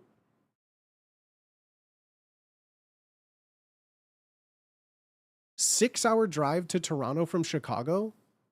Ain't no way, dog. Ain't no way. It's like 6 hours to get to like Michigan from Chicago. Much less like even Windsor And or that dirty something. Myrtle RN talk about a coast town lololol. Like maybe Windsor is like 6-hour drive, but ain't no way Toronto is that close. I could be wrong, but I've never driven from Chicago to Toronto, but I've gone from Chicago to Detroit and by proxy Chicago to Windsor, and Windsor and Toronto aren't anywhere near each other. Like if I was to drive from Windsor to Toronto, that would probably be a couple hours on its own. Michigan is like 2 hours from Chicago. Yeah, Detroit, Michigan. You know, the part of Michigan that is almost touching Canada. Yeah, if I was to go to Michigan on like the tiny little tip on like, what is it, like South Bend or something? Oh, not Detroit, lol. Yeah, they're talking about going to Toronto. I'm talking about going from Chicago to Detroit, which I've done that trip before on a bus, on a party bus going to see Detroit play Chicago on Thanksgiving. It's a decent chunk of time on just like a bus or a car. And then from Detroit to Windsor is, I mean, across a bridge. But then from Windsor to Toronto is also a couple of hours. Yeah, just to get, yeah, but we're not talking about just the tip of Michigan. We're not talking about just the tip of Michigan in reference to going to Canada.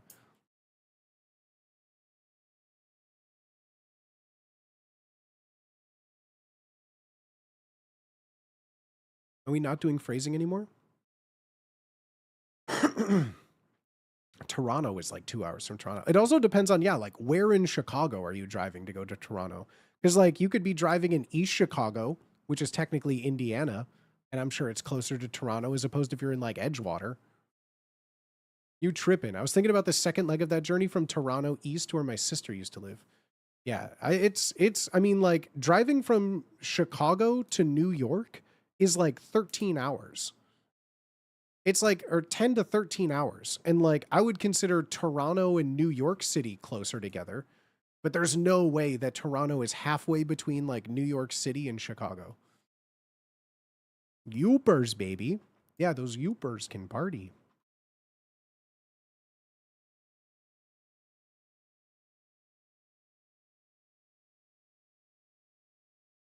That was more or less what the trip was, Western New York.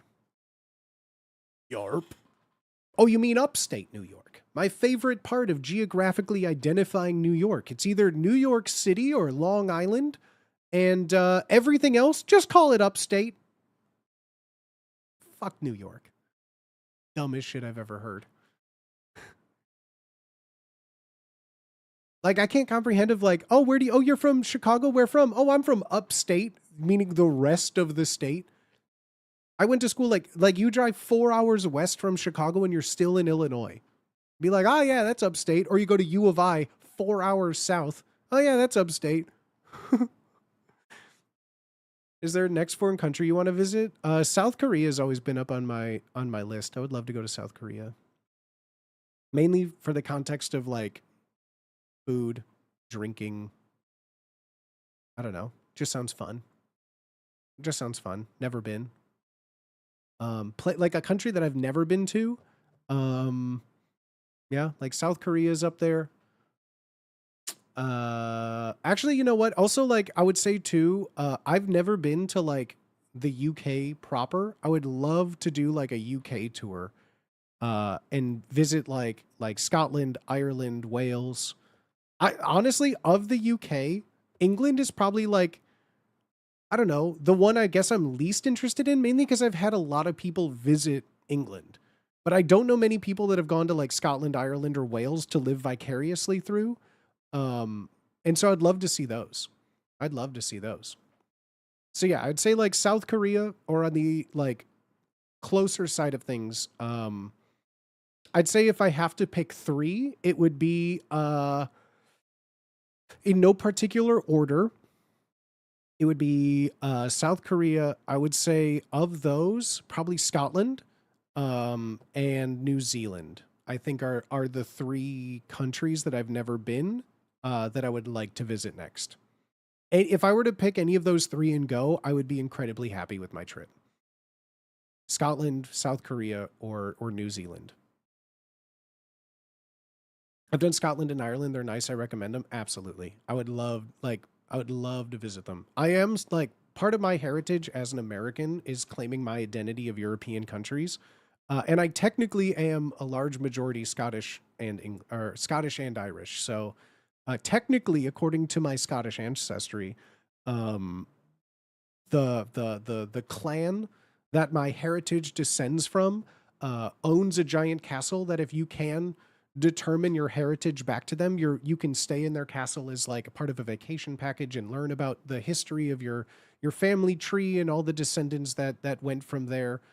We need a booty tartan. I do have my tartan, my colors. I had a kilt when I was growing up. I no longer fit into it. So I do have like, I can trace my lineage and genealogy and family history back to a specific clan and everything back in Scotland.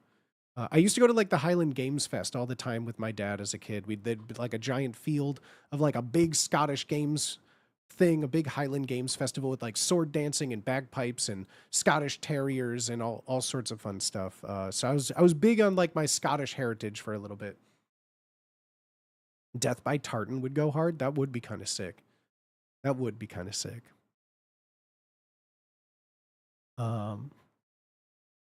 But I also am Irish. I do love both Scotland and Ireland for like the general country aesthetic. Yeah, and Wales also just sounds cool. Wales, I've known people that were Welsh, but I've never been to Wales. But everyone that I've met, everyone that I've met from England isn't always a winner. I've had a very lot of good friends from all over England. And a large majority of them are really, really nice people. I have known some absolute fucking wankers from England though, that like I've at least personally, I've never met anyone from Scotland or Ireland that was like, I don't know. I've always had good times. Especially, I've only known 2 Welsh people in my life, and they were like some of my best friends in college. So I would love to go to Wales. That'd be fun. England? Yeah. If I'm there, why not? But like, I'd say everywhere but England in the UK is where I would want to visit first. Yeah. They got dragons there? Fuck yeah, dude. I want some tartan at lake to hand me a sword so I become a king, bro. Fuck yeah. Establish a new monarchy, bro. King booty. Move over. Oh, well, fuck everybody. I'm sorry we didn't play baseball today. This has been just a just chatty yappy stream again. I mean, we are in the just chatty yappy stream. You could do. Iceland? Bro, I would love to hit up Iceland. I've never met anyone from Iceland, though. And Icelandic as a language scares me. But Iceland looks so fucking pretty. Everything I've ever seen from Iceland looks fucking awesome. Except necessarily some of the food. But Iceland sounds fucking sick. No, I would love to go to like any Scandinavian country too. Anywhere, like, I know it's like, don't say you want to go everywhere. But like, I would love to visit like Norway. I would love to visit Iceland. I would love to visit anywhere around there too. Greenland? I'd go anywhere else in Canada before Greenland, maybe. I know nothing about Greenland other than that's where Fezzik, the Andre the Giant's character in The Princess Bride, was from there, stumbling around drunk in Greenland.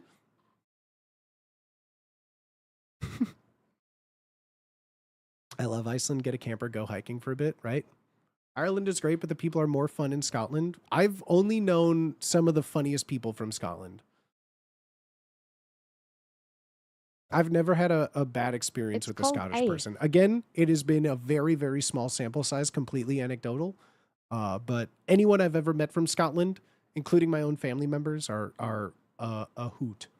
Lavender Hauntings, thank you for the follow. Actual Human, thank you for the follow as well. I really want to see glaciers while they still exist. I mean, that's pretty cool.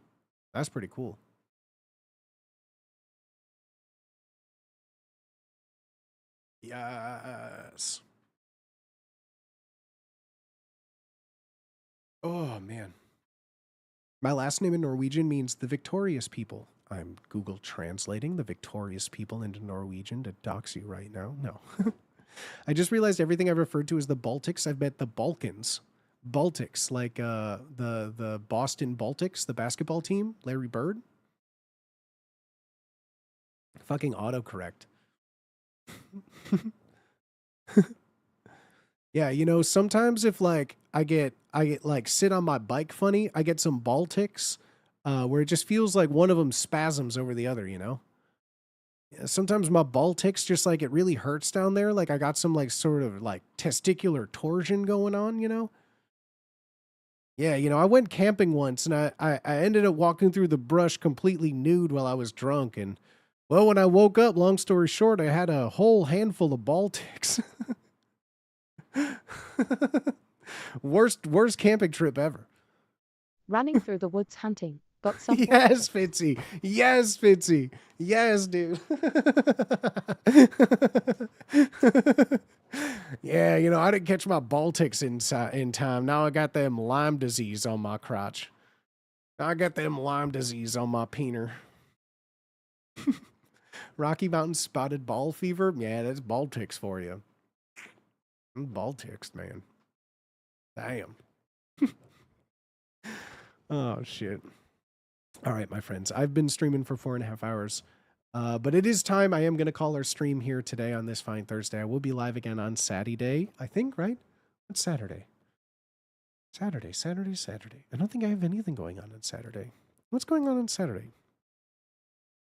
I don't think I have anything going on Saturday, so we'll find out. Tentatively, I'm just going to say for right now, unless something changes, we'll be in the Booty Science Theater on Saturday watching something a little bit silly and a little bit stupid. I still have a backlog of a bunch of movies that I want to watch with y'all. So we'll probably be watching a movie in the Booty Science Theater. But I still have a lot of work to do, so it's going to determine on a couple of things for that. But if you want to know down to the minute of when I am live and what I am doing, you need to get yourself in the Discord, discord.gg/bootyswaga.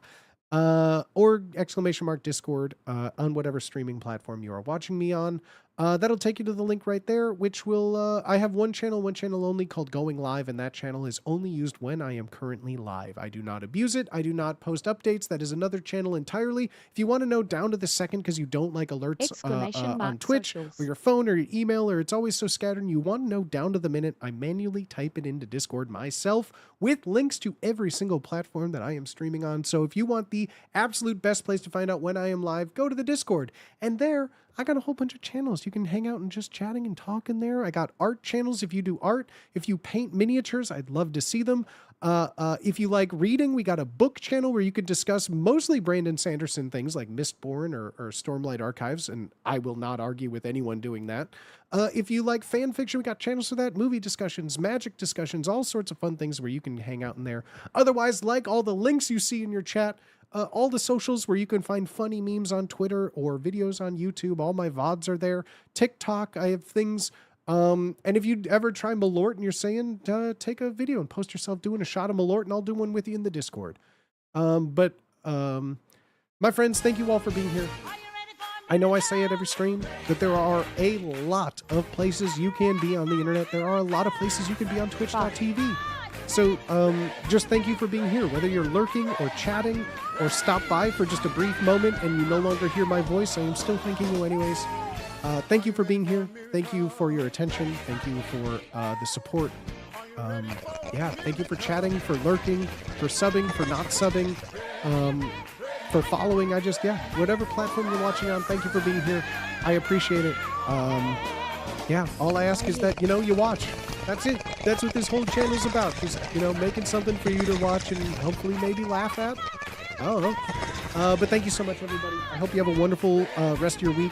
I hope your weekend starts off nice. We'll be live again on Saturday, Tuesday, Thursdays, and Saturday on almost every streaming platform. So thank you for being here. Hope you have a wonderful rest of your day.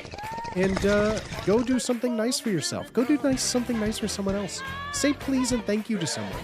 At least if it's just once a day, say please and thank you to someone. Okay? Say please and thank you to yourself. Saturday can't come soon enough. You deserve it. But thank you for being here, everybody. I hope you have a wonderful rest of your night. Bye.